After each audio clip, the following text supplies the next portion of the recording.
Chapter 851, Dwayne Dantès' New Business. Leonard stared intently at the portrait of Sherlock Moriarty. His brain had just imagined what the latter would look like without glasses or a beard.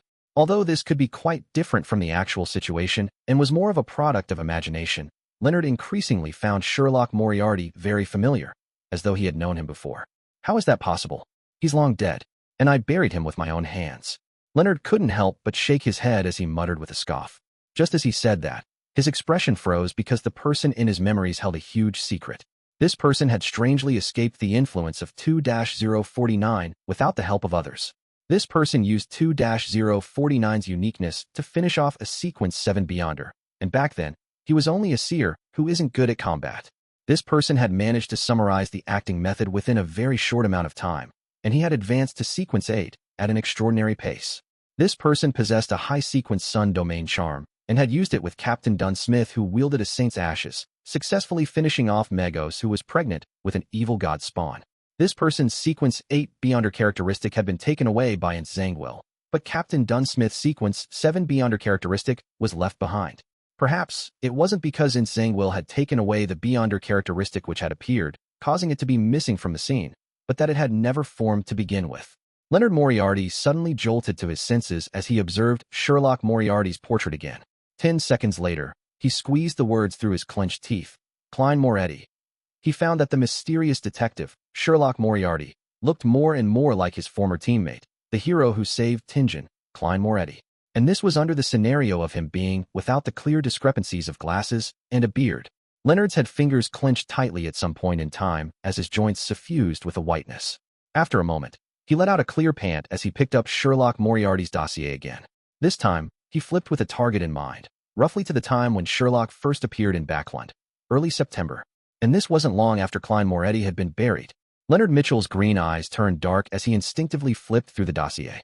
Then, he saw a name, Lenevis. This was one of the masterminds behind the evil god's descent in Tingen City. He was one of the main murderers who led to the death of Dunsmith and Klein Moretti and the other Nighthawks. And Sherlock Moriarty's second record in Backland was his investigations at the dock for a serial murder, thus bumping into the disguised Lenevis. After this, the true creator's plan of descending was foiled, and Lenevis died in the sewers. His body was scattered with tarot cards, making it identical in style to the subsequent hero bandit Black Emperor. He didn't forget the harm that swindler brought. Leonard whispered silently, his expression softening. He quickly flipped through the documents and sat in his chair, motionless for an extended period of time. It was as though he had fallen asleep from the shadows brought about by the light. After a few minutes, Leonard finally moved. He leaned into the chair and said in a deep voice, "Old man, do you think this detective, Sherlock Moriarty, resembles my teammate back in Tingen City, Klein Moretti?" In his mind, the aged voice said after some hesitation, "The one who joined the Nighthawks because of the Antigonus family's notebook?" "Yes," Leonard answered in a heavy voice. In his body, the parasite said after 2 seconds, "There's some resemblance." After receiving the reply, Leonard once again fell silent. After a long while, he took out a gold pocket watch and snapped it open to determine that it was still morning. Leonard snapped the pocket watch closed and stood up, nearly overturning the stack of documents. He hurriedly reached out his hand and held onto the documents. Then, he left behind a note, saying that he had found certain clues and planned to head out to do some investigations, thus making it possible that he would return very late. Let me see if someone is pretending to be Tingen City's hero, or if you've always been wearing masks, a secret organization member who sneaked into the Nighthawks. Your true motives aren't much loftier than its Zhangwell. You were also targeting something behind Cheney's gate. Leonard no longer had that aloof attitude as his eyes narrowed as he quickly left St. Samuel Cathedral's basement. In Hillstonborough, outside a building with quite a unique architecture, Dwayne Dantès got off his carriage and saw the building that was built in the style of the late Fourth Epoch. The building was mostly comprised of huge stone slabs, creating a total of 4 stories. The windows on each level were like a door, and it was matched with a tiny balcony. Its entire facade had been weathered by the elements, revealing a sandy yellow color. The stone columns and arches held up a refined porch that made it seem rather magnificent. This was the East Balham military veterans' mess. Klein waved his cane and pointed at the building before him, and said with a smile, "It has quite a historic feel." Member of Parliament Mock nodded in reply. "It's actually a building built in an ancient style, but it has more than 100 years of history." As he spoke, he led Dwayne Dantès into the club and said to the lady at the reception, "Dwayne Dantès, unofficial member. I'll be his recommender." With that said, he turned to the tycoon and explained, Not only have you not served in East Balham, but you have never participated in the wars that happened there. You don't even have a military background, so there's no way for you to be an official member. However, even being an unofficial member will allow you free entry and the use of the various facilities. You will be able to enjoy the delicious food and alcohol and get to know different friends. That's exactly what I was hoping for. Klein nodded with a smile. After the beautiful lady who was of Southern Continent descent finished the registration, Mocked added, "There's no admission fee. It's £60 a year for the membership." With that said, he chuckled and said, "It's not expensive, even more so for you. Here, you will get to come into contact with all kinds of weapons. There are enough shooting ranges to provide you with shooting practice. You can even learn horse riding. At a club of this level, £60 really isn't expensive. After all, generals often appear here, and they have many famous chefs." Klein didn't speak further as he took out his wallet. He counted £60 and gave it to the receptionist, obtaining a badge with the logo of a forest, ocean, and blades. "This is a place filled with glory. I'm deeply impressed with your contributions in East Balham." As Klein wore the badge with a number on its back, he said to Mocked, "If I wish to contribute to the cause, who should I look for?" Mocked pointed at the receptionist. "Just give it to her. She will jot it down and announce it on the notice board over there." Klein nodded slightly and said, "All right." He then turned his head and made Richardson take out the £500 he had already prepared. After giving the donation, Klein passed through the beautifully decorated foyer with Mocked, arriving at a room that resembled an activity room. As for his valet, Richardson remained outside in the break room. There were snacks, tea, and coffee there. In the small room, through Mock's introductions, Klein got to know 5 officers who were either still in service or were retired. Apart from a particular House of Commons member of Parliament, the highest-ranking epaulet was Colonel Calvin. He was presently working at the Lone Kingdom's Ministry of Defense. However, his actual position was unknown. According to what Klein knew, for quasi-high-ranking members of the military at the rank of colonel, they were mostly beyonders, mid-sequence beyonders. Mocked, Calvin, and company quickly began chatting. Klein didn't interject as he seriously listened to their conversations, occasionally echoing a sentence or two. In this relaxed atmosphere, Calvin suddenly turned his head and said to Dwayne Dantès, "I heard you were often active in West Balham?" The colonel had a long face like a donkey's, but it didn't look comical at all. His gaze was rather deep. Klein smiled and replied, "Yes, that place is more chaotic than East Balham." Calvin laughed when he heard that. Of course, Intis made too many mistakes over there. He paused and continued asking, "How is your relationship with the people from Intis over there?" Klein didn't understand the colonel's motive as he bit the bullet and said, "It's all right. They're all very greedy." In fact, he didn't know a single one. He had only heard Anderson mention a few names and their corresponding matters. Calvin nodded and raised another question. "Are you familiar with the tribes over there, as well as the resistance?" "I know some," Klein answered vaguely. He only knew one Intis military leader of the resistance. It was the former Intis princess, Queen Mystic Bernadette. Calvin laughed as he took a sip from his cup of red wine. During this process, no one spoke, including Mocked. After putting down his cup, Calvin looked at Dwayne Dantès again and said, "This is the thing. Every year, we would obsolete many rifles and cannons. And directly destroying them or processing them is too much of a waste or costs too much. It's not a good solution. I'm not sure if you're interested in buying a batch and selling it to West Balham. You can sell it to the regions ruled by Intis, selling them to the tribes and resistance. Trust me, this is definitely a very lucrative business. Of course, it's also very dangerous. If you're caught by Intis in West Balham, we will disavow you. This is making me an arms dealer. This is one of the most lucrative businesses. Although I'm not familiar with West Balham at all and lack any connections, I can sell it to Queen Mystic or the resistance at the Rorstad Archipelago." Klein was tempted as he deliberately wore a mixed and hesitant expression. "I've never done such things before, but it's definitely attractive enough." Calvin laughed and said, "There's no need to rush to a decision. This is a very important matter that requires serious thought. Just give your answer to Mocked before the end of the week." Klein secretly heaved a sigh of relief and nodded with a smile. "All right, Tingen City. Raphael Cemetery." Although the afternoon sun was rather strong, this place remained gloomy and cold. Leonard was standing in front of a grave, staring silently at the tombstone. Chapter 852, straight to the point. The sun hung brightly in midair. In a dark, silent corner of the cemetery, Leonard Mitchell suddenly raised the shovel beside him. The 2 mounds of soil at the side gradually raised in height as the coffin pit became obvious. From time to time, there would be passers-by, but they didn't notice anything, as though a dream was happening over there. Finally, Leonard threw the shovel and bent down.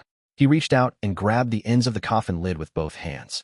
Using immense strength, he pulled open the heavy wooden lid and discovered that the thick, long nails had fallen off at some point in time. There was nothing inside the pitch-black coffin. Nothing. Leonard continued, keeping his body hunched as he silently watched this scene without any further movement. He stood there like a petrified statue for a very long time. In his hazy dream, Klein saw a tombstone with an epitaph. It stood silently among many other tombstones as it was dyed in crimson moonlight. This scene shattered immediately as Klein snapped awake. He confirmed that he was still Dwayne Dantès and that he was still inside 160 Buckland Street's master bedroom. The dream seems to be telling me something. As a seer, Klein treated every dream seriously. This was no exception.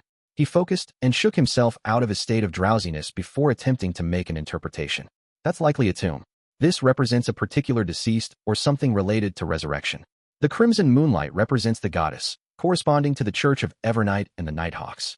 If I were to directly see the moon, it might involve the primordial moon, vampire ancestor Lilith, and the mother tree of desire. The tomb was dyed with a color almost resembling blood. This symbolizes something bad.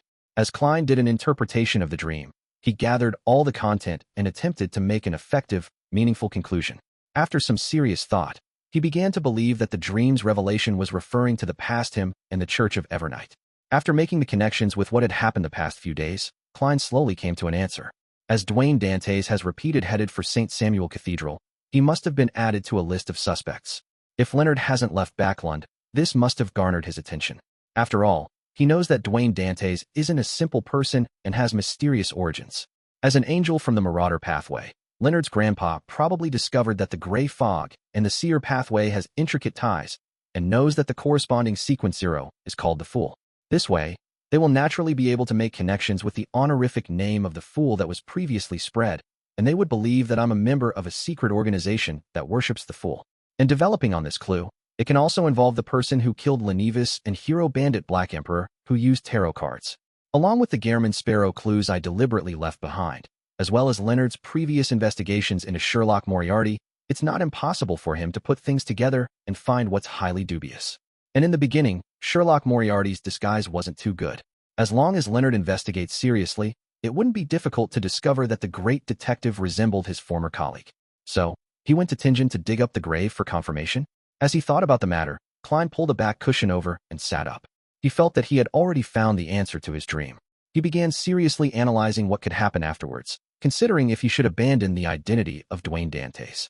Leonard has no way of conveying his theories and conclusion to the other Nighthawks because he won't be able to explain the key points for his inference. This will expose his own secret. Based on my experience and my understanding of him, he will steer the matter via different means. This will be more complicated and troublesome, wasting even more time. Before that happens, I should find him and give him another warning. It should snuff out whatever is on his mind. After all, the church didn't suffer any material loss, nor did anyone die. Yes, for Dwayne Dantès, I have taken note of the time. I specially created tracks of my activity in the southern continent over the past few months, staggering it with the decline of Gehrman Sparrow's sightings. And this involves the Intis colony, so it will be rather difficult to verify the matter. That also means that Leonard has, at best, figured out that Gehrman Sparrow equals Sherlock Moriarty equals Klein Moretti. He will just believe that I'm in cahoots with them, part of a secret organization that believes in the Fool.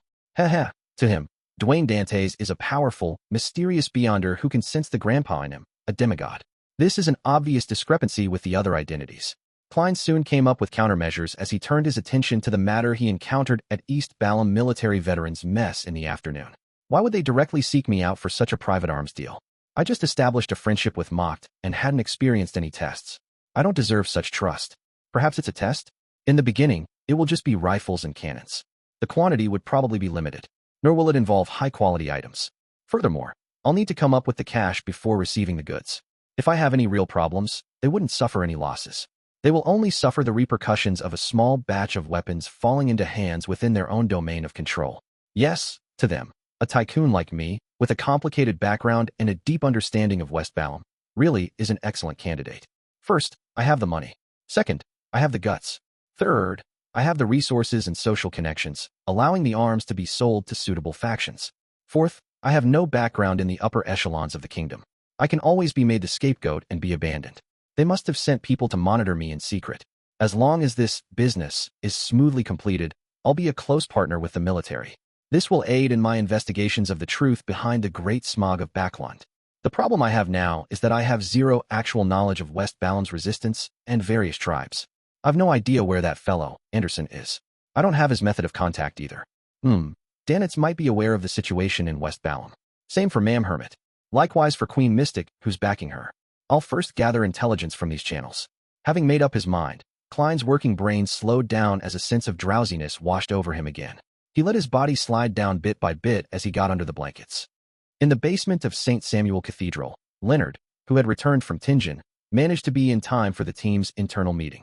Sophist first briefed them on the conclusion of the Archbishop and what the other local Nighthawk teams had obtained.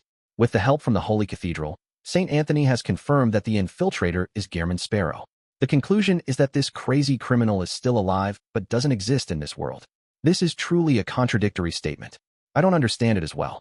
His Grace didn't explain anything either. In short, our focus will be on the investigation of Gehrman Sparrow. According to the information provided by MI9, Gehrman Sparrow is a fake identity. He originally came from Backlund. After Sophist finished the briefing, he asked, "Do you have anything to add?" Leonard opened his mouth and was just about to say something, but his eyes shimmered twice before he fell silent again. Sophist turned his head and glanced at him, calling him out by name. "Leonard, did you discover any clues?" Leonard remained silent for a second before shrugging. "That clue has been eliminated." Sophist didn't ask further as he looked at the other teammates. After a series of supplementary information and analysis, he began assigning missions to his Red Gloves team. After everything was assigned, Leonard Mitchell held a name list that required him to enter their dreams for a cross-check. He returned to the break room above and threw his body into bed. He sat there silently as he raised his hand to comb his hair, preparing to begin taking action. However, the first dream he entered wasn't anyone in the name list. His target was Dwayne Dantès. After repeated considerations, he decided to speak to this secret organization member, an undying monster from the fourth epoch, face to face. He wanted to see what information he could sound out. This looked somewhat rash, but with both parties knowing each other's secrets, it was still a good choice. 160 Backlund Street. Klein's drowsy mind suddenly became clear as he knew that someone had entered his dream. He pondered silently, sitting in a reclining chair and turning his head to look at the balcony. He saw a black-haired, green-eyed man wearing a white shirt and black vest nimbly leap inside. He was none other than Leonard Mitchell. "I haven't gone looking for you, and here you are coming to my doorstep." The other Nighthawks would politely knock on the door before entering. "Only you would jump into balconies," Klein lampooned as he looked at the poet approach him. At this moment, in Leonard's eyes, Dwayne Dantès was still wearing a formal suit in the dream. His sideburns were gray, and he had an angular face with an immense amount of charm. At this moment, the tycoon wore a smile, as though he wasn't hiding the fact that he remained lucid and that he wasn't affected by a nightmare. "Didn't Palaz Zoros teach you some manners?" Klein said with a tone he believed matched Leonard's impression of him. "Palaz Zoros. He's warning me again." Leonard was taken aback as he remembered the name. He quickly reined in his thoughts and bowed in a manner that lacked standards. "Please pardon me for the intrusion. You are on our investigation list. Was the infiltration done by you guys? Is that your goal for coming to Backlund?" "No." Klein and his Dwayne Dantès guys raised the cup of red wine and sipped it. "It's not us, but just him alone." He put on an act that he wasn't afraid of Leonard knowing. "Gehrman Sparrow?" Leonard asked in a deep tone. Klein glanced at him with his deep blue eyes that seemed to have seen the vicissitudes of life. "Isn't that obvious? What does he actually want to do?" He didn't take anything away. Leonard took the opportunity to ask. Klein raised his hand to stroke his white sideburns and chuckled. "What do you think is the answer?" Chapter 853, Comparison of Experience in Sophistry. What do I think? If I were to know the answer, why would I be here? I'd have long handed this information to my superiors. Leonard silently mumbled as he deliberated over his words. During this process, he discovered that, although he was standing straight and looking down on Dwayne Dantès, the tycoon who was sitting leisurely in the reclining chair held the aura of having the advantage. It was like a high-ranking personage casually listening to his subordinates' reports. This made Leonard feel a little uneasy. He subconsciously surveyed the area and pulled a chair over as he leaned back into it, half out of habit and half as a deliberate action. "I believe he, or all of you are searching for something." Back in Tingen, he infiltrated the Nighthawks to search for something. In Backlund, he also infiltrated Cheney's Gate to search for that item. His search was fruitless the first time, so he escaped by feigning death by using Zangwill's assault. He still failed to find it the second time. Hence, he didn't take anything and directly left Cheney's Gate. While speaking, Leonard used a very certain tone to divulge that he had figured out that Gehrman Sparrow was Sherlock Moriarty and also Klein Moretti. He wished to use the effect of pressure to make Dwayne Dantès not appear that calm or have any thoughts of resorting to sophistry. Indeed, he went to dig my grave. Klein sighed inwardly as he chuckled. He picked up the glass of red wine and gently swirled it. "Do you think that we would consecutively make 2 rash attempts before having any confirmed intelligence? You should know that such matters can only be done once. Once there's a failure, there's no way it can succeed again. Therefore, who would use an operation to verify one's guess when the target isn't clear? He has tacitly confirmed my explanation. Klein Moretti is Gehrman Sparrow, hero bandit Black Emperor, a member of the secret organization who believes in the fool. Leonard tried hard not to frown as he crossed his right leg and said, "So, it's not that nothing was found, but that there was a failure due to other factors?" During these two attempts, Tingen City's St. Selena Cathedral and Backlund's St. Samuel Cathedral only shared two common items: sealed artifact 2-049 and the Antigonus family's notebook. Antigonus family's notebook. That's it. Klein Moretti joined the Nighthawks because of it. Although the process of inference is wrong, the answer is actually correct. Klein chuckled and said, "Our brains aren't there just for show." If his goal was the Antigonus family's notebook, there was no need for him to join the Nighthawks. Before you obtained it, he had plenty of opportunities. And even after you obtained it, he had no lack of opportunities to obtain it. You should understand the situation back then better than I do. Also, since the target was the Antigonus family's notebook, why didn't he take it away? Upon being mocked by Dwayne Dantès, Leonard Mitchell realized that the theory he came up with on the spot was filled with logical contradictions. He felt ashamed as he showed some anger. He slowly took a deep breath and said, "Then why would he infiltrate Cheney's gate using two different methods? And not only didn't he take something away, but he didn't even leave anything behind. He even entered a strange state." Just as Leonard said that, he saw Dwayne Dantès with his gray sideburns produce a deep, profound smile. "I'm not sure of the reason for the latter matters. Perhaps you should ask the Evernight goddess." "Goddess? What does he mean?" Leonard instantly felt alarmed and puzzled. He found it unimaginable as to what had happened behind St. Samuel Cathedral's Cheney's gate. Right on the heels of that, he heard Dwayne Dantès say with a deep laugh, "As for your first question, I believe you are mistaken about something. Our organization's members come from different places and join for different reasons, choosing to change their own faith in the process. As for what happened before that, their lives remain their own. Just like me. I had a past, and have a present as well. The reason why I came here is because of the last name I gave myself. Dantès, the return of the Count. He joined the secret organization that worships the fool for revenge, and came to Backlund?" Leonard nodded in thought. Klein paused for a few seconds as he casually sipped the red wine and wore a smile. He continued, "Similarly, he, who was resurrected because of the Antigonus family's notebook's curse, does it for vengeance as well." Klein had deliberately mentioned his present last name, Dantès, and mentioned revenge. It was to preemptively distinguish himself from Gehrman Sparrow and Klein Moretti. It was to prevent Leonard from later finding similar objectives between the two and begin making a deeper connection from the similarities. By personally mentioning it, it framed the listener's thought processes and made them subconsciously follow the logic of the content, thus treating Dwayne Dantès and Klein Moretti as two completely different people. The only similarity was their thoughts of revenge. And in this world, there weren't only two Avengers. Leonard lowered his crossed right leg unknowingly as he leaned forward. Vengeance. Who does he wish to seek revenge on? After asking the question, the elegant and handsome middle-aged gentleman curled the corners of his lips. "Lenivus and Ince Zangwill." "Ince Zangwill," Leonard blurted out as he couldn't help but have his expression repeatedly change. Finally, he fell silent. His green eyes looked ahead, unfocused, his thoughts a mystery. Phew. After a long silence, Leonard exhaled and released his originally clenched hands. He asked with his voice a little hoarse, "Lenivus was really killed by him?" "Of course." Klein secretly sighed as he replied calmly. Leonard's mouth gaped open as though he wished to say something, but he didn't. He tightly pursed his lips. Realizing that his goals had been met, he immediately changed topics and chuckled. "If you have a similar goal or require help, you can also chant his honorific name. Perhaps you will receive a response." "Hey, that secret existence, the fool?" Leonard imagined that Dwayne Dantès was habitually proselytizing and attempting to develop the secret organization. Therefore, he didn't think further and replied with silence. Klein then laughed. "By the way, help me pass a message to Pallas Zoroast. One of our organization's members encountered blasphemer Amon in the forsaken land of the gods." This piece of information contained massive amounts of information, so much that Leonard was temporarily at a loss for a response. His mind kept reverberating with the relevant information. The forsaken land of the gods? The forsaken land of the gods that even the 7 churches are unable to find? Their secret organization actually has members who can enter the forsaken land of the gods. Blasphemer Amon. Old man told me that he's hiding from a high-sequence beyonder with the last name Amon.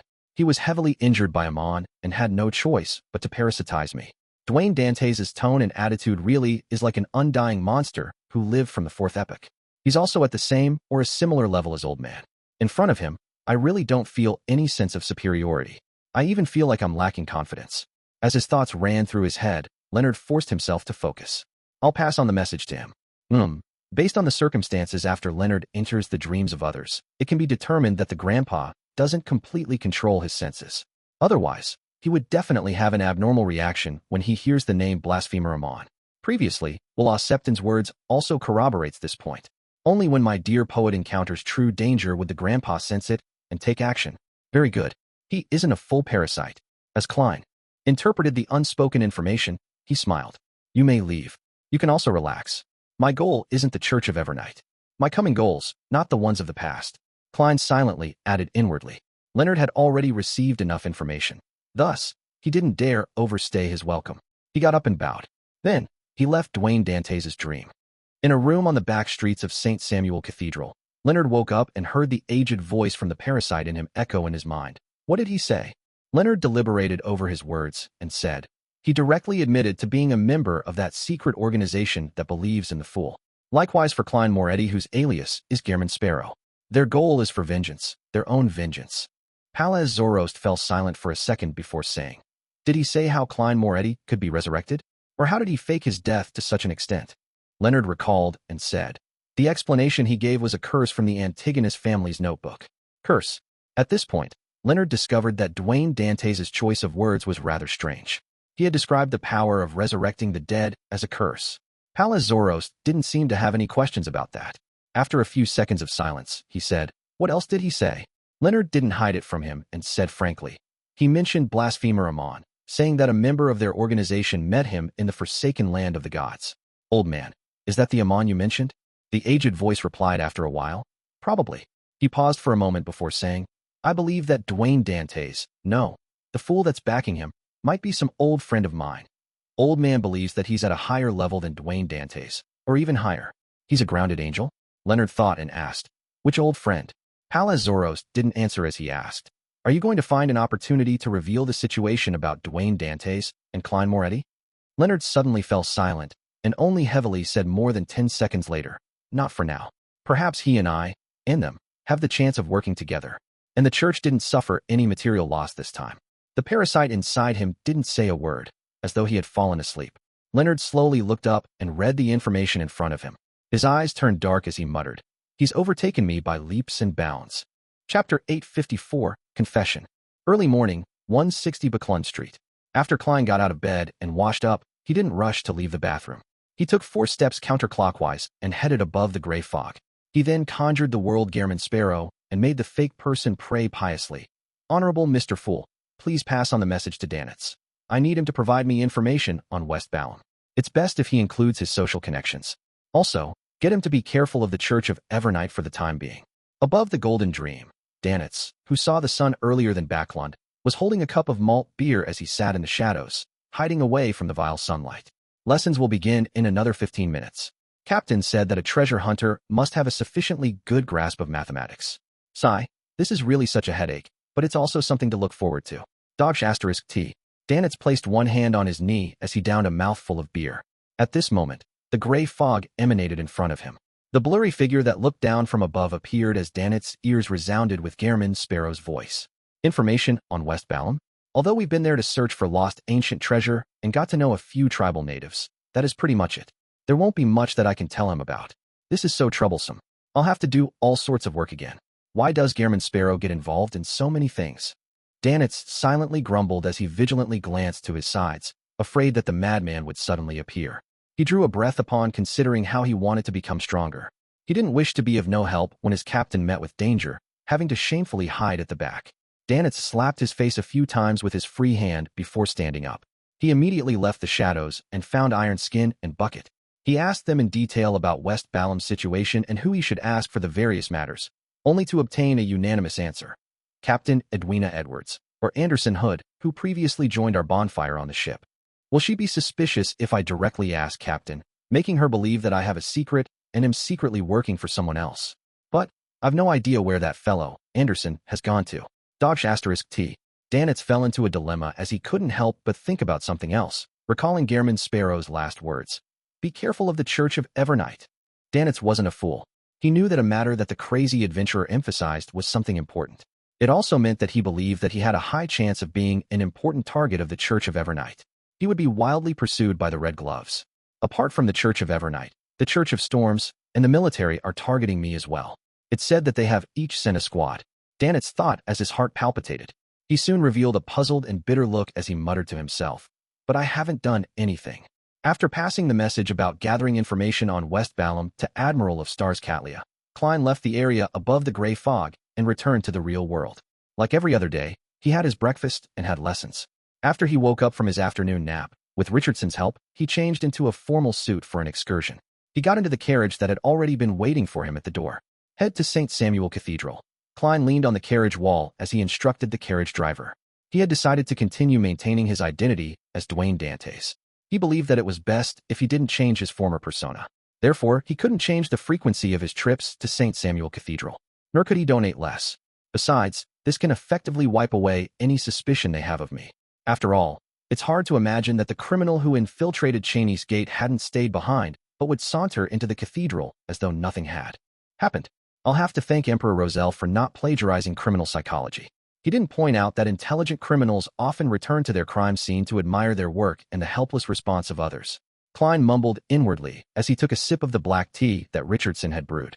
After moistening his throat, he glanced at his valet and asked, seemingly casually, "What is your deepest impression of East and West Balham?" Sitting beside him, Richardson didn't ask why. After some thought, he said, "East Balham is safer. West Balham is more chaotic." After giving a simple answer, Richardson turned to look at his employer, only to see Dwayne Dantès with his eyes half closed as though he wanted him to continue. Richardson scratched his ear and deliberated over his words. "There's also poverty, hunger, and whip abuse. People from East and West Balham originally worshipped death. Later, due to the perks of believing in the deities like the goddess, Lord of Storms, and the eternal blazing sun, allowing them to boost their statuses and receive protection from the cathedral, there was a large-scale change of faith. However, as the number of believers increased, that special status was quickly removed. The people of the lower class began worshipping death again in secret. It's more obvious for the more messy West Balham in regards to this point. The descendants of death often receive a great deal of support. This is what my father of mine occasionally mentions after he's drunk." Klein listened in silence and didn't stop his valet's recount, nor did he probe deeper. Soon, the carriage arrived outside St. Samuel Cathedral. Klein first took in the sight of the white flying pigeons before entering the prayer hall. He took off his hat and handed it together with his cane to Richardson.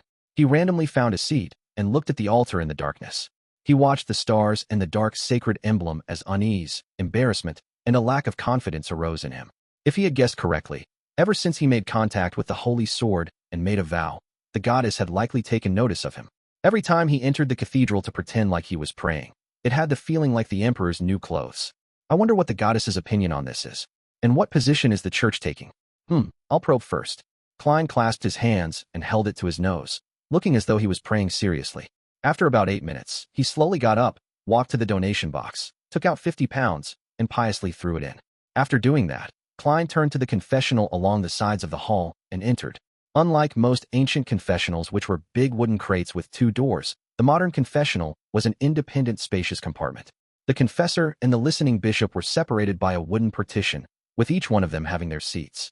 Using the dim light, Klein sat on the chair and listened to the bishop say with his mellow voice, "Do you have something you would like to say? The goddess cares about all her believers." Klein raised his right hand and tapped his chest 4 times in a clockwise fashion. "Praise the lady. I wish to confess that 2 days ago, the military came to me, wishing that I can sell a batch of firearms and cannons to West Balham, to add coal to the chaos there." After he said that, the bishop on the other side didn't immediately give him an answer, as though he was alarmed by the arms dealing. He was momentarily unsure as to how to organize his words. The confessional instantly ended up being wrapped in an awkward silence. "You became frightened just from that. Have you never encountered a confessor as frank as me? If I were to say that I'm currently plotting the murder of a demigod while hiding from the mother tree of desire and the true creator, wouldn't you be jumping up?" Klein lampooned as he continued. "I did enjoy the adventurer's life when I was young. I obtained my wealth through metal, blood, and fire. But I'm already sick of that life. I only wish for a peaceful future. I originally wanted to decline the offer, but I'm unable to overcome the greed in my heart. This is a sufficiently enticing business, and it helps me in obtaining a firm footing in Backlund's high society. I confess that I ultimately chose the bustle and chaos." The bishop on the other side finally had a response as he said with a gentle voice, don't be afraid. Don't waver. You don't have to feel guilt for a certain level of greed. As long as you don't harm the innocent or commit any of the crimes as written in the Bible, go. Follow your inner heart and make the choice you wish to make the most. Only this way can you truly understand the teachings and understand the truth of those words. There's no need to be put in a difficult position. Remember this. No matter what you do, sincerely being contrite and penitent is worthy of praise and forgiveness. May the goddess bless you. Praise the lady. Klein drew the crimson moon once again on his chest. His visit to St. Samuel Cathedral was to use the opportunity of a confession to inform the church of his intentions of engaging in arms dealing. He wanted to know their reaction, so as to pry into the goddess's attitude towards him. Without saying anything extra, Klein slowly got up and left the confessional. He walked down the aisle and went towards his valet, Richardson. At this moment, he saw a lady sitting in the corner of the prayer hall. She was wearing a hooded black robe, with blue eyeshadow and blush. She had quite an uncanny sense of beauty. She was none other than spirit medium Daly Simone. Daly looked up and similarly noticed Dwayne Dantès. Her expression momentarily turned adrift as though she had fallen asleep while praying and had entered a dream. Klein nodded at her indiscernibly as a polite gesture. Then, he took his hat and cane from Richardson as he unhurriedly walked out of the hall. Daly retracted her gaze as she looked down at the pew in front of her before slowly closing her eyes. Walking out St. Samuel Cathedral, Klein stood by the side of the staircase and paused for 2 seconds. The white pigeons suddenly flew up in the square up ahead, blocking the sights of all who were taking in the scene. Less than 30 minutes later, in the basement, Leonard heard that Dwayne Dantès, who had previously been investigated, was about to cooperate with the officials. He was going to be a merchant who would sell arms to Westbound. What is he trying to do? Leonard frowned, little by little, completely at a loss as to what the undying monster's thoughts were. Chapter 855, New Visitor. As he returned from St. Samuel Cathedral to 160 Buckland Street, Klein saw his white-gloved butler, Walter, walk up to him. "Sir, someone delivered a name card. He said that his employer wishes to visit you from 4 to 5, Walter said with a staid expression. Klein tried figuring out who the visitor was, but he had no clue. He nodded gently and said, "Who's his employer?" Walter darted his gaze around and saw that the other servants were rather far away. He then replied, "Baron Sindris. Baron Sindris, that millionaire tycoon who obtained his aristocratic title with the help of the Conservative Party and Duke Negan, and is also one of the most famous bankers and entrepreneurs in the kingdom. I previously helped Ma'am Mary purchase the coin company shares. The competitor happens to be him and his friends. He's visiting me personally for that matter. It's only a transaction worth about £13,000. It shouldn't be something that requires him to go this far." As Klein's mind raced, he walked to the staircase that led to the second floor. Walter walked half a step behind him as he said, "Sir, if you don't wish to meet Baron Sindris, I'll inform him that you got caught up at St. Samuel Cathedral, listening to the bishop's preachings, and might return very late." In between the lines, the butler was saying that Baron Sindris was a believer of the Lord of Storms. It was impossible for him to head directly to St. Samuel Cathedral to seek him out. Klein thought and smiled before gently saying, "This is a noble who has immense influence in the banking industry. I'll definitely come across him in the future, so I have to meet him. Arrange the meeting to be at the small living room on the second floor where there's the most sunlight." According to what Klein knew, Baron Sindris was the third largest shareholder of Backlund Bank and the largest shareholder of Southville People's Bank. In Lone Kingdom's banking industry, he was definitely one of the few people with the greatest influence. "Yes, sir." Walter didn't nag on. At 4:10, Klein met the visitor who often appeared on the papers, in the predetermined living room. The only thing that was different and deviated from his expectations was that Backlund turned cloudy after 3. The weather had turned dark and began drizzling. It didn't bring in the bright and warm sunshine. Baron Sindris was identical to how he looked on the papers. He had black hair mixed with some white hair that was neatly combed backward, revealing his broad forehead and receding hairline. His face was rather round, but it lacked the flesh needed to support it. His cheekbones were rather high, and his wrinkles were obvious. Unlike most Loanese his age, Baron Sindris didn't have any facial hair. He was clean-shaven, and his light blue eyes were nearly colorless. Beside him were a valet and bodyguard. They were the kind of people that didn't attract much attention. The former's greatest characteristic was his thin hair, while the latter had short hair if you didn't count the thick beard that reached down from his ears. "Good afternoon, Lord Sindris. It's my honor to have you here as my guest." Klein held his hand to his chest as he bowed. Usually, a host would mostly lean their bodies forward and reach out their right hand for a handshake when greeting a guest, but at this moment, he was in front of a noble, thus requiring him to be more courteous. Baron Sindris nodded gently as he smiled in response. "You're being polite. I should have visited you a long time ago, Dwayne Dantès, an experienced gentleman who knows much about the southern continent." After exchanging some pleasantries, the two took their seats while the valets and bodyguards settled by the side. Klein was just about to say something when Baron Cindrus said with a genial tone, "Dantès, I'm really impressed with people like you. Not everyone can obtain riches from the chaos in the southern continent. This requires plenty of guts and the courage to face adversity, as well as stunning judgment. Back when I was facing bankruptcy, I had entertained the idea of starting anew in the southern continent, but unfortunately, I'm not a brave man." Although Baron Cindrus later became a noble, he wasn't a commoner in the true sense of the word. His great-grandfather and grandfather had benefited from the development of the colonies, earning them plenty of money from the sea trade. They were rather successful merchants. As for his father, he had invested in industries, building up his reputation and acquiring several factories. When it came to his generation, he blitzed into the developing banking industry with his sizable wealth, becoming one of the earliest millionaires in loan. During this process, Baron Cindrus had suffered 3 failures, but he overcame them, one after another. The most harrowing incident was when the Southville People's Bank he founded suffered from a reputation crisis. A bank run happened, nearly bankrupting him. He keeps chatting about my experiences in the southern continent. Is he hinting to me that he has already discovered the problems with my background and is using it as a warning? Heh, he probably never expected that the southern continent experience he keeps repeating is all fake. Klein scoffed inwardly, but he replied while looking absolutely normal, "That isn't courage but rashness. Most people who head to the southern continent do have the spirit of adventure, but that's all they have." Without waiting for Baron Cindrus to continue, he smiled and said, "I nearly hired Mr. Reback some time ago as my butler. He said that you were an excellent employer." Baron Cindrus listened in silence before sighing. "That is something that fills me with regret. Back then, I was very sincere in hoping that Reback could continue being my butler, but he couldn't overcome the conflict within our positions." Upon saying that, Cindrus looked at the handsome and elegant Dwayne Dantès, picked up the black tea that had been served by a servant, and took a sip. "I also sincerely hope that we can be friends. I hope you can transfer the coin company's 3% to me. I will give you an offer you can't resist. Here it comes. But I have a contract with Ma'am Mary." Klein fell silent for 2 seconds and said with a smiling sigh, "I deeply value my trustworthiness." Upon hearing such an answer, Cindrus didn't show any obvious anger. He smiled, curious and surprised. "Aren't you going to listen to my offer?" Klein deliberately spread out his hands with a wry smile. "I'm afraid I will find it irresistible." "Haha." Cindrus immediately laughed and slowly stood up. "You're as humorous as they say. At the same time, you have a firm will that the rumors fail to mention." He looked at his bodyguard and valet before saying to Dwayne Dantès with a smile, "Being a partner with you is definitely better than being a competitor. All right, it's time that I leave. There are many things that require my attention."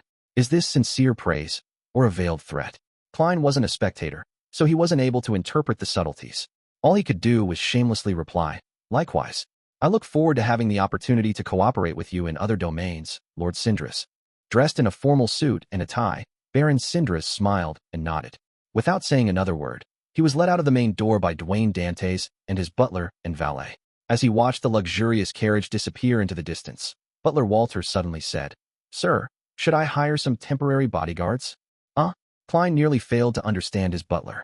Seeing his employer's expression remain unperturbed, Walter added, "At times, competition in business can endanger one's personal safety." Mr. Butler also noticed the veiled threats by Baron Cindrus. Klein curled the corners of his lips and said, "I'm not too worried because this is Backlund. Because my name is known at the Church of Evernight. Because I'm about to cooperate with the military. Therefore, I'm not afraid of suffering any form of retaliation in the Beyonder domain, and I'm not afraid that matters will develop like with the Intis ambassador. Besides, Baron Cindrus is a successful man with status and power.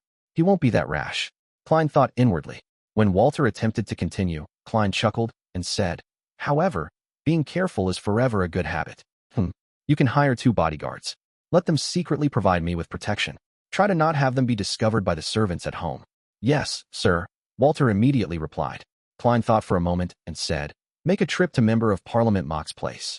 Invite him to dinner at the Intis Strenzo restaurant tomorrow along with his wife and daughter. If they have a prior commitment, we can postpone it to another day." He planned on informing Mock that he planned on taking the military's test and completing the small arms deal. The most convenient method was to visit Mock at his residence and mention it in passing, but considering how there might be a demigod of the marauder pathway around Hazel, any close contact might result in the aura of the gray fog on him being detected. Therefore, Klein changed his plans and decided to have the venue to be at a restaurant. This way, based on his judgment, the demigod which had failed to parasitize Hazel was unlikely to accompany her. Zio hid in the shadows of the woods as she watched a brown carriage slowly drive past and turn into a particular street in Empress Borough. There was an obvious coat of arms on the carriage. It was mainly a flower and 2 rings. They belonged to the captain of the Lone Kingdom's royal guards, Viscount Stratford. Realizing that she had made 0 discoveries, she gloomily left her hiding spot and took a nearby public carriage. She returned straight to the Backland Bridge area and walked into East Borough. Upon coming to the Dharavi Streets bar, Zio easily walked to the bar counter as the drunkards avoided her. She directly asked the bartender who was wiping a cup, "Any new jobs?" The bartender immediately smiled. "Yes. Butler Walter, who previously offered a £200 bounty for a few cheats, has offered a new job. It's very simple. Secretly protect his employer for a few days. The payment will be discussed face-to-face. It will definitely be a handsome reward. He was very pleased with your efficiency during the last mission. He requested that we give you priority. How about it? Are you interested?" Zio had a rather deep impression of the butler and his employer because they had spent £200 to seek out cheats who had only scammed £1,000 of cloth. Very generous, and he's quick to pay. Zio did a slight recall before nodding and saying, "All right." Chapter 856, Bodyguards arrive. In an apartment in Sherwood Borough. Just as Zio entered, she caught the scent of fried food. She couldn't help but twitch her nose and look towards the kitchen. Furs. Would there be anyone else? Furs peeked her head out from the kitchen and asked with a smile. Zio put down the papers in her hand, half surprised and half grumbling. "Do you still remember how long it's been since you stepped into a kitchen?" Making toast in the morning doesn't count." Furs returned to the kitchen, leaving only her voice behind. "I choose the food outside because they're better. And now, the surrounding streets don't have any good fried chicken. I suddenly had cravings for it. When it comes to Inta's cuisine, I like it the most."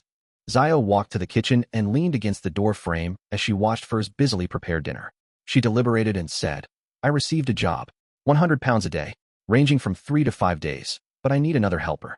Weren't you previously lacking in money? Why don't we do it together? Actually, my financial situation has improved. However, a mission that pays £50 a day isn't bad. I'll save up as much as I can. There will be plenty of places that require me to spend money in the future." As Furs washed her oil-filled pot, she asked, "What kind of job is it?" She had already calculated how much she could receive. Zio combed her slightly coarse blonde hair and said, "Secretly protect a tycoon named Dwayne Dantès." "What did he encounter? Will it be very dangerous?" Furs asked cautiously. Zio recalled and said, "Apparently there was some kind of business conflict, and his competitor has threatened him. This isn't anything dangerous. As you are aware, the powerful Beyonders in Backland wouldn't dare to take any risks, as it's easy to expose themselves, causing them to be targeted by the Nighthawks and mandated punishers. Perhaps the other party is a lunatic? You can't rule that out." While retorting, Furs naturally thought of the world Gehrman Sparrow. This gentleman was a lunatic who dared to pull off major upsets in Backland. She paused and scooped up the pieces of fried chicken. "Since you've already accepted the mission and I have nothing coming up recently, let's do it together. It's good too. We will be protecting him in secret, so no one will discover that I'm a bodyguard. Otherwise, I'll have no way of participating in those literature saloons. Heh. Actually, I can tell them that I'm experiencing life and gathering material. My next novel will be about a female bodyguard and her male employer." Zio was already used to Furs's penchant for letting her thoughts wander. She scrunched up her nose and said, "Let's head over after dinner." 160 Buckland Street. Klein had set up a ritual in the master bedroom's bathroom and headed above the gray fog. He planned on handling some random matters before the bodyguards hired by Butler Walter came. It wouldn't be convenient for him to do them in the coming days. And among these random matters, the most important task was to confirm the situation with the creeping hunger. Sitting behind the seat belonging to the fool, Klein made the human-skinned glove fly out from the junk pile. After a series of divinations, he discovered that the creeping hunger was rather stubborn this time. None of the negative side effects had changed. It's a result of Mr. A's corruption, so it's absolutely not giving up its praise of the true creator. The corners of Klein's mouth twitched as he seriously considered the solution to this matter. Find another way to threaten it? No, how can I call it threatening? Under the premise of being proactive, I will be engaging in friendly communication with it. Klein wrapped the corner of the long mottled table and muttered silently, "I'll be writing to Mr. Azek later anyway. I can also mention in passing that the creeping hunger seal is no longer effective. I can also bring some mushrooms along with me." No, that wouldn't work. Although it will stop the creeping hunger from praising the true creator, it will make it unusable. I'll get a few of the original mutated mushrooms from Frank to see if there are other effects. After determining his thought process, Klein threw Azek's copper whistle and the adventurer's harmonica through the door of sacrifice and bestowment before returning to the real world. He packed up the ritual items and wiped away any traces of the ritual. After leaving the bathroom, Klein walked to his study desk, taking out a fountain pen and paper as he deliberated over the things to say. Dear Mr. Isaac, it's been a while since I've written to you. I wonder how you've been recently. Due to certain unforeseen circumstances, your seal on the creeping hunger is no longer effective. Can you give me the corresponding method? I wish to apply the seal on it again. Have you heard of creatures known as spirit world plunderers? What level are they, and what kinds of characteristics do they have? Where are they usually active in? I might be heading to the southern continent in the near future. If I obtain any new information on death, I'll write to you as soon as possible. Putting down the fountain pen and reading it twice, Klein folded the letter and blew the copper whistle. Silently, white bones spewed out from the floor, gushing out like a fountain into midair, forming a giant skeleton that was nearly 4 meters tall. The skeleton lowered its head to glance at Dwayne Dantès before bending its back, bending its right arm, and spreading open its palm. This messenger is becoming more polite. Klein nodded in satisfaction, handing it the letter. The skeleton messenger didn't stay, and it immediately disintegrated, pouring down like a waterfall before rapidly vanishing. Klein silently heaved a sigh of relief as he retracted his gaze and continued writing a letter to Frank. The dried mushrooms you provided were pretty good. Do you still have more? Do you find the idea I previously mentioned viable? If you encounter any difficulties during the research process, you can write to me. After folding the letter, Klein blew into the adventurer's harmonica. He saw Miss Messenger Rionette Tinker appear by his side. She still lacked a head as she wore a complicated black dress while holding 4 beautiful blonde, red-eyed heads. Can you lock on a Frank Lee? Klein asked rather confidently. After all, Miss Messenger was unlike ordinary messengers. She was a spirit world creature at the demigod level. Under normal circumstances, a messenger could only locate the contractor or the person who held the summoning ritual. As for the latter, there was a limitation. Once the ritual was too far away, the messenger wouldn't be able to find them. Rionette Tinker's 4 heads turned in unison and looked at Klein. Yes, it's that man who wants to plant everything, right? What did Frank do to leave such a deep impression on Miss Messenger? Back when I replied, she even said that she hoped that he wasn't dead. Klein nodded seriously. Yes.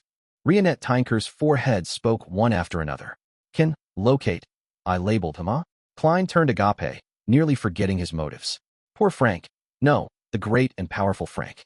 He actually got Miss Messenger to specially label him. May the goddess watch over him. Klein silently exhaled and handed the letter to Rionette Tinker. Please hand it to Frank. He will pay you the gold coin. One of the heads in Rionette Tinker's hand opened its mouth and bit down on the letter. Then, it directly entered the spirit world, unable to be sensed again. After dealing with these matters, Klein left the copper whistle and harmonica on him. He went downstairs to have dinner. Midway, Walter entered and whispered into Dwayne Dantès' ear, "The bodyguards have arrived. It's that Miss Zio and her friend from before. I will arrange for them to secretly provide you protection." Miss Zio and her friend? Don't tell me it's Miss Magician. Klein was momentarily at a loss for words as all he could do was gently nod, acknowledging the new tidbit of information. His spirituality actually didn't sense that someone had infiltrated his house. However, this was very normal since it wasn't time for most people to sleep for the night. When it was that period of time, any abnormalities became rather obvious. Therefore, unless Klein specially used his spirituality to leave undetectable marks at key spots, or if the intruder had plenty of ill intentions towards him, he would find it difficult to notice them.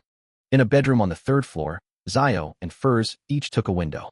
Through the glass, they looked down at the garden. This is my dream house. When I have enough money, I'll buy a house just like this in a scenic area. No, I'll still choose Backland.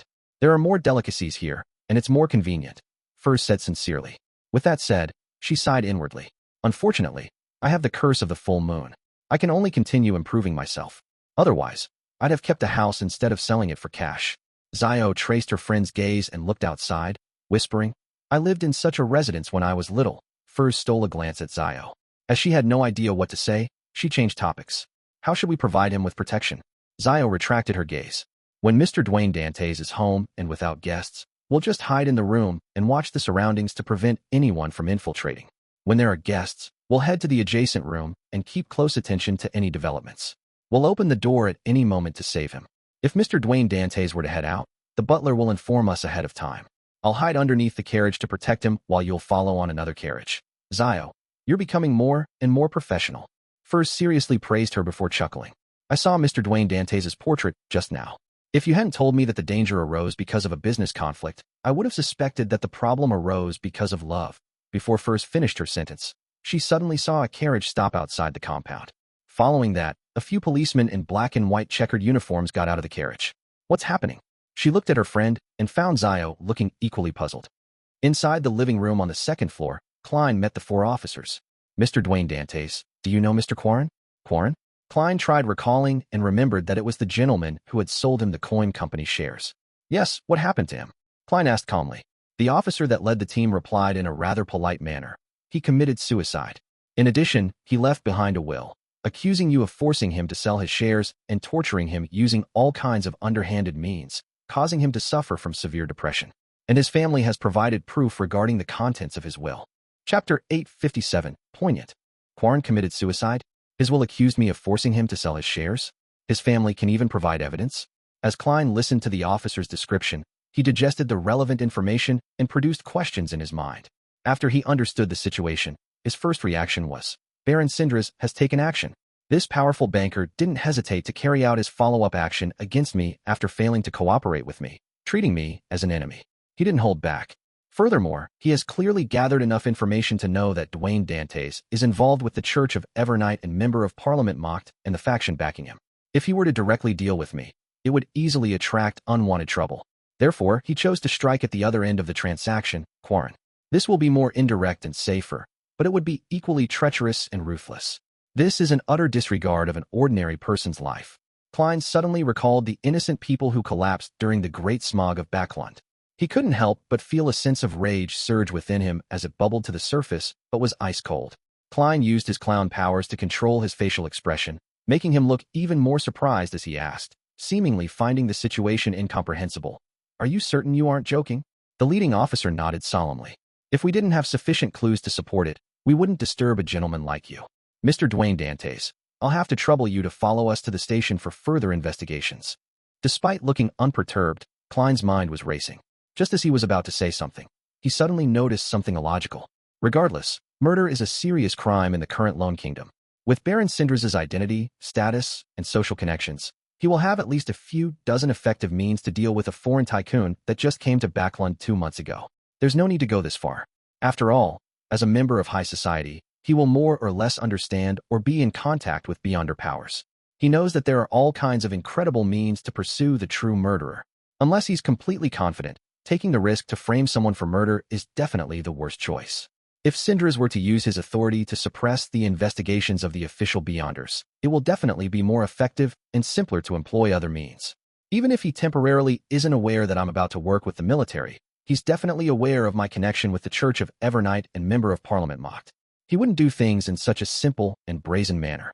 Most importantly, even if he's the kind of murderer who would kill for 3% shares, why didn't he do it earlier? He could have held Quarren at gunpoint early on, resolving the matter without causing any fuss. Klein glanced at the officers in front of him while in thought without immediately giving an answer. And in an adjacent room, Zio and Furs were leaning against the wall. Using the latter's ability to open a small door, they didn't miss any parts of the entire conversation. What do we do? If the police want to arrest him, do we still provide protection? Furs, who lacked the experience of a bounty hunter, hurriedly suppressed her voice as she asked her friend. She never expected that the business conflict would result in a case of murder and suspicion of framing. The enemy she had imagined had transformed from an infiltrating murderous bandit into a police officer. She was momentarily unsure of what to do. Zio was also in a dilemma. Usually, a bodyguard will only deal with illegal encroachers. But they have given a sufficiently sizable remuneration. Furs was surprised and amused by the response as she asked, if he really is imprisoned, are you thinking of breaking him out of jail? Let's put aside the problem of danger. That way, you two would be wanted. And you won't be able to be a bounty hunter again. When the time comes, do you plan on fleeing elsewhere with this gentleman? As she spoke, Furs, who had already come up with a story, discovered that Dwayne Dantès had a response. This elegant gentleman with white sideburns turned to look at Walter and said with a calm and gentle voice, 2 matters. First, visit Baron Sindras and tell him that someone is trying to frame him. Walter revealed a rare look of surprise and confusion, finding his employer's instructions incomprehensible. From his point of view, this matter was highly likely to be machinated by Baron Sindras. It was pointless visiting him, as it would only result in mockery. Klein smiled. He was a guest recently, and he had threatened me for the shares. Following that, Mr. Quarren met with his demise. I find it hard to believe that he wouldn't be under suspicion. Therefore, I believe that it's necessary to warn him. This is what a gentleman should do. The officers were slightly perturbed by what was said. They had the inexplicable feeling that the matter was more complicated than they had imagined. As for Walter, he was somewhat enlightened as he replied, Yes, sir. I'll immediately visit Baron Sindras and inform your friends and his of this matter. This way, if this wasn't done by Baron Sindras, all subsequent trouble would be dealt with by him. If he were the mastermind behind this, by involving him in the name of kindly warning him and spreading the news, it could create sufficient pressure from public opinion. It would make it easier for Member of Parliament Mocht and Company to rescue him. Smart. A good butler really helps.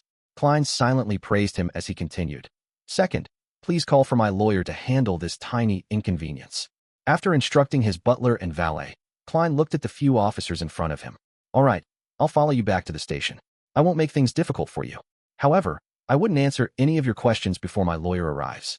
The leading officer heaved a sigh of relief as he said with a nod, "Thank you for your cooperation, Mr. Dantès." At this moment, in the adjacent room, Furs hurriedly said, "Are we following?" "Yes. I'll hide underneath the carriage now and follow it to the station. We can't be certain that those police officers are real ones." Zio replied rather cautiously. She paused, seizing the moment to ask, "What else do you wish to say?" Furs thought for a moment and poignantly said, "Nobles and tycoons are truly terrifying." Zio was taken aback. She didn't speak further as she walked to the window. Supporting herself with one hand, she nimbly jumped down, landing in the shadows of the building. A few minutes later, Klein and two officers boarded a carriage belonging to Dwayne Dantès. When he sat down, he looked at the thick carpet, his expression the same as before. At the police station, Klein was directly brought to an interrogation room. However, he didn't give a response, regardless of what the officer asked. Only when his lawyer arrived did he give an account. He said that he had only met Quarren once. He also mentioned that the negotiation of the share purchase was completely handled by a professional team. Hence, he didn't personally involve himself in it. He repeated his statements, saying that he was unaware of anything else. This left the interrogator at a loss until he was called out of the room. After a while, the officer responsible for recording the statement walked in and said, "All right, you may leave. A gentleman with an honorable status has vouched for you and paid for your bail." Klein didn't immediately stand up as he continued sitting in the chair. He looked up and asked, "Who is it?" The officer said with a respectful tone, "Baron Sindras." Klein immediately revealed a smile as he slowly got up. He left the interrogation room with his lawyer before meeting up with his butler and valet. At the entrance to the police station, he met Baron Sindras once again. This powerful banker's hair was still neatly combed back, with silver and black interweaving with each other. Beside him was a valet and his bearded bodyguard. "Thank you for your warning, Dantès. Few people would be so calm and sharp when they encounter such a sudden turn of events." Sindras smiled as he took 2 steps forward, reached out his palm, and shook Klein's hand.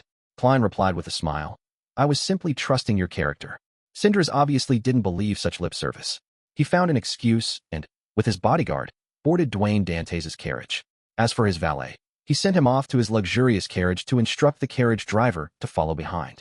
As parasol trees flew past outside the carriage window, Sindras spoke first. "Dantès, how did you come to such a judgment?" Klein glanced at his butler and valet beside him and chuckled. 2 points. First, I believe that you will have a better solution. You wouldn't do something this violent. Sindras drank a mouthful of white wine on the carriage as he chuckled. Indeed. The corners of Klein's mouth twitched as he said, "I'm very curious as to what kind of methods you would employ." He had only asked in passing, without the extravagant hopes of obtaining an answer. However, Sindras chuckled and said, "With matters developing this far, it doesn't matter if I tell you. It's very simple. Isn't your goal to enter high society? I plan to hire women of different ages. They will accuse you on different social occasions that you toyed with their feelings and bodies, but you refuse to be responsible for your actions. If necessary, I'll find a few toddling children to clasp you around the legs, calling you PA1. Perhaps I might get some civilians to accuse you of seducing their wives and destroying their marriage. This is Lone, a rather conservative place. No one would wish to have such a person as a friend. Likewise, the Church of Evernight, who values marriage and family, will also distance itself from you. It will be difficult to clear the air on such matters. Yet, it wouldn't be a big deal. They wouldn't use their resources to help do an investigation for you. By the time you eventually find a loophole, your image would be hardened and known by all. How many people do you think will believe your explanations? You are just a newcomer and have yet to build a reputation. You aren't that trustworthy. Of course, if you were willing to accept my conditions, I'd stake my reputation for you. That will be the first step." Now, it wouldn't happen. Klein was almost stunned by what he heard. He found himself too inexperienced compared to a seasoned banker who had established a commercial empire for himself. "I believe I should thank you," he replied with an unfazed smile. "Second, if you really wanted the 3% shares, I wouldn't be your match when it comes to wealth. It would ultimately be better to force Mr. Quarren rather than killing him after the sale is completed." Cinderas raised his right hand and pressed his fingers to the corner of his forehead as he chuckled. No, you're mistaken. I was bent on obtaining the 3% share. However, you're right about one thing. I did prepare an irresistible offer for Quarren, but he suddenly made a decision and completed the deal with you at an extremely fast speed. It caught me by surprise. Klein narrowed his eyes slightly as he suddenly fell silent. Returning to 160 Buckland Street, Zio circled the area and entered the third floor again, seeing Furs, who had easily entered by using door opening. How is it? Nothing happened, right? Furs, who had only followed from a distance away, asked curiously. Zio shook her head in a slightly wooden manner. No, she then revealed a poignant expression. Nobles and tycoons are truly terrifying. Chapter 858, Generous. On the tiny balcony of the master bedroom, Klein stood behind a railing in the form of Dwayne Dantès. He silently watched Baron Cinderas' luxurious carriage depart. His mind was still resonating with the conversation he just had. He believed that there had been a secret plot behind the acquiring of the coin company's shares from the very beginning.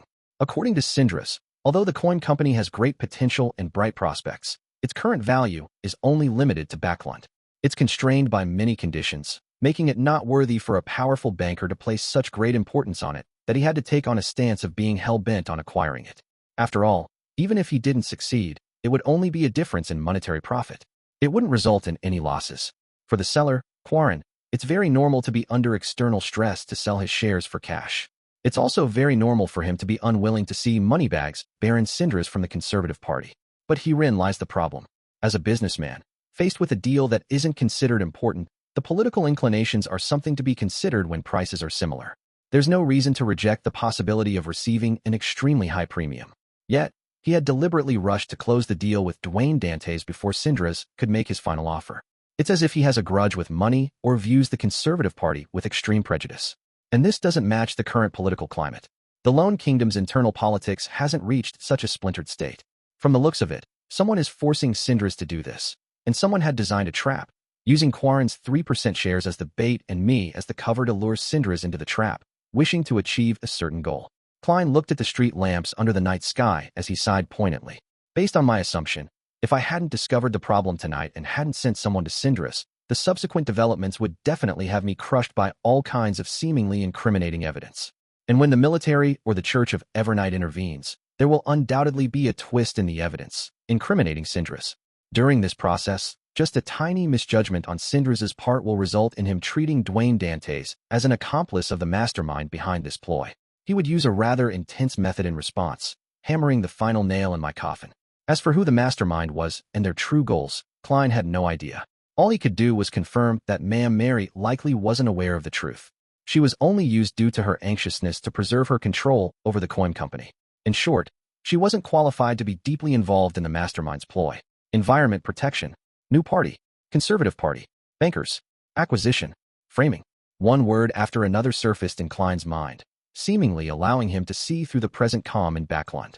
He saw the dangerous stirrings that were hidden beneath the surface. They existed for a long time and hadn't been quelled because of the Great Smog. It was even possible that it was just an extension of the tragedy. When all of these meshed together, mixed with the tense international environment, Klein suddenly thought of a word: revolution. In that second, Klein seemed to catch a whiff of the impending storm. Together with the prophecy of the apocalypse, I wonder how much chaos and madness are brewing in secret. Currently, my main goal is to start from the military and investigate the truth behind the Great Smog of Buckland. If I were to get caught up in this maelstrom, there's a high chance I'll get involved in unnecessary trouble. Perhaps it might expose my sequence powers, preventing me from continuing my act as Dwayne Dantès. Klein retracted his gaze, having made up his decision. It was to quickly extricate himself from the matter. As for Cinderas' safety, he wasn't too worried. First, the former had the Conservative Party backing him, and he had his own faction. With him on alert, it would be difficult for him to suffer any further harm. Second, Klein didn't have any deep ties with him. Thus, providing a warning had already spoken volumes of his character. As for the truth behind Quarren's death, he had no right to carry out any investigations. All he could do was trust in the Nighthawk's rich experience and the myriad of means to have a chance of finding the real clues. How should I extricate myself? As long as the shares are with me, it implies that I'll ultimately remain center stage. Get Ma'am Mary to acquire it ahead of time? That will be very difficult. She likely doesn't have the funds. Sell it to Cinderas? That will be in violation of the contract. Amidst Klein's flurry of thoughts, he gradually had an idea. His facial muscles twitched a little for some baffling reason before they relaxed. This was because what he wanted to do was something he had planned on doing but lacked the ability to do so. Furthermore, it would also benefit him by establishing an image, bettering his chances of entering high society. In the room adjacent to the balcony, Zhou and Furs were observing the streets and garden. One of them was looking at the crimson moon that was half hidden behind the thick clouds. There was a prolonged silence. Only when Dwayne Dantès' lights were extinguished did Furs turn to look at her friend. She said in excitement and clear poignancy, "Being a tycoon sure isn't easy. If you were him, you might have gone bankrupt in 3 days and be sent to jail." Zhou shot her a glance and said, "I can hire a powerful butler, a professional lawyer, and a capable business secretary to help me." Furs didn't continue putting her down as she said with a smile, "If I were you, I would change all of it to cash, bonds, and property. I'll use the annual income they bring about to maintain a decent life." Just as she said that, she saw Zhou frown slightly. She cast her gaze towards the first floor. "What happened?" Furs tensed up. Zhou observed for a few seconds before saying, "My spiritual perception tells me that an item or matter related to black magic has appeared." One of the biggest advantages of a sheriff was that when they were close enough, they could sense matters related to evil, chaos, and madness that weren't screened. Black magic. Furs was considered a senior beyonder, so she wasn't unfamiliar with that. Strictly speaking, anything that didn't pass through the 7 Orthodox deities was considered as black magic. It included ritualistic magic that prayed to secret existences. In the typical sense, black magic referred to the use of flesh and blood, hair, and all kinds of strange items to cast strange spells. It partially involved evil gods, ones beyond their powers, the spirituality of the materials used, and the correct symbols and magic labels. Zhou nodded heavily and said, "Yes, it's on the first floor. I plan on taking a look. Stay here to protect Mr. Dantès." Furs kept silent for 2 seconds and nodded without wasting any time. "Okay." After Zhou left the balcony's half-open room, Furs took out Lamino's travels from a hidden pouch, prepared to immediately take action if anything amiss happened. Elsewhere, Zhou nimbly and briskly arrived at the first floor. Following her senses, she arrived outside a room. After confirming that the target was inside, Zhou was surprised as her expression gradually darkened. If she didn't remember wrongly, this room likely belonged to butler Walter, who had hired her. During her momentary daze, the black magic item or matter which triggered her spiritual perception vanished. Calm returned to the room as though nothing abnormal had happened. Zhou hurriedly pressed her ear to the door and carefully listened, confirming that there was the breathing of a human inside. After waiting for a while, and seeing that Walter wasn't doing anything else, she returned to the third floor with a look of suspicion. She recounted her findings to her friend and finally said, "Do we feign ignorance, or think of a way to remind Mr. Dantès?" Furs thought and said, "Perhaps the butler doesn't have any ill intentions? Let's keep observing." After deciding on their stance, she'd sked in wonder. "I have to say that Mr. Dwayne Dantès is a really pitiful person. Not only was he used by others to harm Baron Syndras and get framed, nearly throwing him into jail and losing his reputation, but he also has a butler who researches black magic with an unknown motive. Sigh, I hope he doesn't lose his life because of that. On this front, he's only a helpless commoner." Zhou nodded in agreement.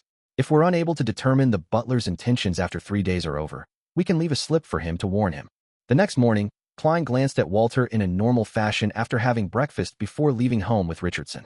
He rode a cathedral to St. Samuel Cathedral. After the preaching and prayers, Klein didn't make any donations. Instead, he directly came to Bishop Electra. "Is there something?" Although this bishop was under immense stress due to the infiltration of Cheney's Gate, he was still rather friendly when dealing with the faithful. Klein smiled and replied, "I've recently been involved in certain matters and have come to recognize my true self." Without waiting for Electra to inquire, he continued, "I wish to establish a foundation that targets the poor. I hope that they can receive help from the church. I will place the coin company shares I have on hand into this foundation, so as to kickstart this initiative using all the funds obtainable from the contract." Electra was nearly stupefied by what he heard because it was definitely a sizable sum. Although it wasn't public knowledge how much Dwayne Dantès spent on acquiring the 3% shares, just from the relevant sources of information, it was estimated to be over £10,000. Furthermore, the future returns were nothing to scoff at. And back then, Maya Mary had been pursued by many men of status who had wealth in the range of tens of thousands of pounds. Therefore, for Dwayne Dantès to suddenly donate more than £10,000 was definitely considered a generous move. In the whole of the Church of Evernight, apart from donations from a deceased will, there were only a handful of one-time donations that exceeded this amount. "This is an act that deserves all kinds of praise," Electra said from the bottom of his heart. "However, I have the obligation to remind you that you shouldn't do something that exceeds your reach." Klein smiled and replied, "This isn't a small sum for me as well, but it's still acceptable. It wouldn't affect my life and business.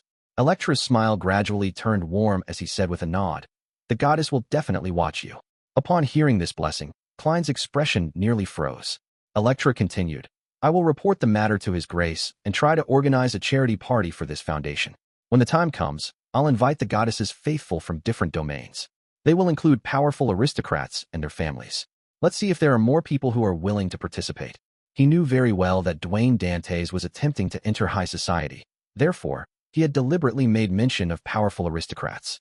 Chapter 859, New Mushrooms.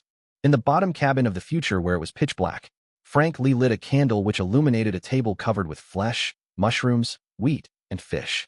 He casually pushed the items away and cleared out a space that was just enough to accommodate a piece of paper. Right on the heels of that, he spread out a piece of paper, picked up a fountain pen, and wrote with an excited expression, "My dear friend, Gairman Sparrow, I'm delighted to know that you found the dry mushrooms to be pretty good. Perhaps it's more useful than I imagined it to be. When I'm free, I'll take another look at them. As I've been fully focused in both body and mind. In the experiment you mentioned, I've already stopped all other creations.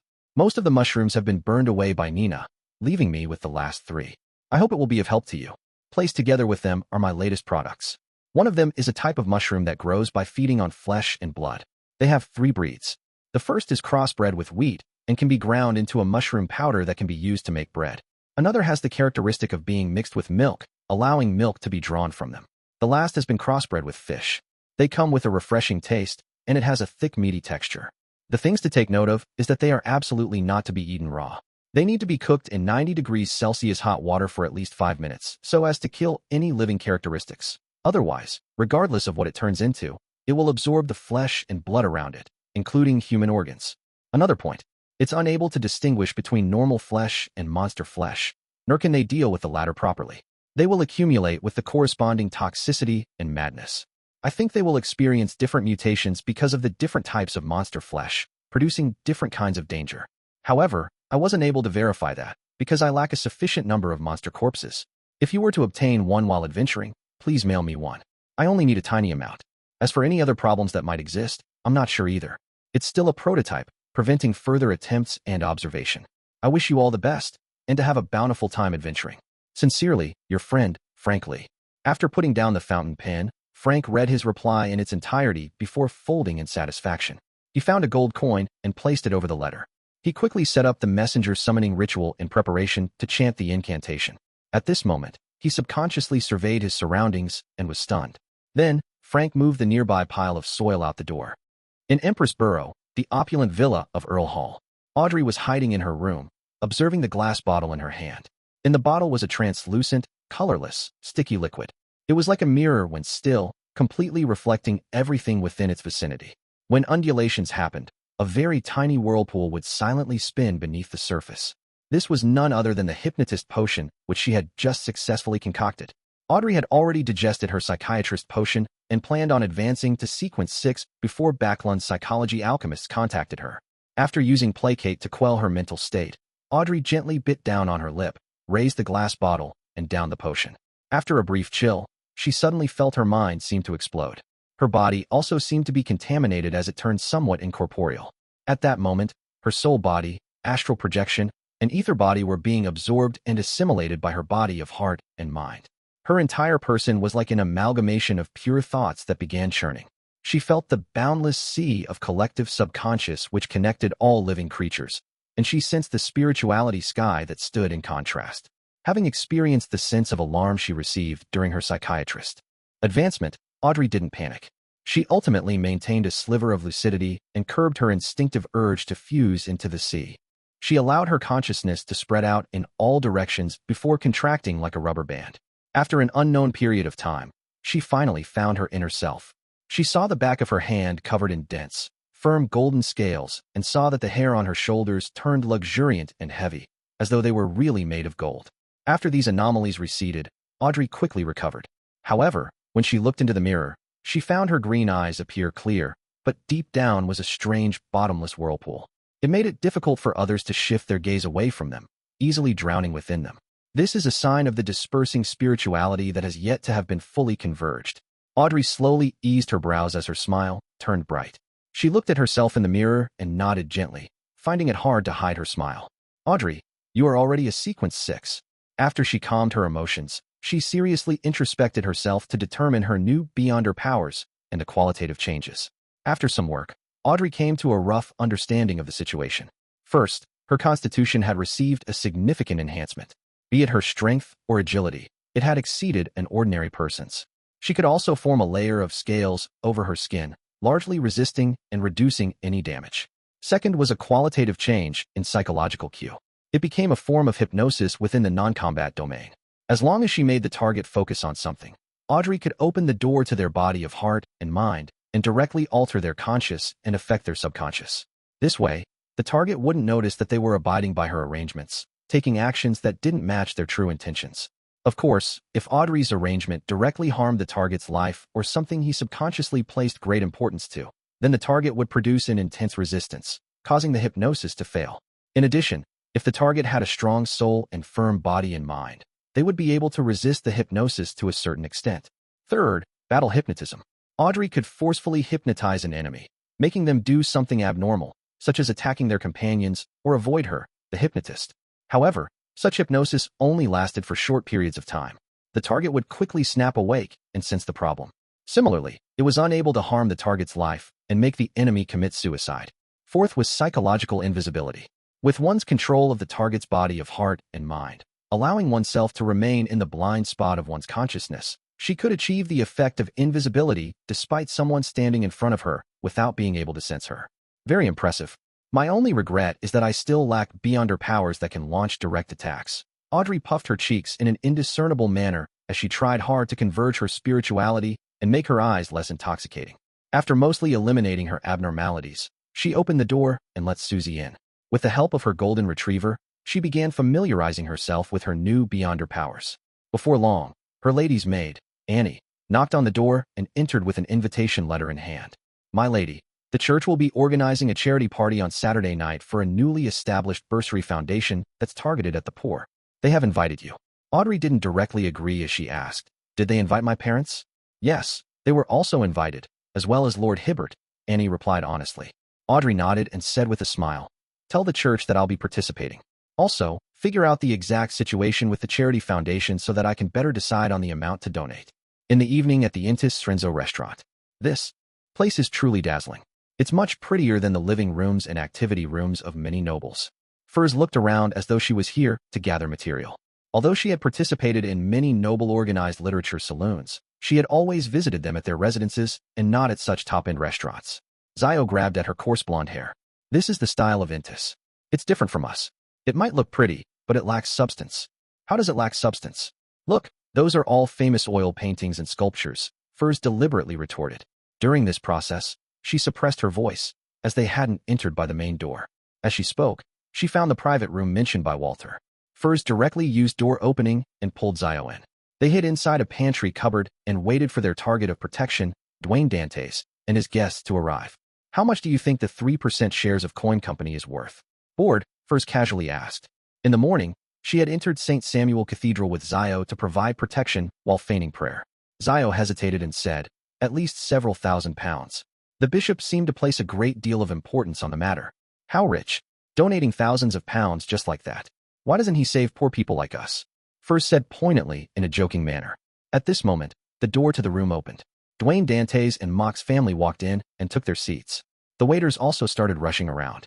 Zio and Furs didn't speak further as they eavesdropped on the chit-chat outside as they observed the surrounding situation. From time to time, their noses would twitch because of the food's fragrance. Suddenly, Zio frowned as though she had sensed something before quickly easing her brows as though nothing had happened. What's wrong? Furs leaned in towards her friend's ear and whispered. Zio shook her head. Nothing. I was uptight, causing me to overreact. At that moment, Klein put down his fork and knife, glancing to the side with a normal expression.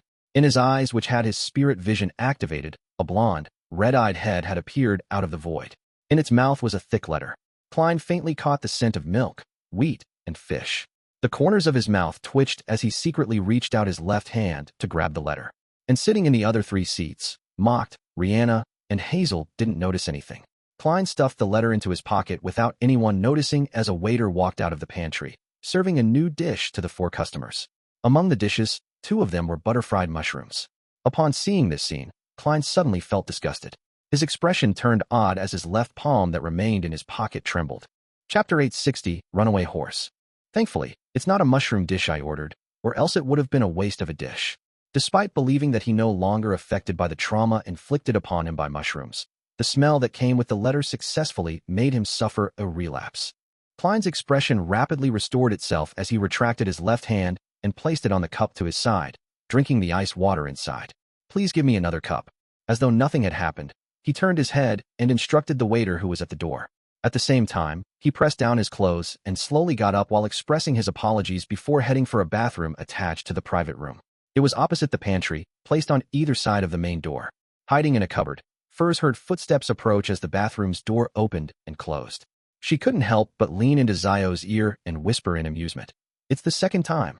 They've been here for slightly more than 30 minutes, and Dwayne Dantès has already gone to the washroom twice. The first time was clearly to pee. If it's for the same reason, it means that this gentleman's kidneys, bladder, or prostate is problematic. He's coming out. He's coming out. He's really only peeing. TSK. He seems to drink plenty of water usually, and often heads to the bathroom. Sigh. It's difficult being a tycoon, but it's even more difficult being a good-looking tycoon in particular. Zio rolled her eyes. What has that got to do with you? Focus and be serious. We're on a mission. Also, that bodyguard of the Member of Parliament named Mocked seemed pretty strong. He's probably a beyonder. We need to be careful. Furs had no choice but to suppress her desire to chat as she shrank back. They're guarding the area outside without being wary of others passing through the walls. How unprofessional. All right, we'll chat when we're back. At that moment, Klein had returned to the table and sat back in his seat. He drank a mouthful of ice water, sipped on some white wine, and said to Mocked with a smile, "Having been here in Backlund for nearly 2 months, I've been busy getting used to the environment and hadn't found the time to start a new business. Every day, I wake up seeing money flowing out without any coming in. Haha, it's about time I do something." He indicated his willingness to participate in the arms dealing by cracking a joke. Mocked stroked his cup and said with a warm smile, "I can empathize with that. In the beginning, I was in such a stage as well. How much money do you have to spare? I can introduce you to some friends for a partnership." Klein replied in a calm tone, "I'll be able to spare a maximum of £20,000 at present." "You're richer than I imagined," Mocked said with a heartfelt sigh. Under normal circumstances, a tycoon who had a liquidity of £20,000 was definitely someone whose overall wealth was on the order of £100,000. Not giving Dwayne Dantès a chance to be humble, he casually said, "Didn't you buy 3% of the coin company's shares before? You can pledge it for at least £10,000. That will give you some liquidity." Klein immediately smiled and sighed. "I have already donated those shares to the church. I plan to establish a bursary foundation that's targeted at the poor." "You donated it to the church?" Mocked had yet to meet the priests or bishops of St. Samuel Cathedral today. Furthermore, he had been out and had yet to receive the invitation. Therefore, he wasn't aware of the new development. Ma'am Rihanna and Hazel, who were enjoying the delicious food, looked up as well, subconsciously casting their gazes at Dwayne Dantès. At their level, it wasn't uncommon to have friends they knew that could donate £10,000, but very few could donate that much in one go. And among these few people, there might not even be one who was willing to donate such amounts. No, there was one now, Dwayne Dantès. "Yes." Klein nodded with his usual expression. "If not for the goddess's blessings, I would have long died in the chaotic southern continent. And when I was young, if I had the chance to attend school and study, perhaps my life would have been completely different. Thus, I wish to give those children who desire to change their fates some hope. Your character is as amazing as your generosity." Rihanna lowered her cutlery and praised sincerely. Hazel also nodded indiscernibly. The way she looked at Dwayne Dantès turned significantly gentler. Seeing her parents begin an idle conversation over the charity, she excused herself and walked to the bathroom, seemingly pressing her right hand onto her abdomen. When she arrived at the door, she was just about to turn right when she suddenly turned her head and looked at the cupboard beside the pantry. She frowned slightly and revealed a look of confusion before retracting her gaze and opening the washroom's wooden door. When Hazel came out after washing her hands, she had apparently forgotten the abnormality that had happened. She touched the necklace at her chest and returned to the dining table. Dinner came to an end after the dishes and dessert were served. The four left the private room and met the 2 bodyguards outside with their servants. They were preparing to return home. At this moment, Hazel suddenly paused and said, "I think I dropped my ear studs inside. Sorry about that. Please wait a moment." Without waiting for Ma'am Rihanna to instruct a waitress to do the search, Hazel turned around and circled around the bend, returning to the room she had been in. Hazel lowered her hand that held her left ear and directly entered the connected pantry until she was in front of the cupboard. She then placed her hand on it. She had planned on opening the door to the cupboard at an extremely fast speed, but after some thought, she decided to be cautious by holding onto her necklace with one hand and turning her body sidewards to prevent any sudden attacks from whatever was inside. As she held her breath, Hazel took the chance when the waiter was clearing the table inside to suddenly pull the door open, exposing whatever was inside. However, apart from some spare cutlery and tablecloth, there was nothing. Hazel once again wore a look of puzzlement, as though she couldn't believe the scene before her eyes. I clearly sensed something very valuable inside. She muttered under her breath, and quickly closed the door before her maidservant chased up to her and walked out of the pantry. Outside the Dantès restaurant, Furs and Zio turned their heads simultaneously and looked inside. That girl actually noticed us? Furs whispered in disbelief and amazement. If she hadn't used door opening and sneaked out from the back of the cupboard, she and Zio would have been discovered, having no choice but to admit that they were secretly protecting Dwayne Dantès. Zio wore a confounded look as well. I remember that you didn't speak or move about when she was heading to the washroom. Perhaps she's a beyonder as well and has a certain type of spiritual intuition. Furs made an uncertain guess. Mr. Dwayne Dantès sure leads a difficult life. He often encounters the power struggles between tycoons and nobles while having a butler that secretly studies black magic at home. Furthermore, there are beyonders with mysterious powers living nearby. By the way, what's her name? Hazel. Zio was looking for Dwayne Dantès' carriage, preparing to hide underneath when her gaze suddenly froze. Furs, look. That person is acting oddly. Furs traced her gaze and saw a middle-aged man in a black formal suit. He was pacing along the sides of the street, looking very anxious and frustrated. How is he acting oddly? Furs didn't have the time to observe him carefully, as she directly asked. Zio answered simply. He's dressed as a decent gentleman, but his shoes are very dirty. It's as though he hasn't shined them in a while. As you know, Backlund is covered in dust. Also, he would touch the area underneath his armpit. I dare bet that there's an underarm holster hidden there. Apart from that, his expression and attitude imply that he isn't normal. They're coming out soon. I'll head to the carriage first. Watch that person and ensure that Mr. Dantès is protected.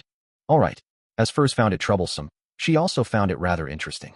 Hence, she retreated to an area that concealed her as she observed the entrance of the Dantès restaurant.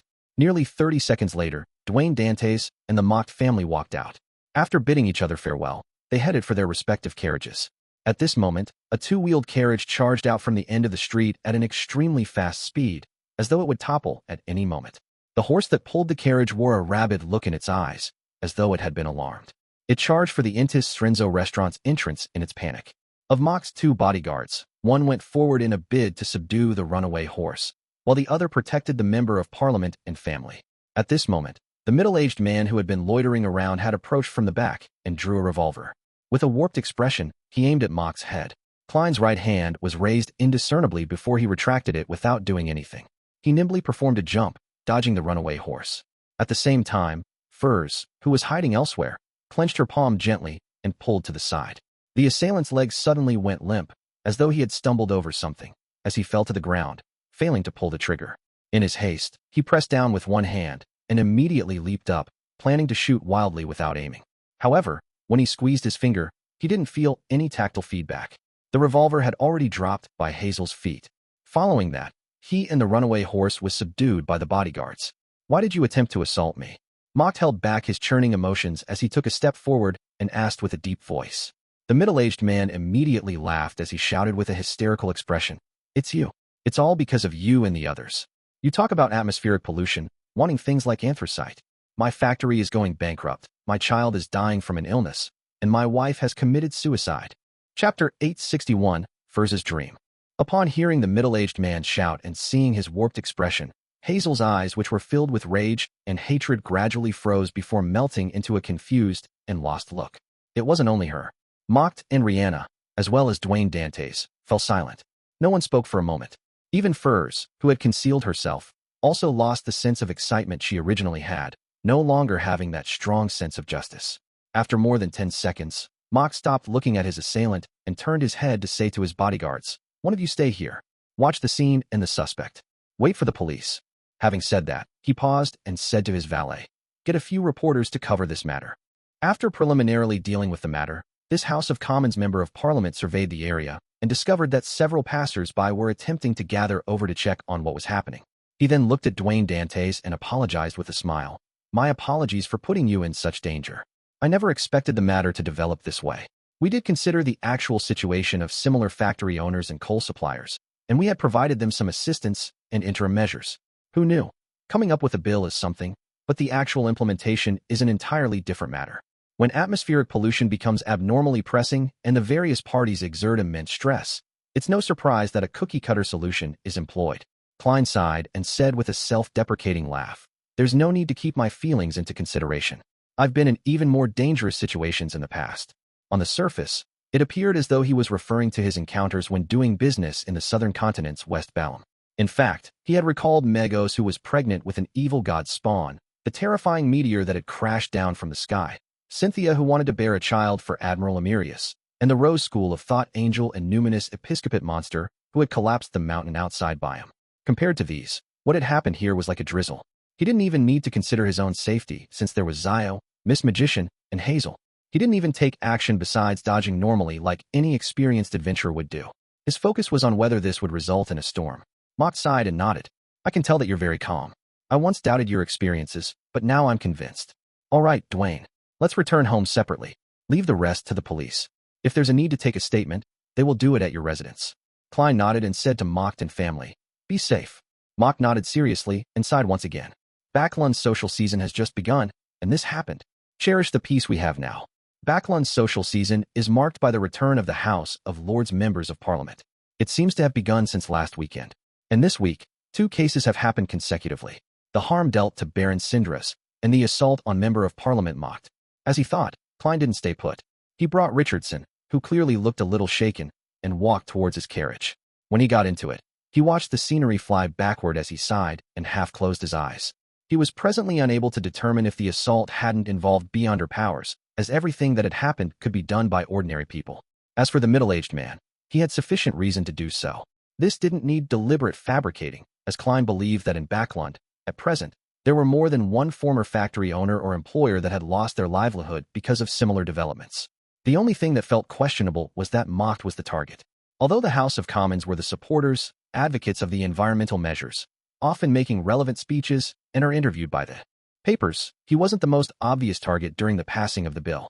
In comparison, there was a higher chance that members of the National Atmospheric Pollution Council were picked as targets for revenge. Klein leaned on the carriage wall as he slowly opened his eyes, seeing that it was already dark and cloudy with rain already pattering down. Once again, he realized how the maelstrom hidden beneath the seemingly calm Backlund surface was intensifying. Reining in his thoughts, Klein raised his left palm and tapped his pocket. And it was what he believed to be Frank Lee's reply and some unknown mushrooms. Klein really yearned to return home to head above the gray fog and use the newly received mushrooms to communicate with creeping hunger, doing so to regain the use of the sealed artifact. With the storm already brewing, he believed that there was a need for him to quickly be returned back to his optimal combat strength. And in this aspect, creeping hunger was essential. Unfortunately, he had 2 beyonder bodyguards following him, so it was best if he didn't head above the gray fog for the time being. "I clearly don't need any protection, but I spent a few £100s to hire 2 people to restrict my actions. How helpless I am as a tycoon." Klein finally sighed inwardly as he raised the cup of black tea that had just been prepared by Richardson. He took a sip as his facial muscles tensed up before relaxing. Klein looked down and discovered that there had been twice the number of lemon slices in his black tea than usual. He glanced at Richardson in an unnoticeable manner, and he saw that his valet was in a daze, as though he was still lost in the horror of the assault. "As cowardly as usual," Klein commented inwardly as he placed the porcelain cup on the table. Late at night, 39 Backlund Street, Member of Parliament Mock's house. Hazel sat before her dressing table, looking at the gray rat sitting on a powder box. After a long silence, she said, "Was my father wrong? The matter he pushed for is clearly a good thing. There is nothing that is beneficial to everyone. There will always be those who benefit and those who suffer from it. At such times, a relevant bill or plan requires thought, compensation, and aid. If your father had done them, the problem isn't his. Conversely, it also means he's cold and ruthless," the rat said perfunctorily. Hazel recalled for a few seconds and relaxed her expression. "During dinner, I sensed that there was something very valuable hidden inside the cupboard in the pantry, but when I later got an opportunity to open it, there was nothing." The rat was taken aback as it said in thought. Perhaps that was Dwayne Dantès' bodyguard. He was recently embroiled in a suicide case, and it said that it involves Baron Sindras. Hiring a bodyguard to protect him in secret is normal. The bodyguard inside the cupboard might also possess supernatural powers, carrying mystical items with them. That's why you were able to sense it. Hazel nodded gently and accepted the explanation before subconsciously muttering to herself, I wonder what kinds of supernatural powers those bodyguards have. After saying that, she swept the gray rat with a puzzled look. How do you know Dwayne Dantès was embroiled in a troublesome case? The rat squeaked. My present state is very suitable for me to eavesdrop into the conversations of others. As it spoke, it looked in the direction of 160 Buckland Street, the glint in its eyes shimmering. Based on the sleeping rotation, Furs was asleep as she felt herself float to an ancient and majestic castle. In it were all kinds of beyonder ingredients and mystical items. There were even 2 blurry tarot cards. However, she didn't take any of them away, as they were sealed by an invisible force field. Furs looked around in an attempt to find the means to remove the seal. Finally, she saw a complicated symbol drawn at the top of the dome. It was a symbol formed from fate and concealment. If I find an item engraved with this symbol, I'll be able to unseal some treasure.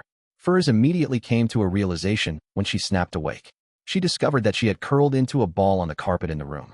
She had a thin silk blanket covering her. She and Zio didn't dare sleep in the reclining chair, afraid that Dwayne Dantès, who often sat in it, would notice something different.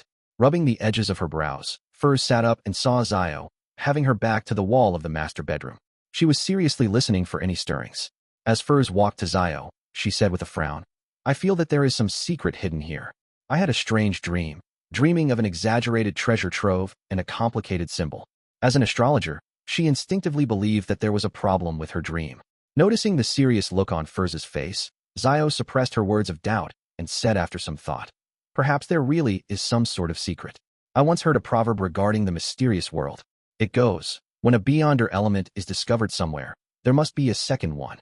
Ignoring the butler who we can't tell if he possesses beyonder powers or not, that Miss Hazel is someone with a beyonder element.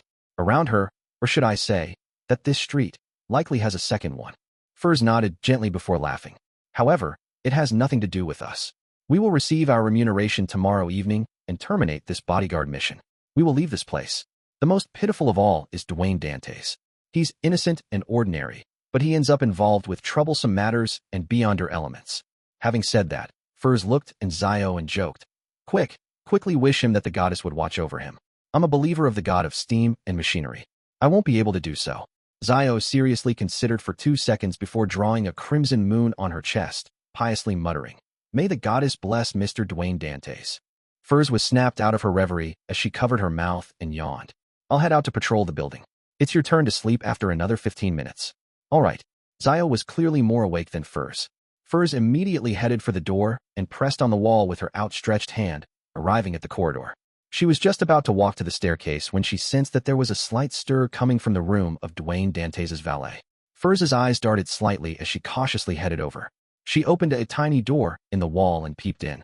She then saw Richardson jumping a crazy dance that had a tinge of mystery. A spirit dance? Doesn't this valet believe in the Evernight goddess? He's secretly worshipping death?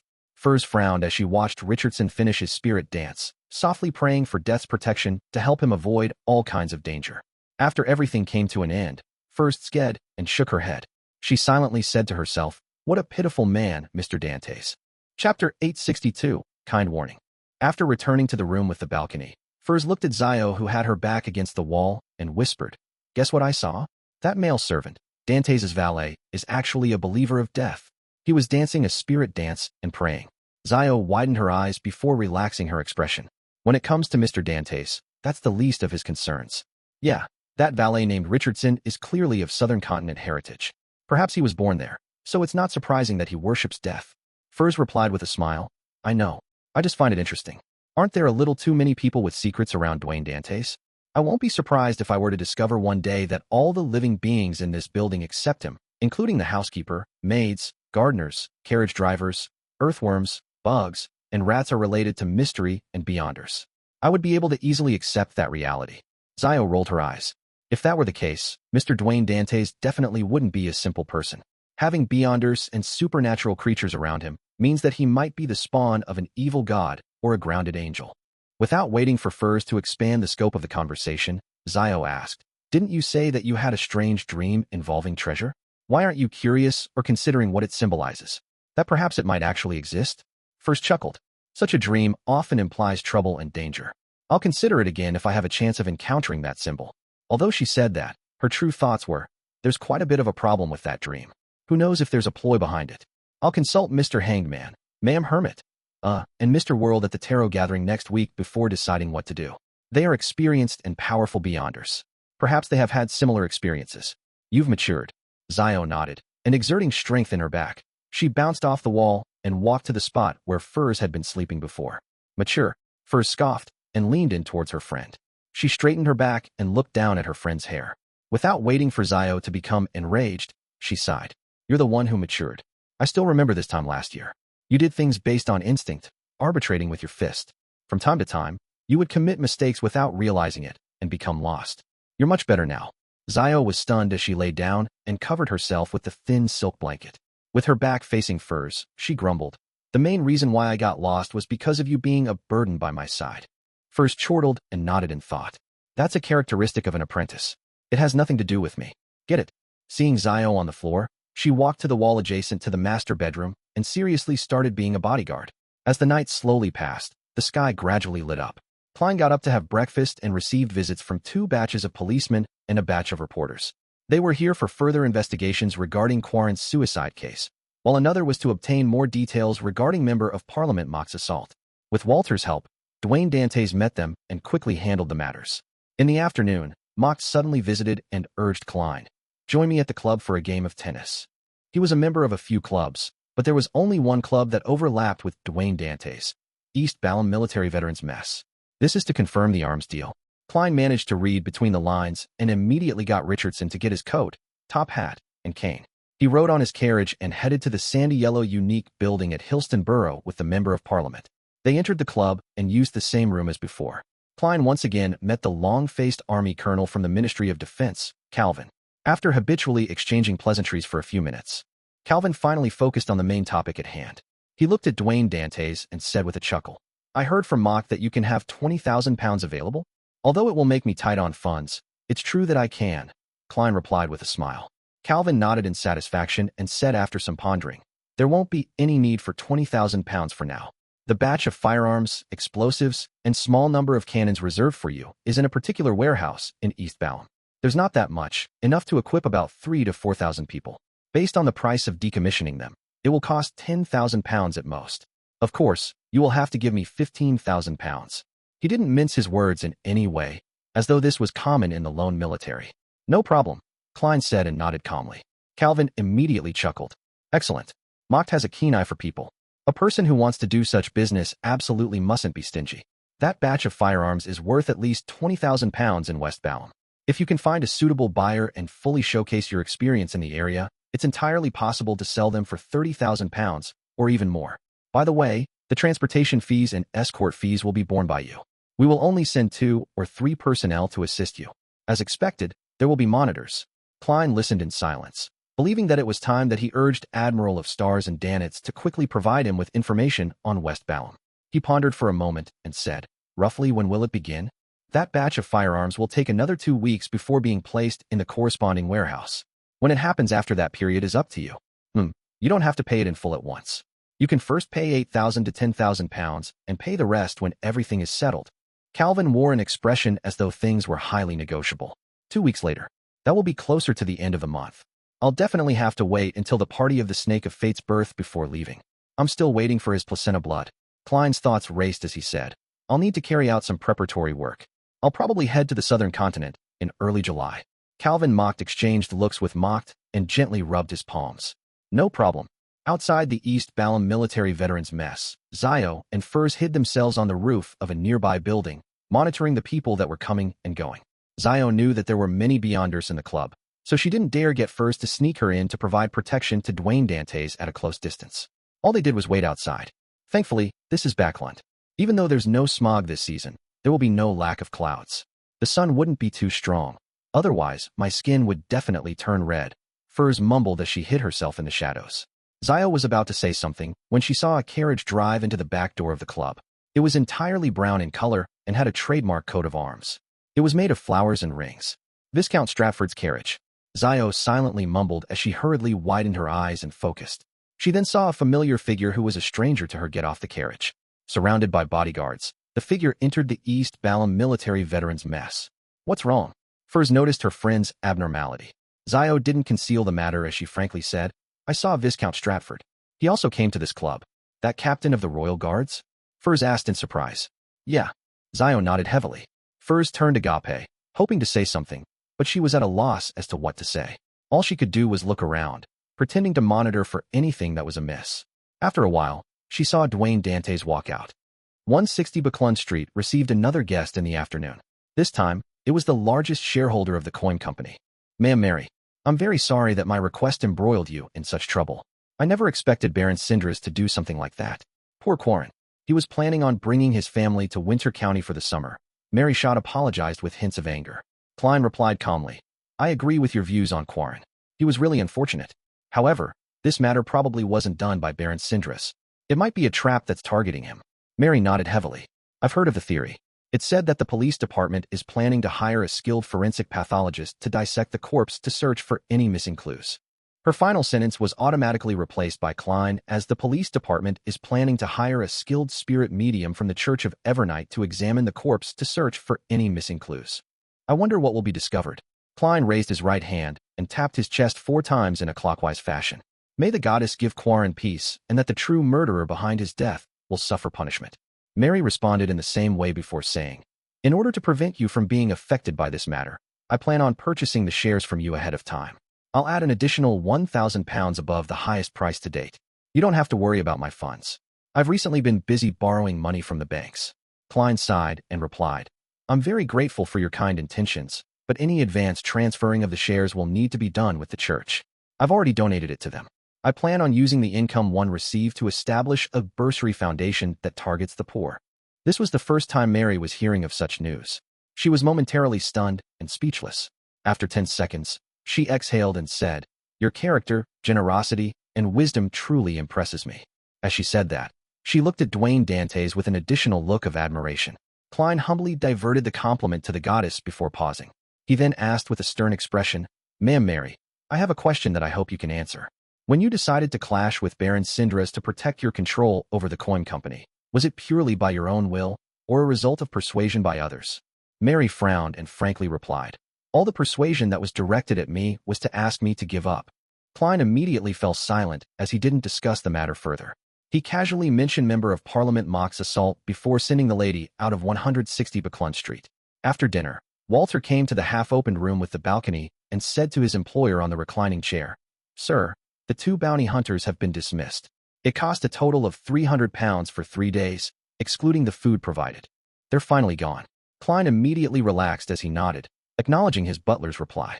Following that, he eagerly entered the master bedroom, planning on taking out the mushrooms sent to him from Frank Lee and bringing them up above the gray fog to communicate with creeping hunger.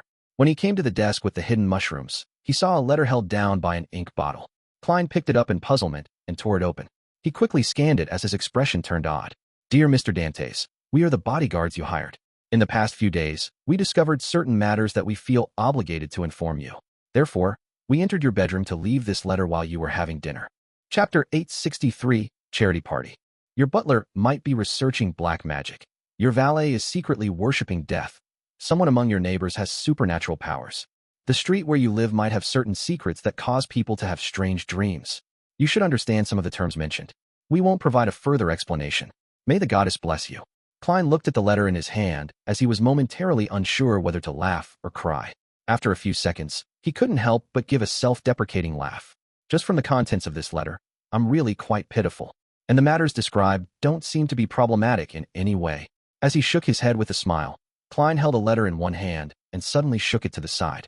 Scarlet flames surged and devoured the piece of paper. Regardless, Miss Zio and Miss Magician are rather kind people. The only problem is that what they mentioned are things I already know. In fact, I'm more aware of the reasons than they are. As Klein mumbled, he found the mushrooms he had hidden. There were a total of 4 breeds of mushrooms. One was 3 dried products that could react with water and fish. The second was a new breed with golden caps, as they emitted the smell of flour. The third was white with specks of black spots. They were swollen and puffy, as though a liquid was flowing within them as they exuded the smell of milk. The fourth had strange gills running down its 2 sides. Their surface was filled with dense and soft scales. Klein swept his gaze at these mushrooms and took out a gold coin. He caught it after flicking it. After confirming the results, he took off the ordinary glove he previously wore. With his bare skin, he grabbed the 3 new mushrooms to test various scenarios that Frank Lee hadn't mentioned. They felt normal to the touch, and there weren't any changes to the mushrooms. Klein heaved a sigh of relief, no longer afraid that the level of danger they possessed had exceeded his capability. He was previously afraid that these mushrooms would immediately produce roots upon contact with items of flesh and blood, devouring whatever was in its path to grow before dispersing its spores. Perhaps it's the relatively strong light from the gas wall lamps, or it might be as a result of plucking them which causes these mushrooms to lose most of their living characteristics. They will be revived only under special conditions, such as being in the stomach of a living creature. With the intention to figure out the truth, he drew all the curtains to the master bedroom and extinguished all the wall lamps. Then, he picked up the new mushrooms with his bare hand and determined that there wasn't anything abnormal about them as they hadn't fed on his body. After doing this, Klein lit the wall lamps again and set up a ritual, sacrificing the mushrooms above the gray fog. Sitting in the fool's seat, he wasn't in a rush to summon creeping hunger. He first summoned a metal bottle that had his blood inside to the long bronze table.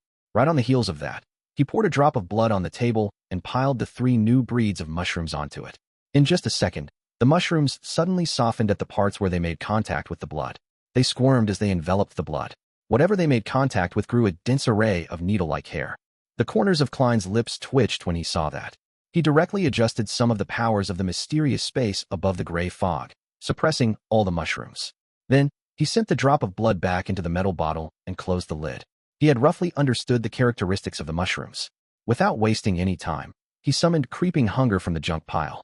Holding the thin human-skinned glove, Klein placed it on the table and removed the seal around the mushrooms. Then, he saw the creeping hunger support itself with its 5 fingers before standing up with great difficulty. It began retreating rapidly like it was playing a piano. So you do no fear? Klein revealed a genial smile. He pressed the glove down and gifted it with some of the powers of the mysterious space above the gray fog. Then, he grabbed a mushroom with his other hand and brought it close to creeping hunger. The human-skinned glove struggled with all its might, but ultimately failed to escape his grasp as it clearly began trembling. Klein stopped moving the hand with the mushroom and chuckled. Are you still going to randomly praise the true creator?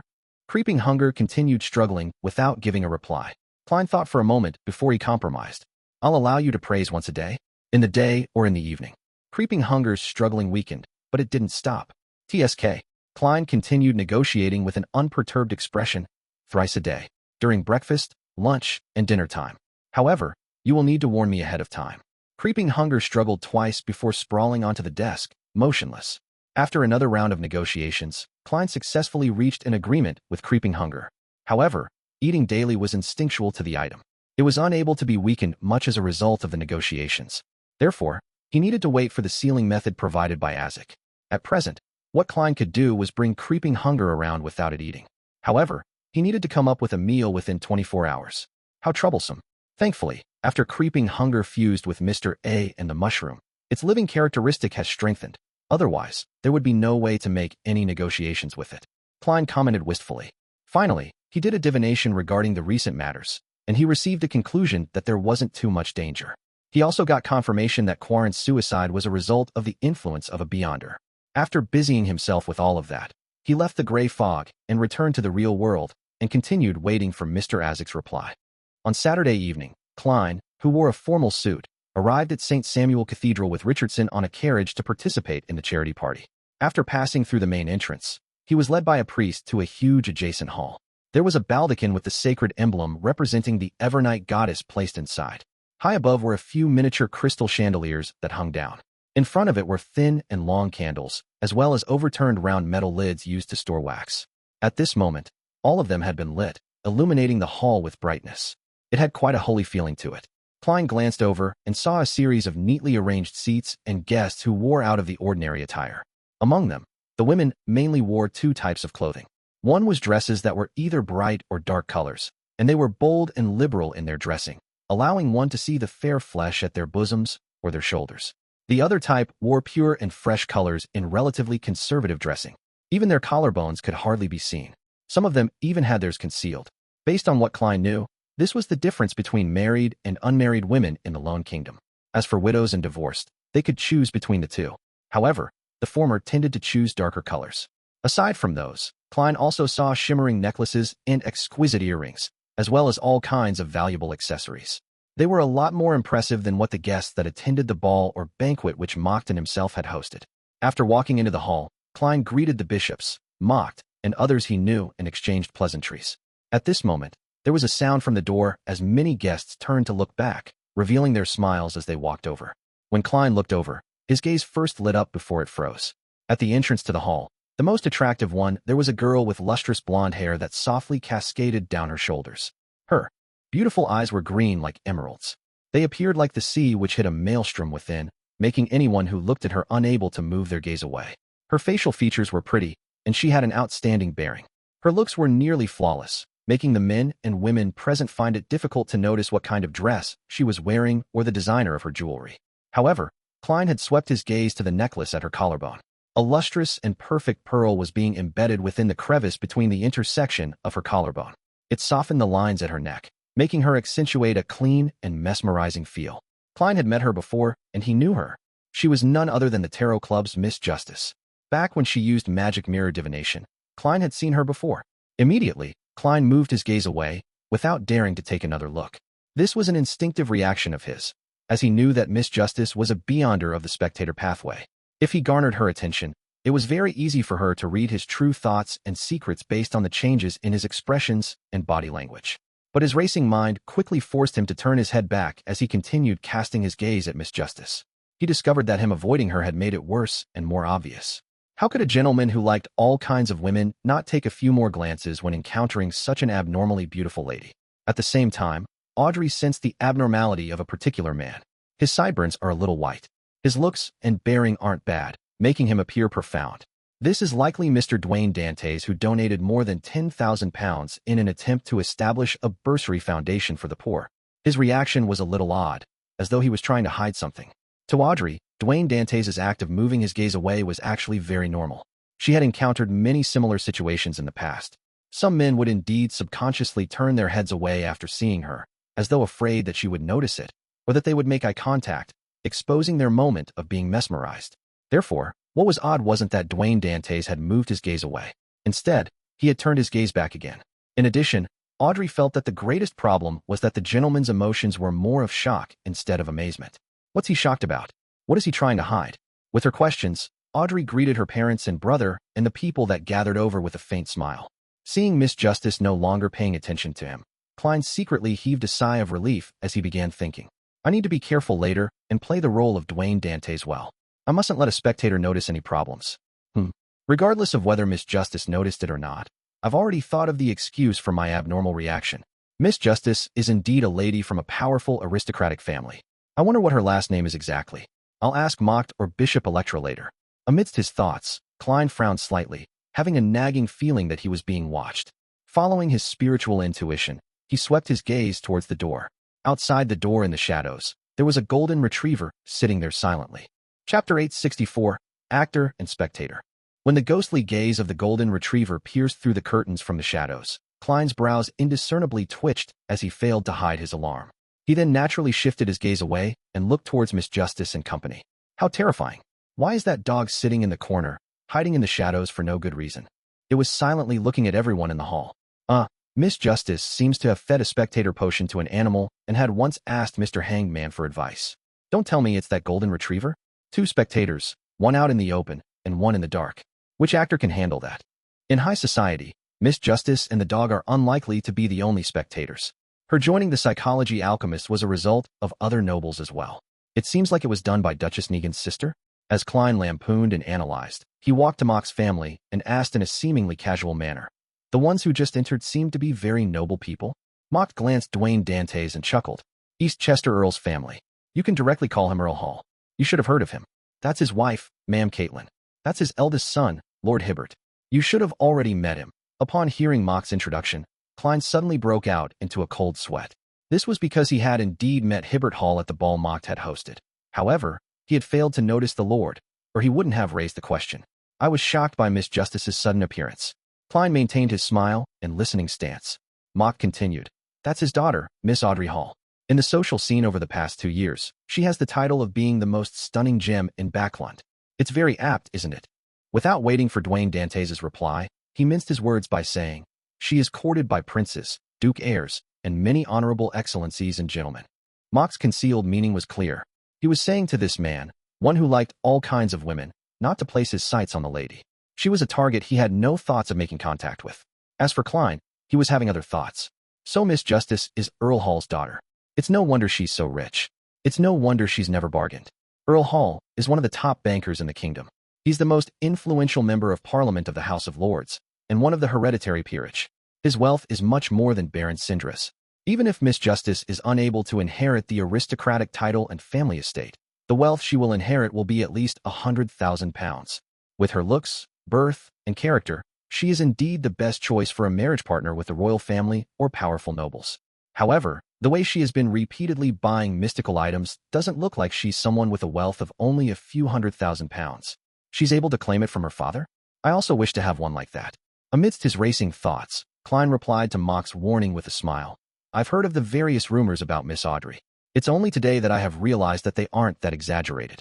Unfortunately, I'm not a prince or the heir to a duke, marquis, viscount, or earl. Otherwise, I would also be one of her pursuers. He was implying that he knew his status and standing. Mock didn't continue the topic and began introducing the various guests he knew to Dwayne Dantès. He had truly led him into high society. Of course, the greatest supporter involved in this was the Church of Evernight. Without the charity party they held for the foundation, Mock wouldn't have the chance to bring Dwayne Dantès to meet so many honorable people. Marquis Lockent, Earl Gross, Viscount Loveland. The aristocratic believers of the goddess separately exchanged pleasantries with Dwayne Dantès with a rather genial attitude. Before Mock was done with the introductions, an elder walked into the hall. He was wearing a black clergyman robe with red accents. By his chest hung 5 dark sacred emblems. He was clean-shaven, and his eyes were deep, dark, and tranquil. Including Earl Hall, everyone turned to face the elder and respectfully bowed. Good evening, Your Grace. This elder was none other than St. Anthony Stevenson, one of the 13 archbishops of the Church of Evernight. He was the person in charge of the Backlund diocese, and he was part of the upper echelons of the church in the true sense of the word. When Klein saw the archbishop, his body and mind involuntarily trembled as he found it difficult to hide it. It was as though he stumbled upon a grave on an unlit village trail back when he was young. He swept his gaze and saw that the other guests didn't have any strong reactions. He immediately realized that the horror which St. Anthony carried with him was more clearly felt by people with stronger spirituality. He hurriedly entered cogitation in an attempt to calm himself down. When he managed to control his trembling, St. Anthony had already smiled. He surveyed the area and tapped his chest 4 times in a clockwise fashion. Praise the lady. Praise the lady. The guests at the charity party replied one after another. With the archbishop's arrival, Mock stopped introducing Klein to the other guests because the party had officially begun. According to convention, everyone would take their seats and piously pray to the goddess for 3 minutes. Following that, the cathedral would begin singing and walk to the baldachin and use their ethereal, uniform, and seemingly cathartic voices to praise the goddess. After the religious ritual ended, Electra received St. Anthony's instructions to stand to the side of the choir. There was a podium there with all kinds of books placed on it. Everyone, I'd like to thank you all for coming. Your character is a resplendent star in the serene night. Electra first said a few words of pleasantries before saying, Our establishment of a bursary foundation that targets the poor stems from Mr. Dwayne Dantès' suggestion. He is truly an honorable gentleman. His piousness and character are impeccable and a definite role model to others.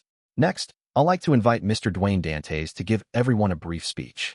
Although Klein was already prepared, he drew a gasp inwardly when he heard the last sentence. This was different from usual.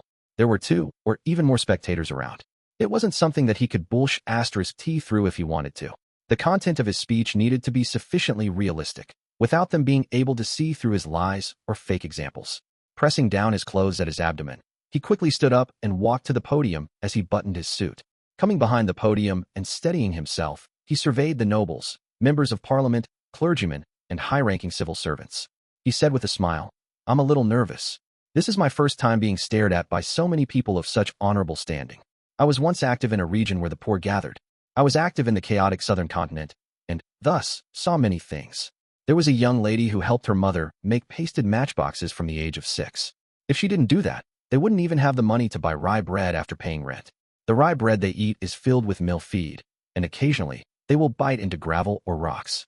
The hardness make it usable as a rod to attack others. When this girl gradually grew up, although she led a laborious daily life, and her family lacked any additional funds, she still looked forward to the night schools run by the church. She wished to study how to read in order to grasp knowledge. This is because she knew that only by doing so could she stop living the way she did. Only by doing so would she not starve and be able to wear clothes that could really protect her from the cold. She wouldn't need to work at factories with harsh conditions and end up dying in her 20s. Klein had selected a portion of the experiences of the poor kids he had met before, merging them together as he conveyed them with his true feelings. He could clearly see many ladies more or less reveal looks of empathy. A number of girls even had their eyes flicker, such as Audrey Hall. She really is an easily moved child. I've acted from the bottom of my heart. I've even moved myself, much less a spectator. However, most gentlemen aren't moved. Some of them seem to already be aware of the situations of the poor. Some do not mind those of the lower class. Klein swept his gaze as he continued. Our industry has been developing. In the future, we will definitely need more literate workers. Our election criteria has been relaxed. In the future, the ones who are eligible to vote will definitely include most of the educated. With the empathy towards these poor children and my expectations of the kingdom's future, I've decided to donate all my coin company shares that I have on hand to establish a bursary foundation that targets the poor. It lets them have the opportunity to enter official institutes of higher learning after attending the free night classes. Earl Hall, who had a beautiful mustache, nodded when he heard that. He was the first to raise his hands to gently clap. Amidst the vigorous applause, Klein returned to the seat belonging to him.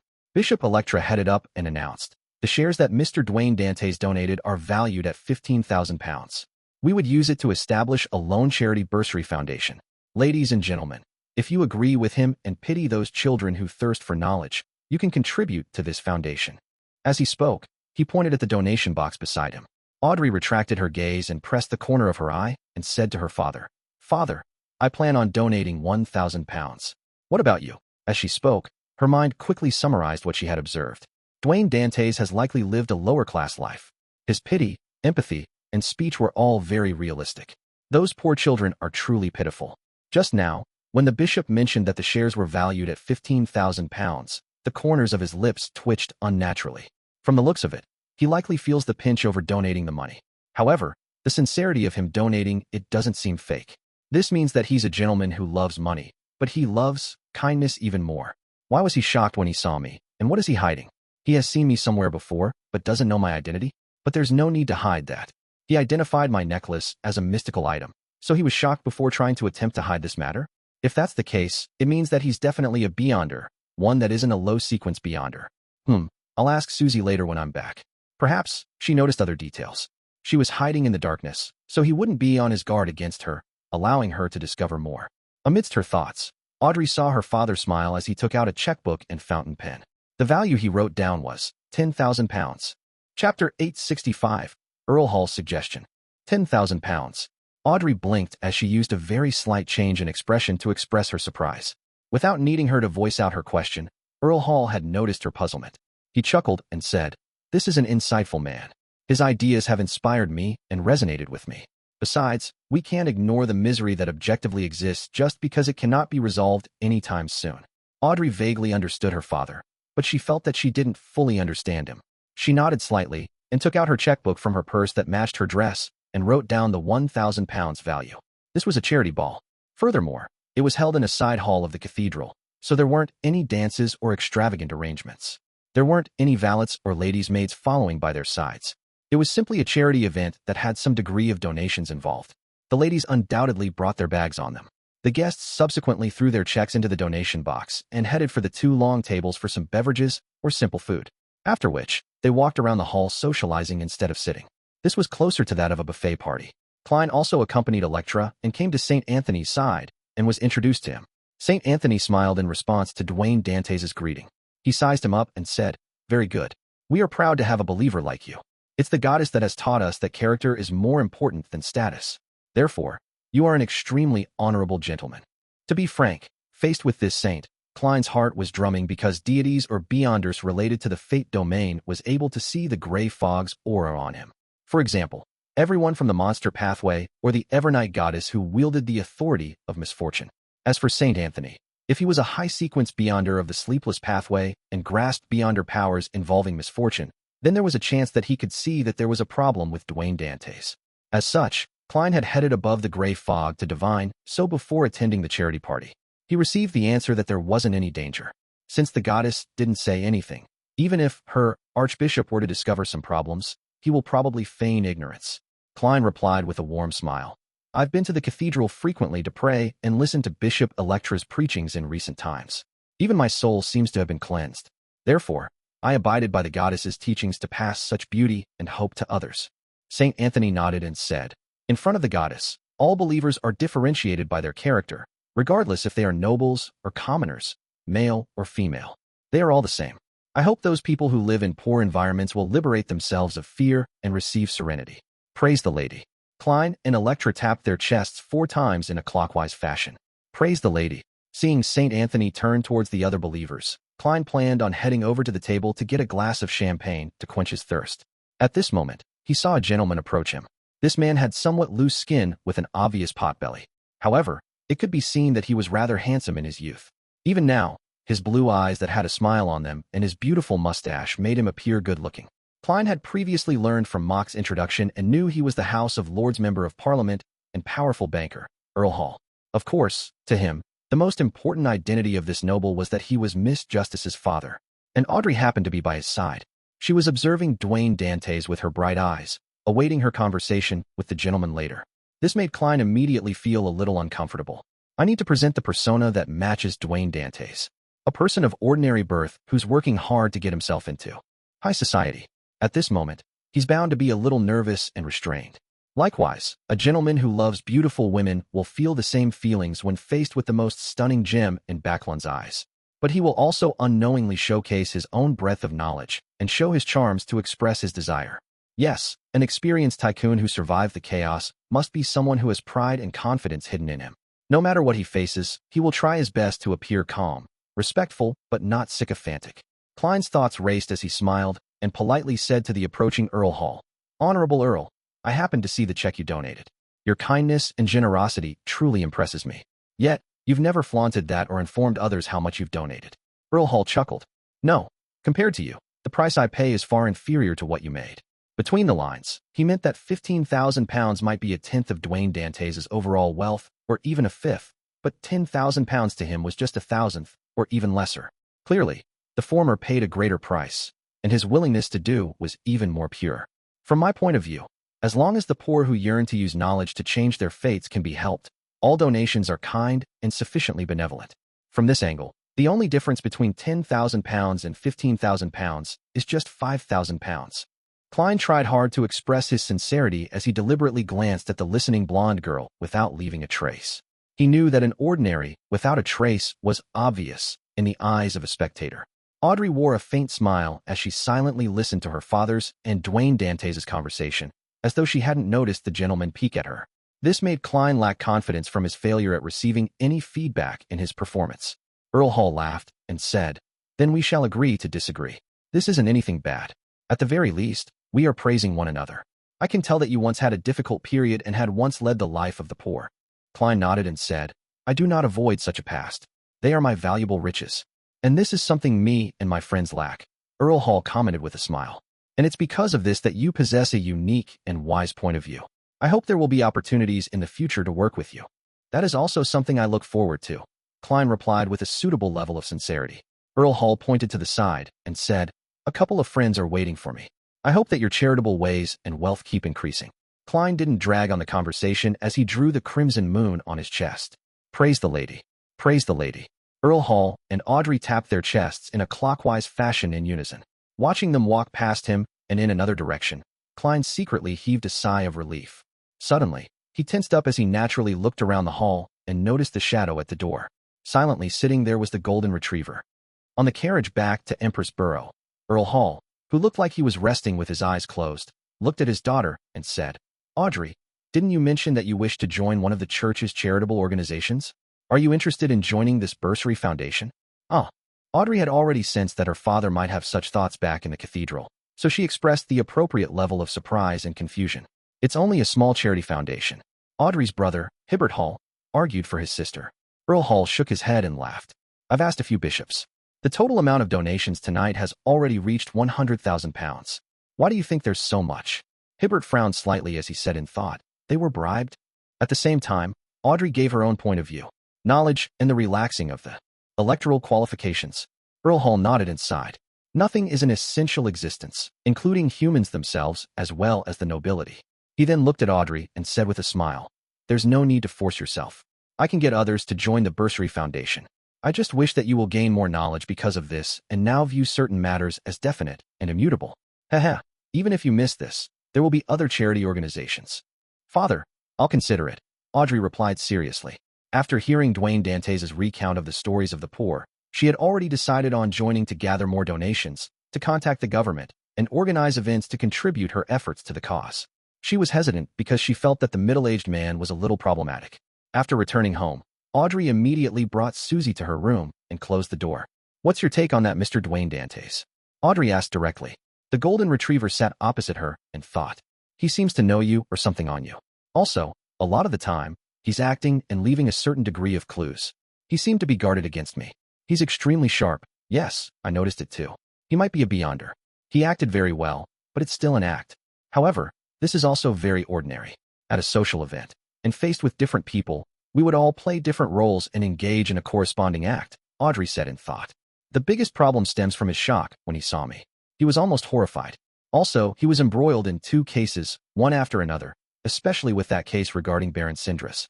It seems to have some beyonder elements involved in it, with signs of someone being cued to do so. Susie gaped her mouth, unable to give a definitive explanation. All she could do was woof. Audrey began another train of thought. I'll get someone to investigate Dwayne Dantès, and after confirming that there aren't any major problems, I'll join the Bursary Foundation. All right, it's almost Monday. I can request Furs and Mr. Moon. They're both in Backlund. Monday afternoon at 3. Dark red beams shot up in the Grand Palace, materializing into blurry figures. Audrey quickly surveyed the area and looked to the seat of honor at the bronze, long table, and bowed with a smile. Good afternoon, Mr. Fool. Chapter 866, Home. Upon hearing Miss Justice's greeting, the Fool Klein suddenly had a strong, wistful feeling. After knowing her identity, status, looks, and situation, he had a deeper understanding as to why Audrey's tone had a happy and radiant air. He understood where they essentially came from, but he didn't end up envious or jealous because of that, nor did he believe that she lacked the toughness that was brought about by misery. Instead, he felt that in this world that had chaos, warped, and madness underlying it, having such a lady exist was really nice. A smile surfaced on his face as he gently nodded as an acknowledgement of Miss Justice's greeting. After the Tarot Club members exchanged greetings, Katlia nudged her glasses and turned her body sideways. She bowed in the direction of the blurry figure that was enveloped by gray fog at the end of the long bronze table. Honorable Mr. Fool, there are 3 diary pages this time. Queen Mystic has finally come online again. Klein lampooned and said with a smile, very good. A few seconds later, Katlia conjured the diary pages after receiving approval before seeing them leap into Mr. Fool's hands. Klein glanced at it casually when his heart skipped a beat. He realized that the diary pages provided by Queen Mystic depicted Emperor Roselle's early days. It didn't seem to contain anything important. Logically speaking, when being unable to distinguish the importance of entries, one will definitely prioritize the later diary entries. This would best restore the mystery as to why Emperor Roselle was agitated. I believe Queen Mystic is sufficiently clever. As Klein wondered to himself inwardly, he began seriously reading the first page. September 21st. Arrived at St. Millom. I've officially begun my first state visit. Faysac's weather is really a little cold. It's not even October, and it looks like it's about to snow. It's no wonder it's famous for its various coats and winter wear, as well as its liquor. F***CK, the people here are ridiculously tall, as expected of a country that descended from giants. However, I have to say that I hate it when people look down on me. Tonight, I'll be going to a bar to find a Faysac beauty to share some drinks. Upon reading this, Klein suddenly suspected if Queen Mystic Bernadette's question was if she had a brother of Faysac descent. Holding back his tsking inwardly, Klein swept his gaze to the second diary entry. September 22nd. I think I blacked out. What happened last night? What happened to my Faysac beauty? I actually lost out to her in drinking. The embassy staff told me that the women here are often better at drinking than men. I should show some temperance when I head to bars in the future. I sure don't want some ugly, middle-aged woman to do unspeakable things to me when I black out. The alcohol here sure is strong. My headache has lasted an entire day. Thankfully, my stomach doesn't hurt. I should sleep early. I'll be visiting the Great Twilight Hall tomorrow.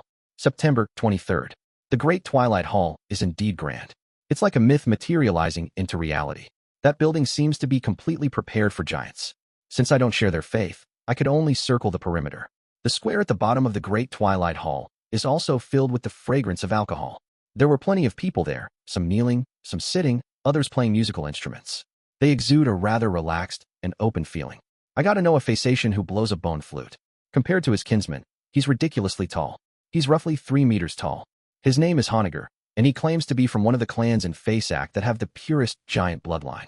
The way he plays the bone flute looks very sorrowful, as though he doesn't belong here but has no idea where to go to. Compared to the skirt chasers at Dantès, he's a lot more like a poet. Now that I mention it, I really can't help but give some criticism. Those guys seem to wear any sexual diseases as a badge of honor. It just messes up the entire social market. I had a chat with Honegger for a while and raised my question from before.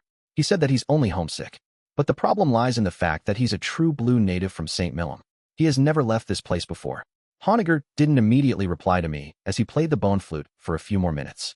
He later told me that he misses the origins of the giant bloodline, the giant king's court mentioned in myths.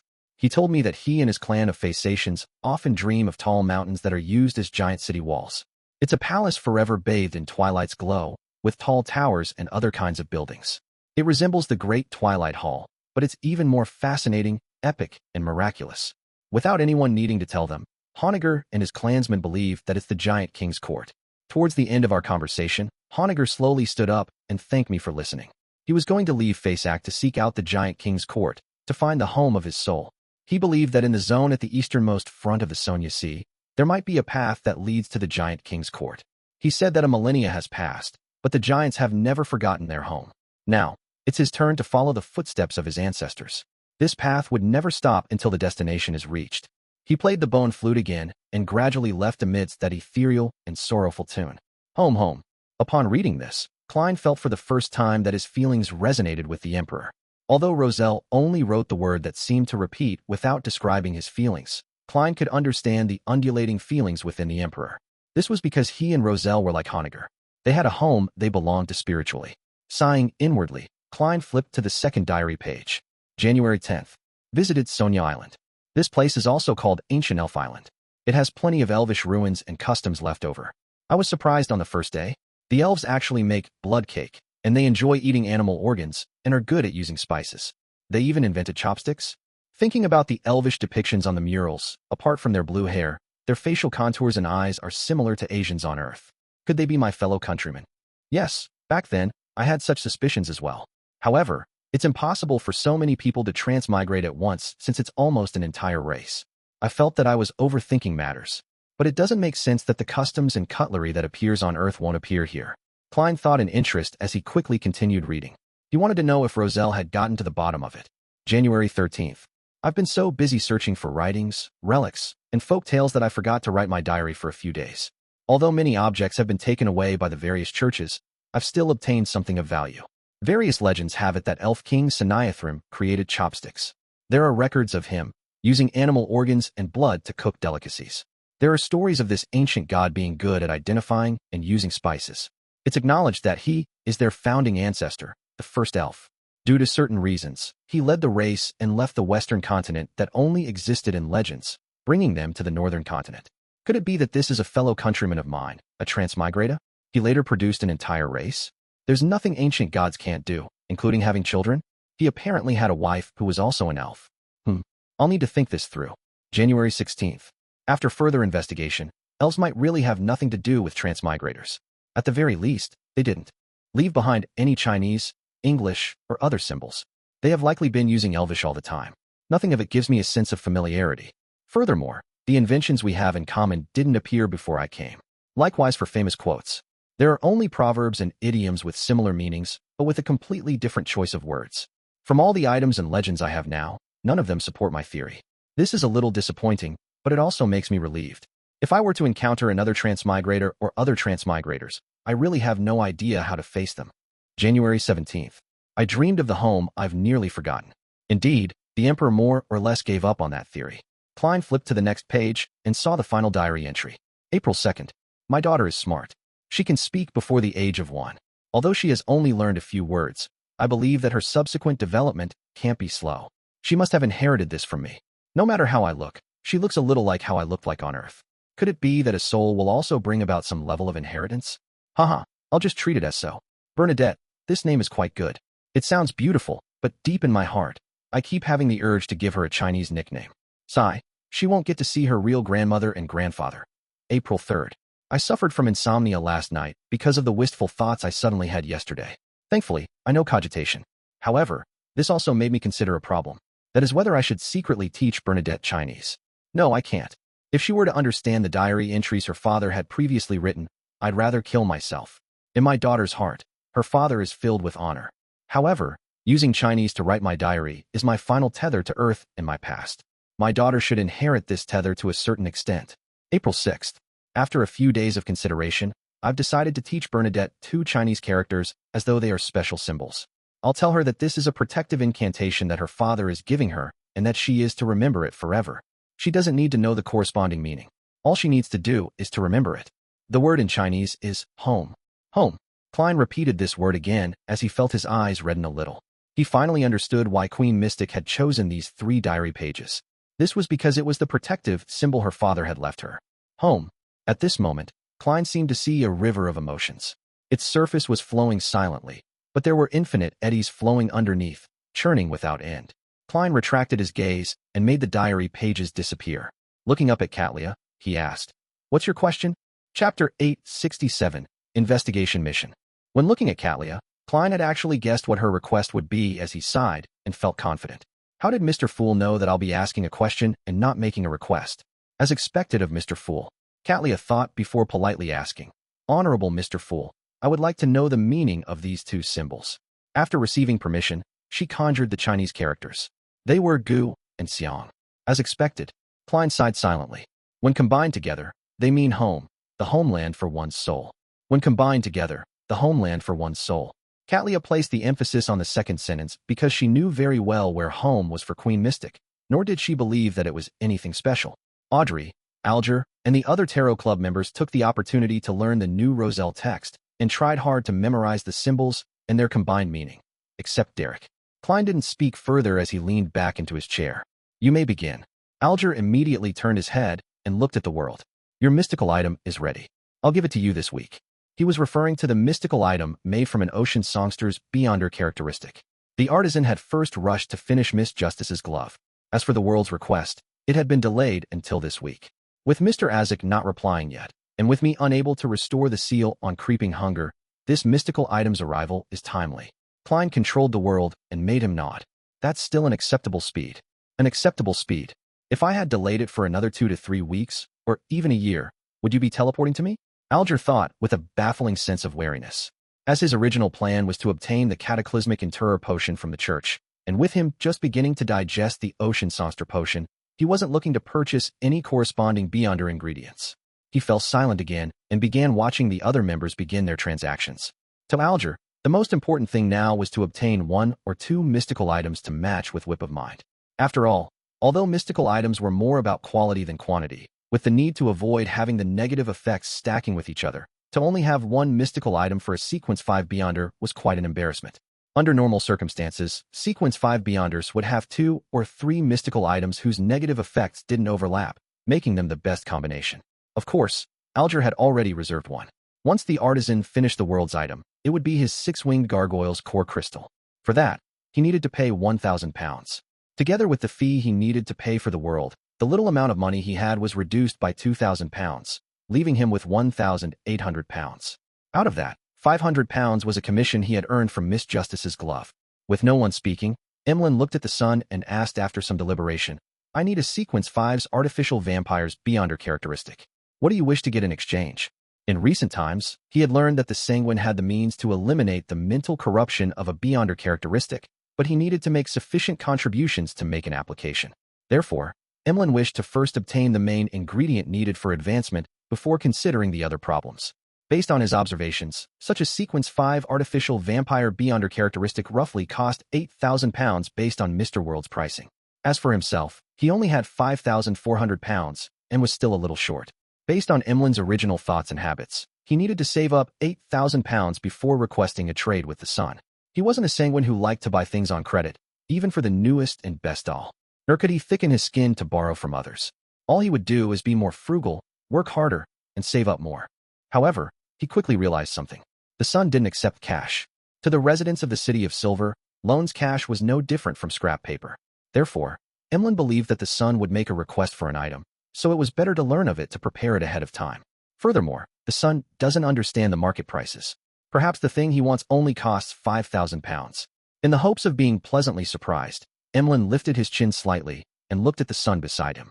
Derek thought seriously and said, Sun Pathways Sequence 5 Potion Formula. He originally wished to request him to repay his debt with Mr. World, but he realized that Mr. World hadn't raised any requests at all. Hence, he didn't find it appropriate to relegate it to someone else. In addition, having participated in so many tarot gatherings, Derek was no longer the newcomer who knew nothing. With the City of Silver having an exchange standard, he knew the difference between a Sequence 6 Notary Potion Formula and a Sequence 5 Beyonder characteristic very well. Using the former to cover the debt of the latter would be a terrible deal. Therefore, he changed his request to the Sequence 5 Potion Formula. Sequence 5 Potion Formula. That's very difficult to purchase. It will cost between £4,500 to £7,000. It will mainly depend on how urgent both parties are. Also, there's a cost to verifying its authenticity too. Emlyn was just about to answer when he heard Mr. World's hoarse voice sound. I have it. Instantly, the palace that looked like a giant's residence fell silent. All the Tarot Club members appeared a little wooden. Is Sequence 5 that common? Emlyn felt down when he realized that he still wasn't at Sequence 5 yet. After calming down, he asked, how much will it cost? Considering Emlyn White's financial situation, Klein made the world chortle deeply. £5,000. Priest of Light Potion Formula. £5,000. Emlyn was first taken aback before he said without hesitation, deal. It was like he was facing a discount for a doll he had been longing for. All right. The world nodded as though it wasn't a major transaction. Then, he saw Miss Justice look around and hear her say, I'd like to commission an investigation mission. Investigation mission. The fool Klein's heart skipped a beat as the world's expression turned somewhat sluggish. What is it? Furs asked proactively. Her impression of Miss Justice's commissions was that they were relatively simple while paying handsomely. She definitely needed to take it. Audrey organized her words and said, there have been 2 matters that happened in Backlund recently. One is Baron Sindris. He was suspected to have been framed. The other is Member of Parliament Mock being assaulted because of the environmental measures. Furs found Miss Justice's description especially familiar because she had been present for the 2 matters. She had witnessed them and was involved in them. She unknowingly straightened her back, waiting for Miss Justice to continue. And in these 2 matters, there is a tycoon named Dwayne Dantès involved. He came to Backlund 2 months ago, and he had donated more than £10,000 of shares to the Church of Evernight in an attempt to establish a bursary foundation that targets the poor. Audrey described using a tone as though she had never directly interacted with him and was simply suspecting something about him from the data and rumors she had received. I wish to hire someone to investigate the actual situation with that gentleman. I know this too well. He's rather rich, and he looks pretty good. He handles matters with experience and in a mature manner. He's someone with kidney or bladder problems. Furs nearly raised her hand to shout out her thoughts. If Miss Justice wasn't pleased with that, she had even more information, such as Dwayne Dantès was in a rather pitiful state. His butler studied black magic, his servant worshipped death, and one of his neighbors was a beyonder. There was a secret to his street, and that he had donated the shares to extricate himself from trouble. In short, he perfectly fits the image of a foreigner who is being bullied. I nearly recommended him a medicine that treats kidney and bladder problems. After all, Mr. Moon is skilled in such matters. I can still earn a commission through this. Yes, there's no rush. Let's hear what Miss Justice has to offer. Furs curbed her heart, which was awash with excitement, as she patiently looked at the girl beside her. However, her body language and emotional upheavals had betrayed her in front of a spectator. Audrey was rather surprised and puzzled by this. She never expected Furs to know Dwayne Dantès and seemed to know quite a lot about him. This made her have a new guess as to why Dwayne Dantès was shocked when he saw her. She suspected if Furs had once said or shown something to the man. Meanwhile, Emlyn was a blank. He knew nothing about what Miss Justice had mentioned. All he could do was confirm that these happened in Backlund. As for the fool Klein, who was leaning back in his chair, leisurely looking at the members, he nearly twitched the corners of his mouth. Miss Justice's commissioning of others to investigate Dwayne Dantès had exceeded his expectations. This was because they had only met once at the charity party. They didn't seem to have any deeper interactions, so there was no need for any further investigations. Could it be that I exposed something about myself that garnered Miss Justice's interest? Or could it be that by donating £10,000, it shows how much importance Earl Hall places on this? Hence, Miss Justice decided to secretly carry out investigations because she's worried for her father? Klein's mind raced as he hurriedly thought of a solution. At this moment, Audrey deliberated for a moment and looked at Miss Magician and said, an initial investigation for £500. If you encounter danger, causing the difficulty to rise, I'll compensate you with more. No problem. Furs hurriedly organized her words inwardly.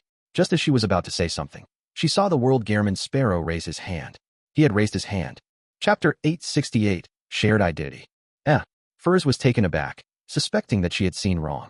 Following that, she couldn't help but have thoughts surface in her mind. Mr. World wishes to take this mission? That's right. He's in Backland. But this is an investigation, not a murder. Dwayne Dantès is already pitiful enough. Leave Dwayne alone. Eliminating the investigation target implies completing the investigation, because there will be no need to make another investigation. What do? Do I still take the mission? It's a full £500. I just need to recount what I previously discovered to receive £200. But the competitor is Mr. World. Perhaps we can cooperate and not compete? Why would Mr. World be interested in this mission? His focus is actually on the framing of Baron Syndra's or the assault on Member of Parliament mocked. Furs finally grasped the problem at its core. As for Alger and Catlia, they had already cast their gaze at the world. To them, be it the framing of Baron Syndra's, the assault on Member of Parliament mocked, or Dwayne Dantès' donation of more than £10,000, they weren't something that needed special notice. However, to have Mr. Fool's Blessed choose to accept the investigation mission meant that the problem was bound to be extremely complicated. It made them feel that there were important secrets underlying the matter. Emlyn didn't think too much about it, but he had also sensed that the seemingly ordinary investigation mission wasn't that simple.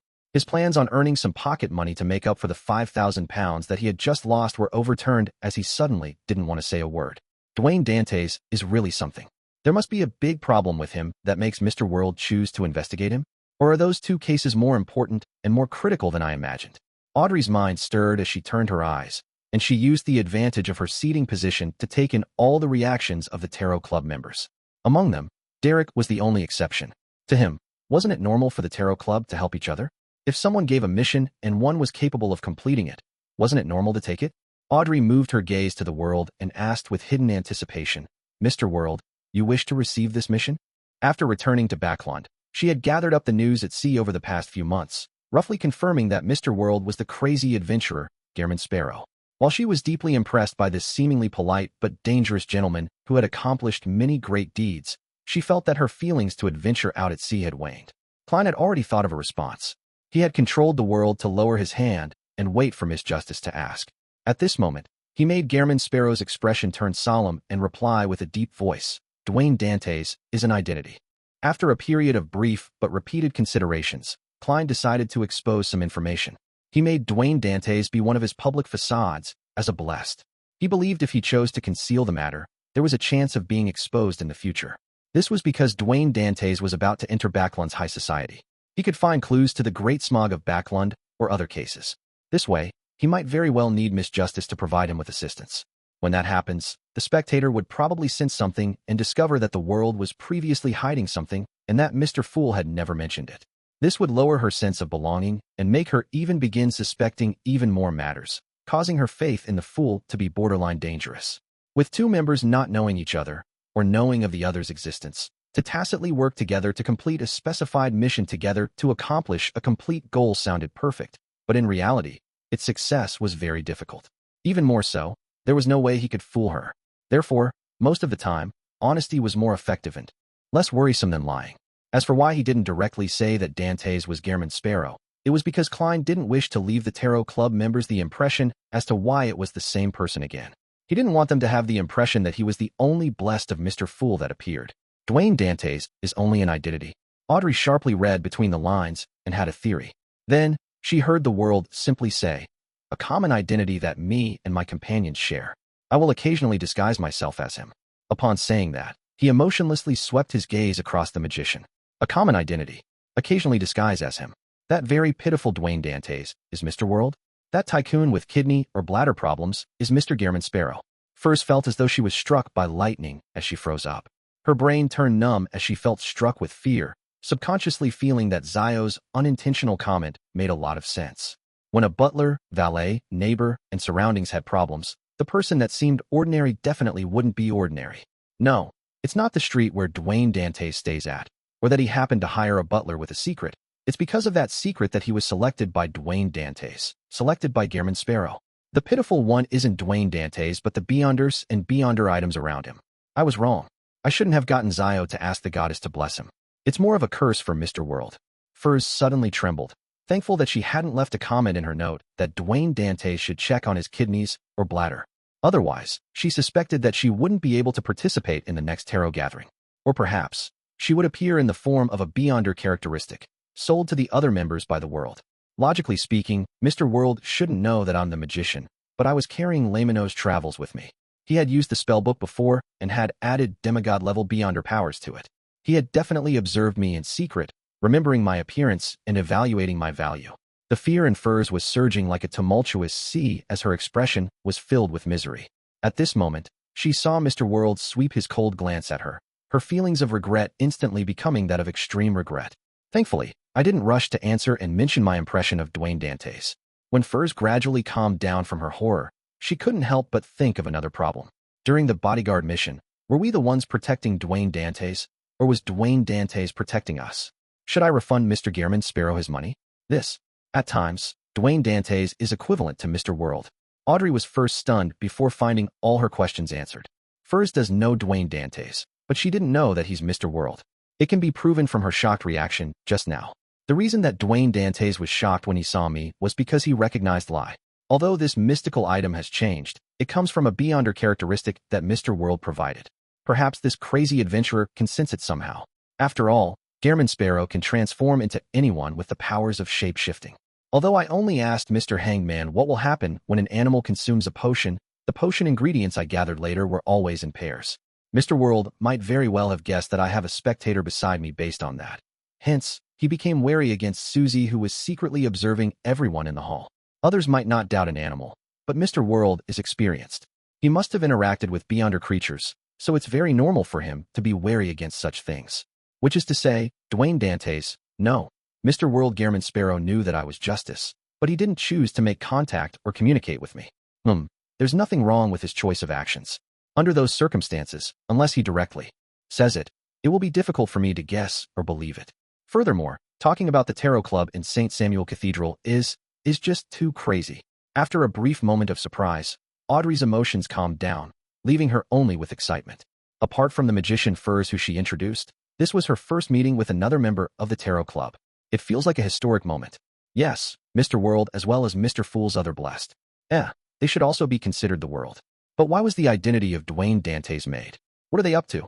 The matter of Baron Syndra's being framed, Member of Parliament mocked being assaulted, and their donation to establish a bursary foundation really are more complicated and important than I originally imagined. Why do I feel that the kingdom's upper echelons are beginning to stir in a state of unrest? I had this feeling back when Prince Edisac died during the Great Smog of Backlund. Today, it's even more intense. Now that I know the identity of Dwayne Dantès, I might be able to participate and cooperate indirectly, reducing the risk my parents might suffer, reducing the risk of the innocent. Amidst her thoughts, Audrey quickly made up her mind. She would accept her father's choice to join the Lone Charity Bursary Foundation. Then she inwardly quipped, wouldn't it be very logical to have Justice from the Tarot Club join the charity foundation established by Mr. World from the Tarot Club? Alger and Catlea weren't too surprised that Dwayne Dantès was the world, that he was the amalgamation of Mr. Fool's blessed. In their minds, another thought flashed through their minds. Something major is about to happen in Backlund. Chapter 869, report him. Chapter 869, report him. Is something brewing in Backlund again? An extension of the Great Smog of Backlund? As Alger and Catlea wondered about the framing of Baron Syndra's and the assault on Member of Parliament mocked, they planned on using their own respective channels to obtain more detailed information to see if they could discover anything abnormal. They weren't in a rush. They had no intention to directly ask the world what his motives or exact plans were. They felt that he wouldn't answer in detail. At best, he would just make a comment. Therefore, they planned to gather more information first to do some preliminary investigations. They would then decide on their subsequent course of action depending on the exact situation. At the same time, they suddenly realized that the public announcement of the identity of Dwayne Dantès seemed to be a boon for them.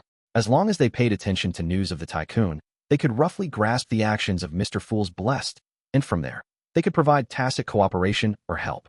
And since this was just a fake identity, it could be disposed of the moment any problems were exposed. Similarly, they could be a witness for this identity, making Dwayne Dantès appear more realistic. The simplest example was that if this tycoon had a background at sea, Catlea could provide her crew, friends, and partners the relevant information, making them believe that such a man existed. By the time the official organizations attempted to investigate Dwayne Dantès' origins, they would discover that he did exist, and that those matters did happen. After a brief silence, Audrey was just about to answer Mr. World's question when she saw Mr. Moon sit up straight and look to the end of the long bronze table, taking the initiative to ask, What is this public identity used for? Are there deeper problems present in the cases mentioned by Miss Justice? As a citizen of Backlund, Emlyn was quite concerned about his living environment. Why don't you investigate all these questions yourself? To not be swept into the vortex, I have already exposed myself. Klein lampooned Emlyn and made the world give a deep chuckle. Of course, it's awaiting further investigation. His succinct answer could be translated in detail too.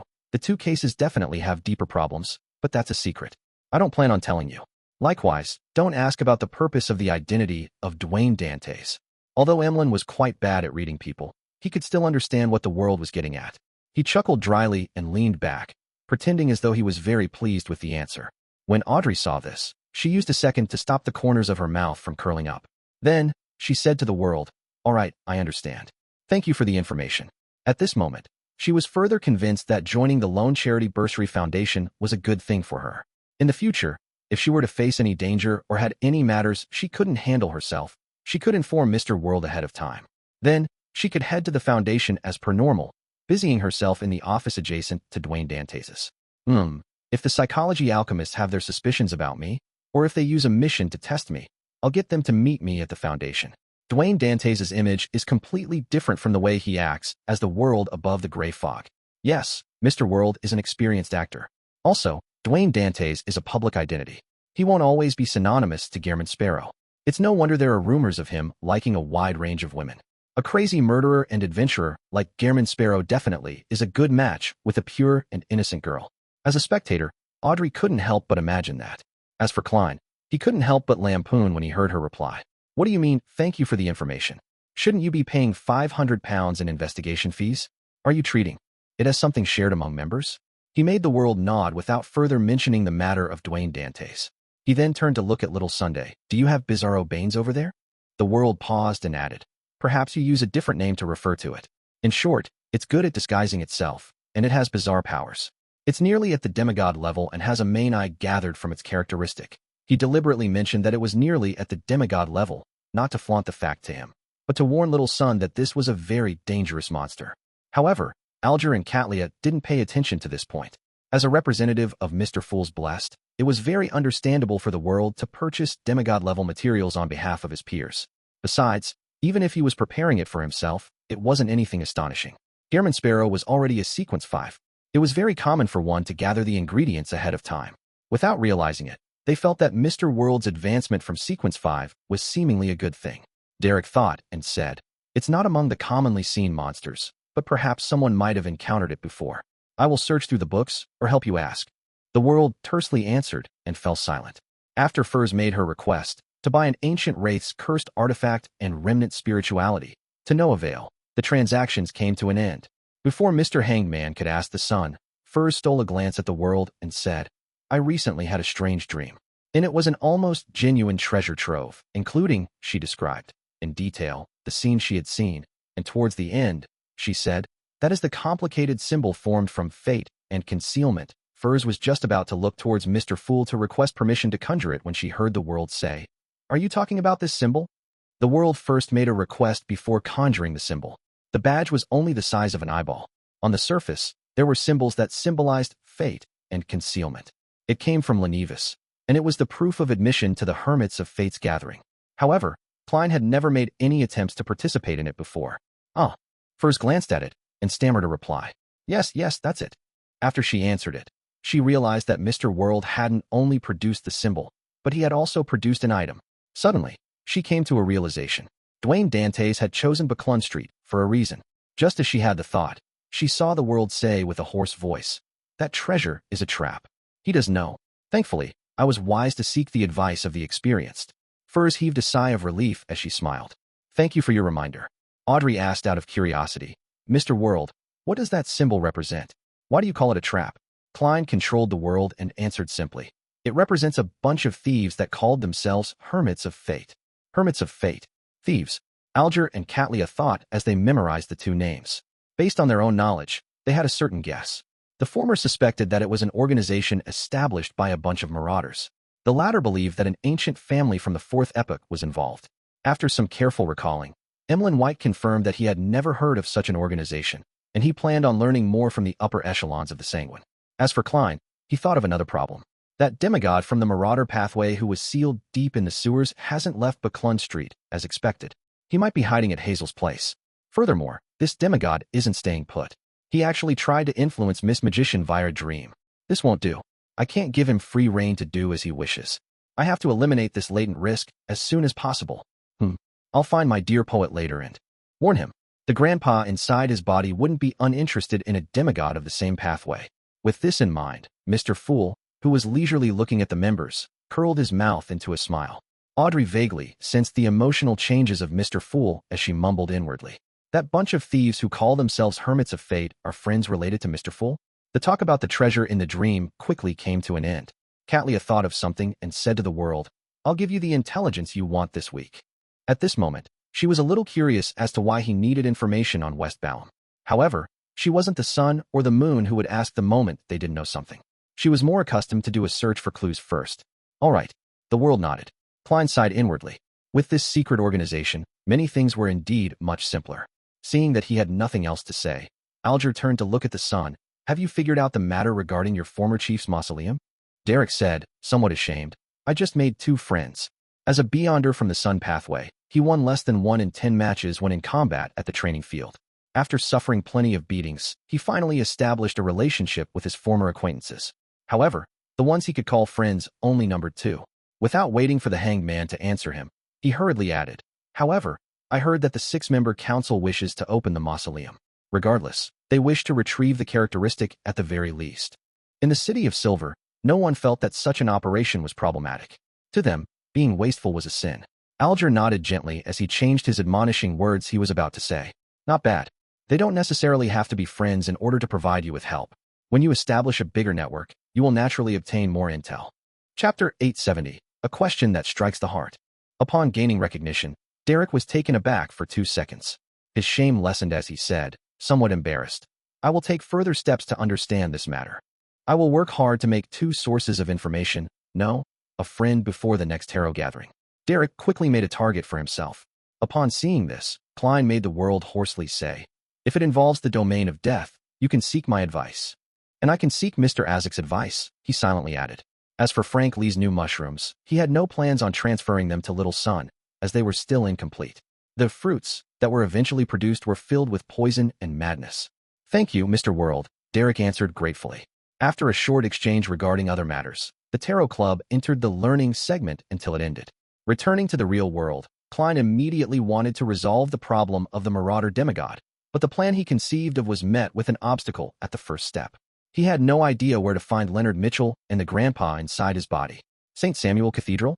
Leonard is most probably underground, but I have no way of entering. He only prays in the cathedral once or twice a week, and he doesn't do it at a fixed time. I can't be heading there thrice a day all week just to meet him, right? What kind of crappy plot is this? Is this what's called a stakeout? Even if I really did it, it might not be effective. As a red glove, he might have left Backland. As Klein lampooned, he felt a deep sense of regret. He regretted being too focused on the sophistry and in fooling Leonard Mitchell, thus forgetting to ask for his contact method. I should have said to Leonard, "I will inform Klein Moretti about his identity being exposed. If he has anything he wishes to say, I will pass it on for him. That way, I'll be able to establish a private method of contact." Klein exhaled slowly. All he could do was use his final solution. That was to ask the magic mirror. Drawing the symbols that implied concealment and mystery prying, Klein cast his gaze at the full-body mirror. He saw aqueous light ripple, producing white Loanese text. "Exalted Great Master, your puny, loyal and humble, terrified servant, Rhodes, is here to answer your summoning. Before answering any questions, I want to say, I was wrong. I was wrong." Klein pricked up his brows and asked, "Why are you suddenly admitting to a mistake?" On the mirror, the white Loanese words warped and turned into new words. In short, "I was wrong." After a series of ellipses, the white words trembled into shape. "Recently, there have been many people trying to find out about you, and they have learned of the reputation of your present identity. So, Dwayne Dantès' amorous preference of liking anyone beautiful has spread, so much so that even Miss Justice knows of it? Well, that's good. I used the explanation that it's a shared identity. More than one blessed plays as Dwayne Dantès, so having a myriad of preferences can be explained. Hee, look at this mirror. It's scared white." Klein was somewhat enlightened as he secretly laughed before saying, "It's your turn to ask." The full-body mirror's words remained white as it formed new words. "Will you forgive me?" "No. I mean, are you willing to watch my subsequent performance?" This attitude, Klein sked inwardly and said with a sullen expression, "Work hard." "Yes, great master." The mirror surface's ghastly white words bloomed with silver light. "Since you have summoned me, do you have a question to ask me?" Klein nodded. "Yes. Where will Leonard Mitchell be living in the next few days?" The silver marks distorted quickly, forming new words. 7, Pinster Street. Beneath the words, the aqueous light rippled, forming a scene. It was a terrace house numbered Unit 7. There was a black-haired, green-eyed youth just about to get his keys. "It's the same old place. There hasn't been any change. If I were to pay a visit directly, it will sully Leonard's impression of Dwayne Dantès. It will be quite a step down. Get Emlyn White to go?" Leonard has probably figured out that the vampire and Sherlock Moriarty, who is also Klein Moretti, have ties.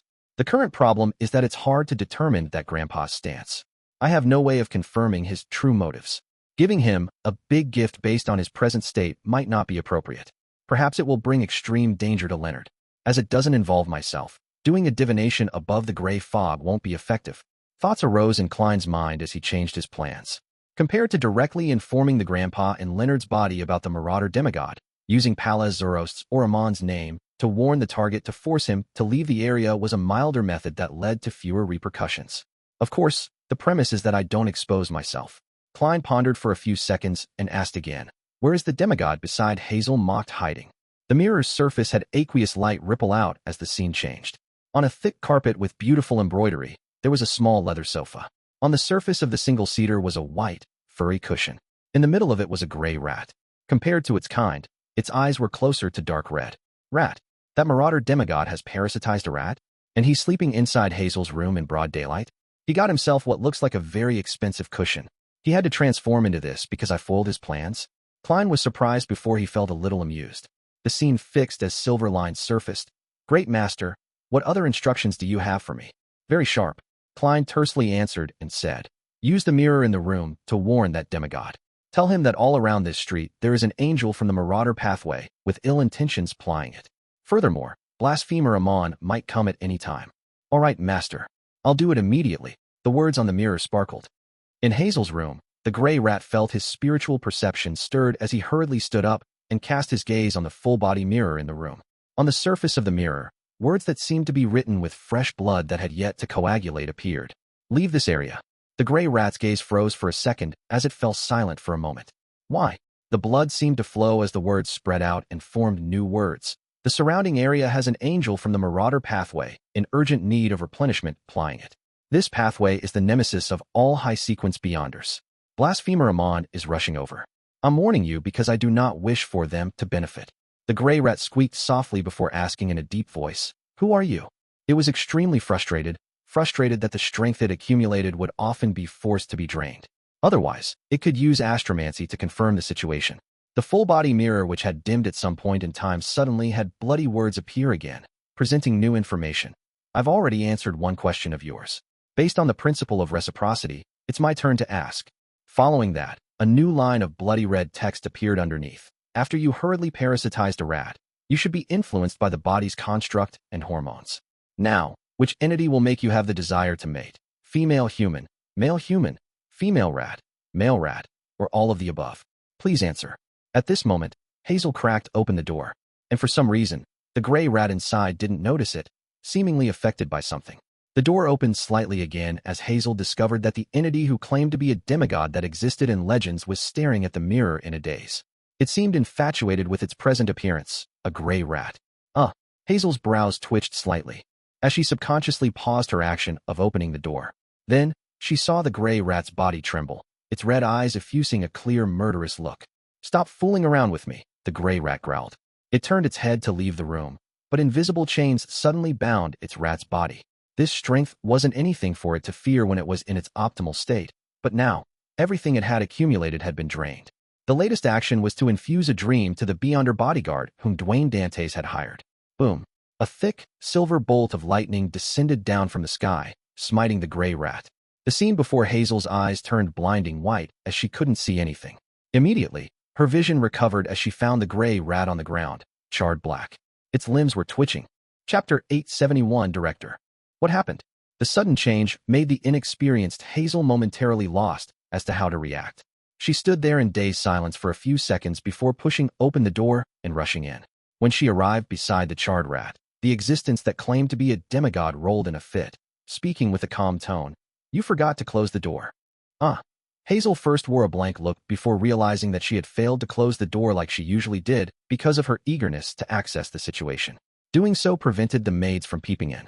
With the rat appearing fine, Hazel pursed her lips and turned around, walking back to the door. During this process, she didn't forget to glance at the full-body mirror. She saw that everything in it looked normal without any problems. It clearly reflected everything in the room. There weren't any additional people or objects. As the door clicked shut, Hazel asked, "Teacher, what happened just now?" The charred rat looked at her sidewards as it cast its gaze beyond the window. In the world of mysticism, anything that involves supernatural power is filled with danger. You can't be too careless. I had tried to use the mirror to do a divination, but I ended up garnering the attention of an unknown existence. After an intense struggle, I finally resolved the problem and prevented the danger from spreading across the street. The rat spoke fluently without any stammering or hesitation, as though being struck by lightning was something trivial. "Is that so? Why didn't you warn me of such matters in the past?" Hazel couldn't help but frown, as she could smell the mixed smell of charred fur and disintegrated fat. Without waiting for her reply, the rat turned to face the balcony and said to her with its back towards her, "My physical condition has deteriorated as a result. I'm no longer suited to staying here, or else I might be discovered by the Church of Evernight. Yes, find an opportunity to send me to your manor in the countryside." Looking at the rat's charred fur and smelling the fragrance of roasted meat, Hazel fell silent for a few seconds. Suppressing her doubt, she nodded and said, "All right." 160 Buckland Street. Sitting in the reclining chair, Klein saw the full-body mirror ripple with aqueous light again as silver light arose. The silver words formed into a sentence. "Great Master, your puny servant, Rhodes, has followed your instructions to warn that demigod from the marauder pathway. I have also given her a tiny punishment." Her? Just as Klein was ruminating over the pronoun Rhodes had used, light from the mirror's surface turned clear as it presented a scene. A silver bolt of lightning smote down, causing the gray rat to collapse while convulsing. "This is way too weak." Klein suddenly understood why this demigod's condition was weaker than he expected. "Are you satisfied with the way I handled it?" The silver lines quickly warped into a question. "Not bad." Klein nodded. Considering the demigod's condition, he paused for a second and probingly asked, "Why didn't you directly kill her?" Rhodes's mirror outlined silver words. "If one can't be certain in killing a demigod target, it's best not to force them into a corner. Once they aren't repressed, they will completely let themselves go. That would result in them mutating into an incomplete and irrational mythical creature. Most of the time, to have a problematic condition and to having trouble fully expressing their powers is because they are resisting their inclination of losing control. I am not here in my actual form, so all I can do is deal a small punishment." When the final line appeared, the full-body mirror's aqueous light shimmered. Klein suddenly had the feeling that a creature was looking at him with widened, watery eyes. He didn't respond towards that, and instead nodded. "That's it for today. I'll summon you again if there's anything else." "All right, Master." The mirror immediately produced a hand-waving emoticon. After cleaning up the room, Klein finished his afternoon nap and left the master bedroom. Before long, the white-gloved Walter came to the third floor and entered the half-opened room with the balcony. He said to his employer, "Sir, the church has sent a letter. They've invited you to be a director in the board of directors for the Lone Charity Bursary Foundation. You can choose to directly take up a post there to receive a sizable salary, or you can choose to take on a symbolic role. You will only participate in the discussion and vote when handling major matters. The church sure is efficient. It has already set up the framework." Klein thought and felt that since he had already donated more than £10,000, there was no need for him to claim a salary. It was better to not expect anything in return as he deliberated. "I'll take on a symbolic role. However, I wish to participate in some of the actual operations of the foundation in the future. I wish to contribute further to spread aid to help more people. I will inform the church of your thoughts," Walter seriously replied. "If you have nothing else, it's best you head over on Wednesday morning to witness the official establishment of the foundation." Dwayne raised his porcelain cup and drank a mouthful of black tea. "Okay." On the Golden Dream, Dantès sat in front of the deck, worriedly looking at the azure-blue sea that was churning with waves. After being urged once by Gehrman Sparrow, he felt that he couldn't delay any further. Otherwise, he might become a bounty at any time. "I don't want to become a pile of cash while I'm sleeping. So what if I'm suspected?" Dantès gritted his teeth and mustered his courage. He passed through the cabin door and headed straight for the captain's cabin. Being unable to find Anderson Hood in a short span of time, he could only ask Vice Admiral Iceberg Edwina Edwards. After reaching his destination, Dantès took 3 deep breaths and raised his right hand, prepared to knock on the door. At this moment, Vice Admiral Iceberg's voice sounded from inside. Please come in.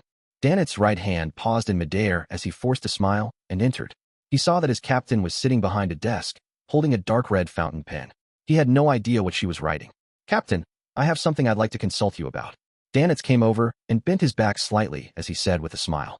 Edwina put down her fountain pen and pulled at her sleeves that were laced with flowers. She glanced at Dantès and said, You wish to ask about West Balham? Ah. Dantès' expression froze. The captain already knows? It must be those B*SD*RDS and Dog*T, like Beryl and Iron Skin. They told Captain about it. I know that no secret can be kept on this ship, and it's even more so for Captain. After cursing inwardly, Dantès forced a smile again. Yes, as you know, I'm very interested in history and geography. Edwina's limpid eyes moved slightly as she looked out the window. This is international politics. Without waiting for the stiff Dantès to find another excuse, she continued on.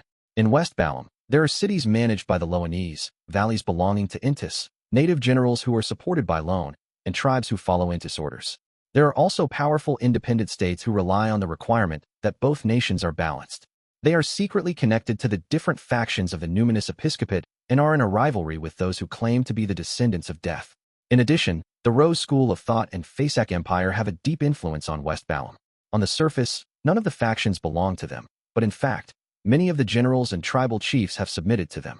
Among them, Dantès listened in surprise before he lowered his hand suddenly with a dry chuckle. Captain, I need to take notes, or else there's no way to memorize this. Edwina, who had been interrupted, wasn't mad. She pointed at the fountain pen and paper on the table. That's a good habit. I believe Gehrman Sparrow doesn't wish to receive erroneous information. Ah. Dantès was stunned once again. West Balham sure is chaotic. It's difficult to even tell which backing faction that a medium-sized warlord belongs to, or who he's supported by. The Rose School of Thought has a very strong influence there. That means a sharp rise in risk for me. Klein had quickly scanned through Dantès' letter after receiving it from Miss Messenger Rionette Tinker. It made him believe that he shouldn't head to West Balham alone unless Mr. Azek accompanied him. Chapter 872, Results of Mediumship. Watching Miss Messenger leave, Klein glanced at the letter in his hand and considered the problem of West Balham again. He believed that he needed to make preparations in case that Mr. Azek wouldn't reply to him in the next month. That also meant that when July came, he might very well have to head to West Balham with a few military personnel, without the Death Consul's protection. If that happened, the shadow of the Rose School of Thought would ultimately hang over him. Two choices. If I confirm that it's extremely dangerous, I'll directly abandon my identity as Dwayne Dantès. On the contrary, I should seriously consider a customer list. I will not have myself involved in any faction that's suspected to have ties with the Rose School of Thought. I might as well set a target first to make any unexpected developments be controllable. The information provided by Dantès likely comes from Vice Admiral Iceberg. The two native generals mentioned seem rather special. The other factions, regardless of the reason, will have a note of their ties with Loan, Intis, Fasak, and Fainapotter, or the various inclinations of internal factions that form a counterbalance. Only, for them, there is no mention of foreign countries other than the point about receiving support from the numinous episcopate. Klein read the content from beginning to end as he vaguely figured something out. He had his initial suspicions that the two native generals were related to the Church of the God of Knowledge and Wisdom. The reason why Edwina didn't make any note was to deliberately point out their uniqueness, telling Gehrman Sparrow that they were targets to cooperate with. This way, she didn't need to worry that there would be a leak from Dantès, as there was no information to leak other than a hint. May Sanchez, Catamia. The former receives the support from the royal faction of the numinous episcopate. The latter secretly claims to be a descendant of death. Even if it's real, who knows how many generations separated he is. If he were to meet Mr. Azek, how should he refer to him? Klein chuckled and shook his wrist, burning up the letter. Following that, he began enjoying an exquisite afternoon tea in the half-opened room with the balcony until Walter entered and whispered, "Sir, the police are here again. It's regarding Quarren's suicide." The matter's clues superficially pointed to Dwayne Dantès, so even though Baron Sindras had handled the matters, the police would visit him from time to time. Otherwise, the reporters would claim that it was a dereliction of duty by the police. As for the assault on Member of Parliament mocked, as Dwayne Dantès was only a relatively important eyewitness, they didn't disturb him further after taking his statement. Invite them to the activity room on the second floor with the garden. Klein placed the butter sponge cake he had taken a few bites from onto the plate and drank a mouthful of tea. As the master, he didn't need to worry that his food would go to waste. This was because the leftovers would be given to the servants. If he were to eat them clean all the time, or request them to prepare the perfect proportions, Then his reputation as a stingy master would spread across the servants on the street before reaching the ears of the ladies and gentlemen.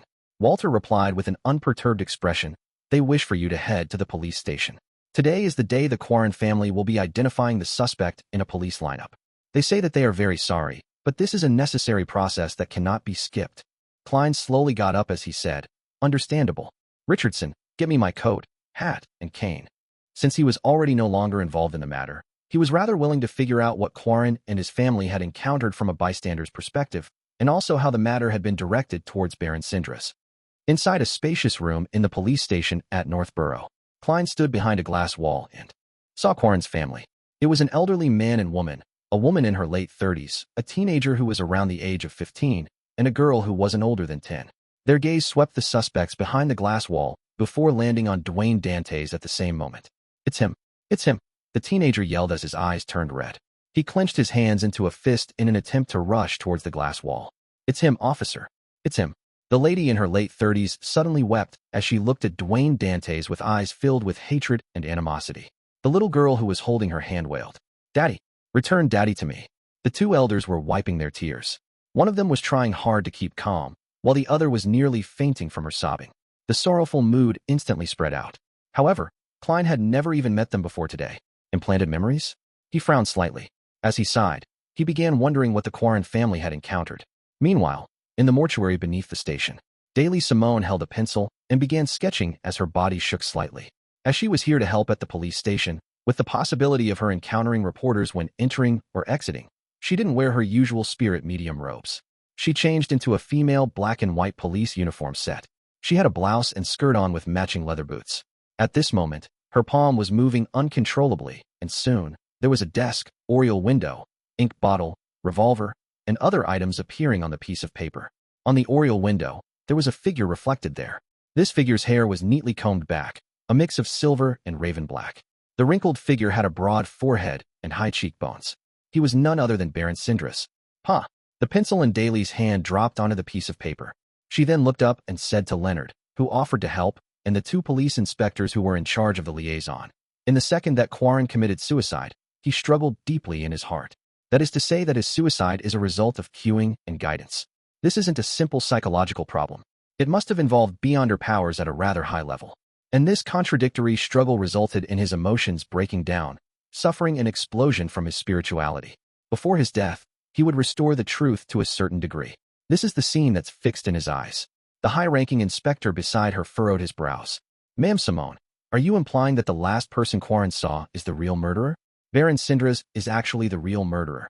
Leonard Mitchell immediately scoffed. "What you see might not be equivalent to the truth. You might not understand it if I call it an illusion. But if I'm a murderer, I can find a person that looks like Baron Sindras so as to make him appear inside the room before Quarren committed suicide." The two inspectors were very pleased with the explanation as they heaved a sigh of relief. "We've already arranged for Quarren's family to pay a visit. I'll have to trouble the two of you to obtain more clues that point towards the truth with non-intrusive means." "All right." Daly rubbed the corner of her eyes. "I'll use the washroom first." She hadn't put on her strange eyeshadow or blush. Apart from her skin appearing rather pale, she didn't have that uncanny look to her. Furthermore, she seemed younger, looking more like a woman in her 20s than 30s. Her eyes were bright, and she had beautiful facial features. Believing that they were in for plenty of work, Leonard Mitchell also left the mortuary and walked towards the washroom above them. Just as they finished climbing the staircase and turned a bend, they suddenly saw a gentleman with white sideburns appear on the other end of the corridor. He was walking out of the police station with his valet. This gentleman was mature and elegant, with eyes that were like a lake under the moon. He was none other than Dwayne Dantès. Daly Simone's mind went adrift for a moment as she turned her head in thought. She looked at Leonard Mitchell and discovered this black-haired, green-eyed poet was looking at Dwayne Dantès. "Why did you suddenly file for permission to help me? That member of the numinous episcopate will soon be found. You have no lack of tasks to do." Daly didn't give Leonard a chance to find an excuse. After pausing for a second, she directly asked, "You believe that gentleman from before is problematic?" Leonard retracted his gaze and fell silent for 2 seconds. Dwayne Dantès has met his grace before. He deliberately didn't provide any sort of confirmation or denial, as though the question should be posed to St. Anthony. In between the lines, he was saying that his grace didn't mention if there was any problem with Dwayne Dantès. Whether it was a lack of any detection or simply because he didn't say, that was up in the air. Daly nodded gently as she turned her gaze towards the washroom. On Wednesday morning, Audrey Hall, who had received an invitation, rode on a carriage to arrive at the St. Samuel Cathedral on Phelps Street. The Lone Charity Bursary Foundation, which was about to be established, was situated on 22 Phelps Street. The building belonged to the Church of Evernight, so there was no need to pay any rent. Before getting off the carriage, Audrey held the invitation and looked out at the scenery. She was filled with anticipation for the future. She was to become a director and would work on raising funds and with external liaisons. Chapter 873, Undetectable Communication. After entering 22 Phelps Street, Audrey instantly saw Dwayne Dantès walk out from the side corridor. This good-looking and gentlemanly gentleman was wearing a black formal suit and holding a gold-inlaid cane. He was communicating with the foundation staff beside him. As though sensing Audrey's gaze, Dwayne Dantès naturally turned his head and looked at the door. Then, his eyes lit up in amazement like he had seen a treasure. Following that, he smiled and gently nodded as a greeting. Audrey returned with a smile and nod that wasn't a breach of etiquette in any way. She then followed the Lone Charity Bursary Foundation staff that came to escort her and walked up to the second floor. During this process, although she didn't look in any other direction, but be it the talent of a woman or her instincts as a spectator, they told her that Dwayne Dantès' gaze kept following her figure in secret until the wall beside the staircase blocked his view. Impeccable acting. He perfectly played out the reaction of what a gentleman who has zero resistance against beauties but remains sufficiently reserved and cultured would do when meeting me for the second time. It's as though we have only met once at the charity party the last time. It's exactly as I imagined. He was even able to light up his eyes. This is a technique that's part of his beyonder pathway, or is it an ability that he possesses to begin with? I have to say that Gehrman Sparrow, I think it's better to use Mr. Gehrman Sparrow, is a professional, no, an excellent actor. Furthermore, he doesn't act in an exaggerated manner like those play actors. Audrey complimented and thought before seeing a few reporters waiting to interview her about the establishment of the Lone Charity Bursary Foundation on the second floor.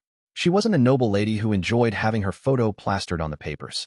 As she exchanged a few words with her valet that had accompanied her to inform the reporters that pictures were forbidden by Earl Hall's authority, she went into the VIP lounge with her lady's maid, Annie.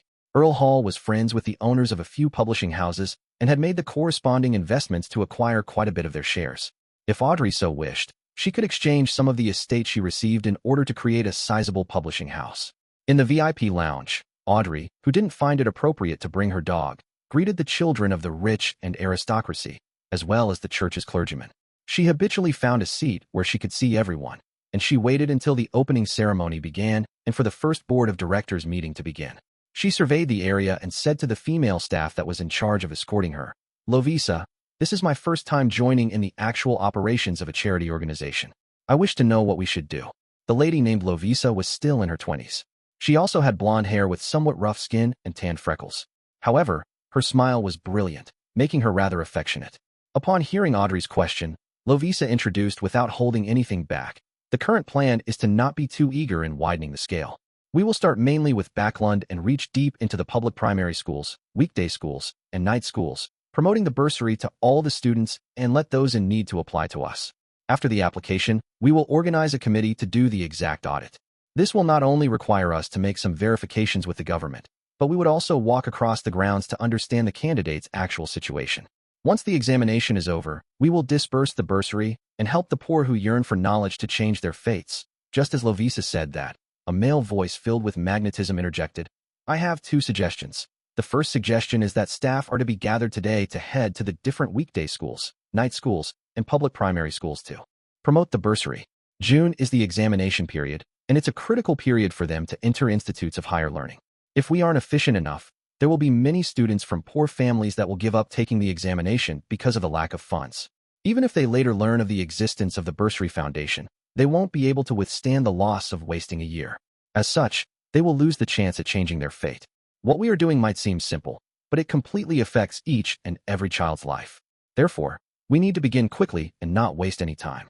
The person who was speaking was none other than Dwayne Dantès, who had just entered the lounge. He expressed his thoughts with a warm but serious expression. "All right, June is the examination period. Be it entering grammar school or the preparations to enter university, as well as the various technical schools to gain experience in their profession, this is a critical period. Once they give up the entry examinations this time, they will have to wait till next June." I actually forgot this. Ma'am Lovisa and the foundation staff seems to have missed this problem. Mr. Dwayne Dantès actually noticed such a detail and had considered those children who are so close to giving up their dreams. He's actually a person with a gentle heart? Audrey suddenly felt that she had a new take on Dwayne Dantès, on Gehrman Sparrow. This was what a spectator had just obtained. A cold assassin, adventurer on the surface, but has a warm heart deep down? Unfortunately, I've only been able to obtain descriptions regarding Gehrman Sparrow's crazy side.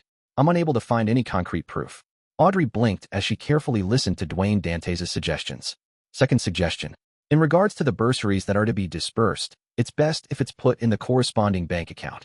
When school fees need to be paid, they can bring their documents to us to apply for a withdrawal. For relatively cheaper board and lodging, things don't have to be that troublesome. They can obtain a fixed sum of money every month or week. This is to prevent the applicant's parents and siblings from spending the money. To a poor family, this is an irresistible temptation. Similarly, an account corresponds to one person. No matter who is withdrawing it, the person has to be present. This can effectively prevent people from suffering from the trial of greed. Having said that, Klein pressed his palm to his chest and said to Audrey and Lovisa, "Sorry, pardon me for barging into your conversation." Audrey smiled and said, "Mr. Dantès, your suggestions are excellent. You have opened my eyes to matters that I never considered before. The only problem is that what you say to us is meaningless. I'm only listening to Ma'am Lovisa's introduction." Lovisa smiled and said, "Yes, you should mention all of these at the first board of directors meeting. Don't you see me deliberately coming over to convince Miss Audrey first? With Justice's part in this, I can ensure that there will be no objections from the board of directors. Otherwise, it might easily be tabled or altered by someone using some excuse such as lacking manpower." Klein made an enlightened and regretful expression as he rubbed his palms slightly. "Look at me, being all anxious about these matters and forgetting my place. Sometimes, I just wish that things will be made into reality once I'm given the chance. Mr. Dwayne Dantès' acting is a little exaggerated. He should know that he can't fool me. Oh, he's doing it deliberately to communicate with me ahead of time without leaving behind any traces. He wants me to support him?" Audrey instantly read his thoughts as her smile turned clearer. Although she hadn't communicated with the world ahead of time, she believed that she would support this tarot club member of hers. However, being able to exchange some ideas ahead of time left her rather happy. This was because she felt that he was treating her as an equal. After forgiving Dwayne Dantès' recklessness and watching the man walk to the table with beverages and pastries in the lounge, Audrey looked away and said to Lovisa, "What I'm responsible for is to raise funds at different occasions and to communicate with the government and parliament. That should be a simple matter for you," Lovisa answered frankly. This was also why the church's charity department didn't object to Audrey Hall's participation. In fact, they were very supportive of it. Audrey nodded in thought and said, "If I have the time to spare, can I join you in visiting the different schools for the promotions, as well as the examination of the candidates?" Lovisa was originally unwilling to agree, worried that the environment wasn't suitable for Miss Audrey. But when she saw her clear green eyes and took in her request that she couldn't resist, her heart softened. She felt that such kindness shouldn't be stopped. It wasn't to be isolated from the reality of the lower class. If Miss Audrey sees true misery and ugliness and is still willing to help the pitiful people, she will definitely be able to be of greater use.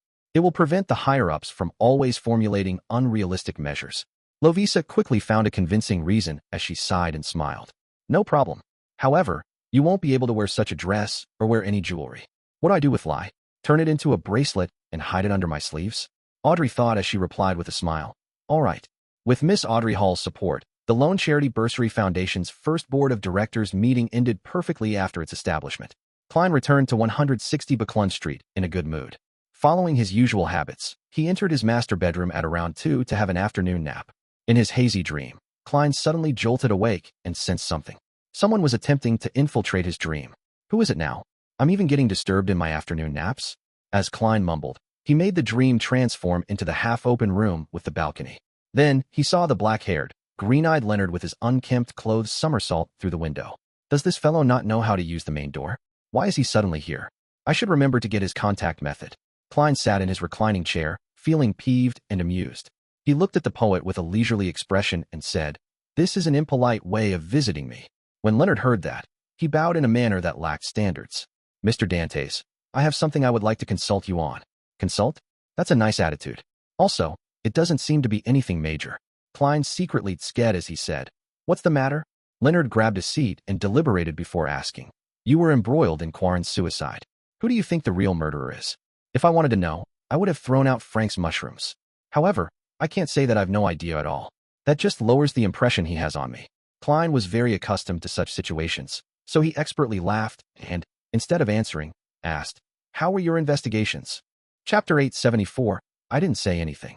Leonard Mitchell clasped his hands together and leaned in slightly. We have restored the scene Quarren saw before his death. This didn't directly show the murderer, but the glass on the oriel window happened to reflect Baron Syndra's figure. After a pause, Leonard added, "This is too simple and unconvincing. A powerful banker and noble at Baron Syndra's level wouldn't need to personally take action or be present to watch if he wants someone dead, unless he has some special fetishes. And as you know, there are many ways to replicate such scenes, be it via an illusion or disguise." When he mentioned disguise, he looked up slightly and glanced at Dwayne Dantès. It was as though he was implying that the latter's present appearance was unlikely his true appearance, just like Gehrman Sparrow and Sherlock Moriarty. What a simple and direct way of framing someone. It's really suspect if the murderer behind the scenes really wants to frame Baron Syndra's. I should process everything from the beginning. First, assuming that I, in other words, Dwayne Dantès, act like an ordinary person.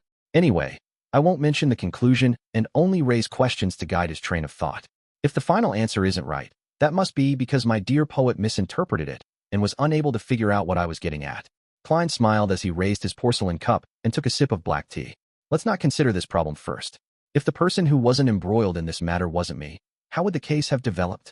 Leonard raised his clasped hands slightly as he tapped his index finger. As a suspect, Dwayne Dantès would be remanded at the police station, but his butler, servants, neighbors, and friends will be able to testify that he has never made contact with Quarren's family. Hence, the testimonies from both sides will contradict strongly. The police will be unable to handle it and request the Nighthawks to intervene. Using mediumship means, we will see the scene Quarren had before committing suicide, thus, obtaining Baron Syndra's figure. As he spoke, Leonard suddenly fell silent. After a few minutes, he continued speaking under Dwayne Dantès' smiling gaze. Regardless of the unconvincing, odd, and simplistic nature of the clue involving Baron Syndra's, we will follow protocol and make contact with him and begin the relevant investigations. And this will lead to certain problems related to him being noticed by us. Baron Syndra's is involved in matters involving the Beyonder domain, so he can't stand up to further scrutiny from the Nighthawks. The more Leonard spoke, the more certain he became. It was as though he had figured out the mastermind's line of thought. He, or they, might not care if their trap is seen through. As long as they get the Nighthawks to do a routine investigation on him, their goal will be achieved. This is because Baron Syndra's hides a rather serious and easily discoverable problem. Yes, that's the same conclusion I have. This is actually closer to sounding the alarms by providing a tip-off, but it's more mild. It looks like a trap that will make the Nighthawks definitely investigate things while hiding their existence. Of course, I won't directly acknowledge your guess. Wouldn't it be awkward if I was actually wrong? Klein crossed his right leg over his left and laughed. Baron Syndra's, who has been alerted, definitely won't show any problems now. Leonard slowly nodded and said as though explaining to himself, this Baron's experiences are rather legendary. He has been pushed to the brink of bankruptcy a few times, but he managed to turn the tide and ended up reaching a new height. Perhaps, in one of these instances, he had sold his soul to the devil, an evil god, or some other secret existence out of desperation.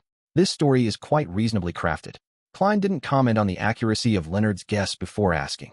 On the other hand, how would the Nighthawks treat the real murderer that led to Quarren's suicide? Leonard temporarily put aside all his previous thoughts, and he began following the train of thought based on an ordinary development. The design trap is too crude. The cueing, guidance, and memory implants were done in an insufficiently concealed and mild manner. It's easy for people to discover problems. Therefore, it's unlikely to be done by mid- or high-sequence beyonders from the Spectator pathway. It looks more like it was done by a beyonder from another pathway who relied on a mystical item to pose as a spectator. Before he finished his sentence, Leonard fell into silence again, his thoughts a mystery.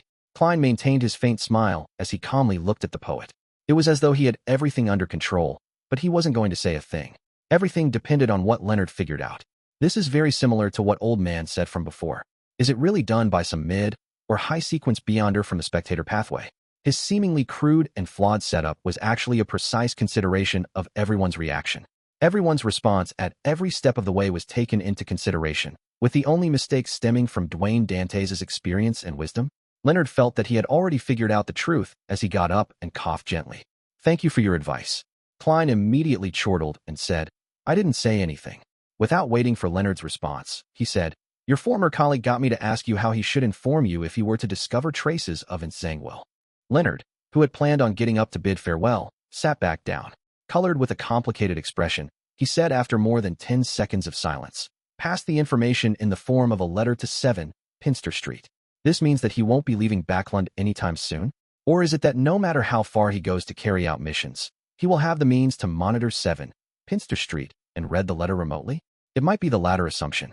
A Marauder Pathways angel definitely has many magical secret techniques. Leonard can definitely use one of them. I can't ask, or else it will lower Dwayne Dantès' level and destroy my setting. Klein wore an unperturbed expression as he said with a smile, I'll inform him. Leonard didn't immediately leave as he opened his mouth, paused, and asked, if I wish to contact him, how should I do it? His green eyes were deep as they spoke volumes when he asked. Klein was already prepared, so he said with a smile, the spirit that wanders about the unfounded, the friendly creature that can be subordinated, the messenger that belongs to Gehrman Sparrow. You can ask Pallas about the exact ritual if you aren't too sure. Leonard knew that Gehrman Sparrow was Sherlock Moriarty, who was also Klein Moretti. He nodded indiscernibly and stood up. Thank you for informing me. Please pardon me for my intrusion. With that said, he retreated to the door, opened it, and left the dream. Hey, you left just like that? As a nightmare, or as a former nightmare, shouldn't you consider how there might be problems with your memory? You remembered it just from hearing it once? You aren't putting enough weight on this matter. Klein couldn't help but lampoon when he saw Leonard's figure disappear. He shook his head in exasperation, ended his afternoon nap, and began busying himself over the matter regarding West Balham. On the Golden Dream, Dantès, who had finally finished his mission, drank some iced light beer because of the recent hot weather. If it wasn't because the creation of ice needed beyonder powers, and that there wasn't much to go around, he felt that he could finish half a bucket of ice in one go. That's what I call life. Dantès guzzled the remaining liquid in his cup. At this moment, he saw grayish-white fog appear before him as Gehrman Sparrow's voice began echoing in his ears. Please, inform Dantès that he is to immediately head to West Balham. Figure out the situation of the areas under the control of the 2 native generals, May Sanchez and Catamia. He should take special note of any signs of Rose School of Thought activity. Head to West Balham? With a cup in hand, Dantès stammered Gehrman Sparrow's request repeatedly. He had once headed there with the Golden Dream crew to seek out treasure. He had also obtained rather detailed intel from his captain. Therefore, he knew how chaotic and dangerous West Balham was. Furthermore, I have to go alone. Dantès uttered a sound as he found his future bleak. Primitive forests with all kinds of hidden and terrifying creatures, native tribes who believed in death and had all sorts of peculiarities, paths filled with bandits and rebel armies, villages with wraiths and shadows haunting them, and cities that had gunfights or even beyonder battles surfaced in his mind. No, I have to say no to Gehrman Sparrow. Say no. He should at least send me a helper. Ordinary people can survive in West Balham and become rich, having their own manners. This means that it's not as horrifying as I imagine it to be. I'm just frightening myself. Besides, Gehrman Sparrow just requested me to figure out the situation, not to contact anyone. Dantès quickly forced a smile and requested Mr. Fool to inform Gehrman Sparrow that he would immediately take action. Then, following Gehrman Sparrow's instructions, he set up a bestowment ritual to pray to Mr. Fool. When the ritual came to an end, he saw an illusory door open. A dark golden sunbird-shaped brooch flew out, landing on the altar. Sunbrooch. In the southern continent, in a kingdom once ruled by death, the sun pathway was one of the most effective beyonder pathways, directly giving me such a precious item. It's not bad working for Gehrman Sparrow. However, he said something about it being borrowed. Dantès picked up the brooch and felt his surroundings turn hot and humid. After handing out a mission to Dantès, Klein was just about to open the door to instruct Richardson to get him a cup of iced water when he felt his spiritual perception trigger. Immediately, he activated his spirit vision and saw Rionette Tinker walk out of the void. She held the 4 blonde, red-eyed heads in her hand, with one of them having a letter in its mouth. Who's it from? Leonard? Klein reached out his right hand in suspicion. Chapter 875, Mummy. 7, Pinster Street. Leonard Mitchell came to his desk and unfolded a piece of paper. He then picked up a fountain pen and lowered his wrist in preparation to write. However, just as he dipped a dark blue spot onto the paper, his fountain pen paused. He attempted to move his wrist in order to write a few times, but all his attempts ended up stopping due to hesitation. He raised his wrist, lowered the fountain pen, and repeated this action again and again. Finally, he froze his wrist in midair. Leonard threw down his fountain pen, crumpled the piece of paper, and accurately threw it into the trash can. At 160 Buckland Street, Klein received a thin letter from one of Miss Messenger Rionette Tinker's heads. He felt the weight in his hands, and only when his spiritual intuition didn't send him any warnings did he tear it open and retrieve the letter inside. There was only 1 page, and on it were 2 lines of text written in neat, beautiful handwriting. I have something that will require your help. Let's discuss it in detail, face to face. Sharon, so it's Miss Sharon. Klein had his questions answered as he took out a gold coin and did a simple divination in front of Rionette Tinker. Then, he took out another piece of paper and wrote one word. Tonight. After he folded the letter, he asked Miss Messenger as he handed it to her. Can you still locate her? If it wasn't possible, he planned on giving her Sharon's mailing address. Hillston Borough, 126, Guard Street, Ma'am Miriam. Yes. One of Rionette Tinker's blonde, red-eyed heads gave an answer. The head then opened its mouth and bit down on the letter. After Miss Messenger vanished from the room, Klein immediately held a ritual, planning to bring creeping hunger back to the real world from above the gray fog. He then planned on traveling to the various archipelagos in search of a lucky pirate. Creeping hunger hadn't been sealed yet, so it still required feeding once a day. All Klein could do was barely use it, feeding it whenever he needed to use it. He would then throw it back above the gray fog when the next feeding time was at hand. He wasn't planning on making up for the difference. If creeping hunger dares to make a fuss about it, I'll feed it mushrooms. After ending the ritual and clearing up the scene, Klein wore the thin human-skinned glove, turning his body translucent until he vanished from his spot. He had his dinner, and after waiting for creeping hunger to finish its howling above the gray fog, Klein went to retrieve it by using the excuse of having an upset stomach to enter the bathroom. He then used this opportunity to teleport to the area outside the Bravehearts bar in the Backland Bridge area. During this process, he had already changed his appearance, turning into the black-haired, mustached, and bespectacled detective, Sherlock Moriarty.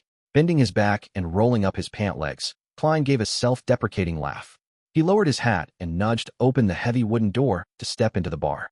After asking the bartender, he held a cup of Southville beer and went to billiard room 3, where he knocked on the locked door. Knock, knock, knock.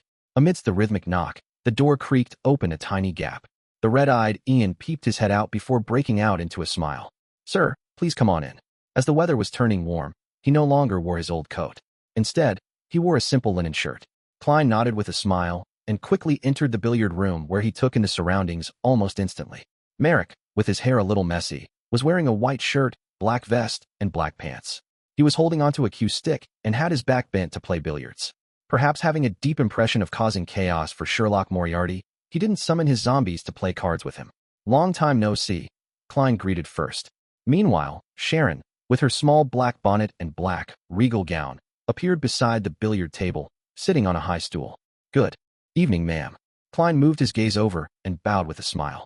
Sharon seemed to float up as she stood up before raising the hem of her skirt to do a slight bow as a polite response. As for Merrick, he lowered his cue stick and said in a gruff voice, "From the looks of it, you're still in Backland."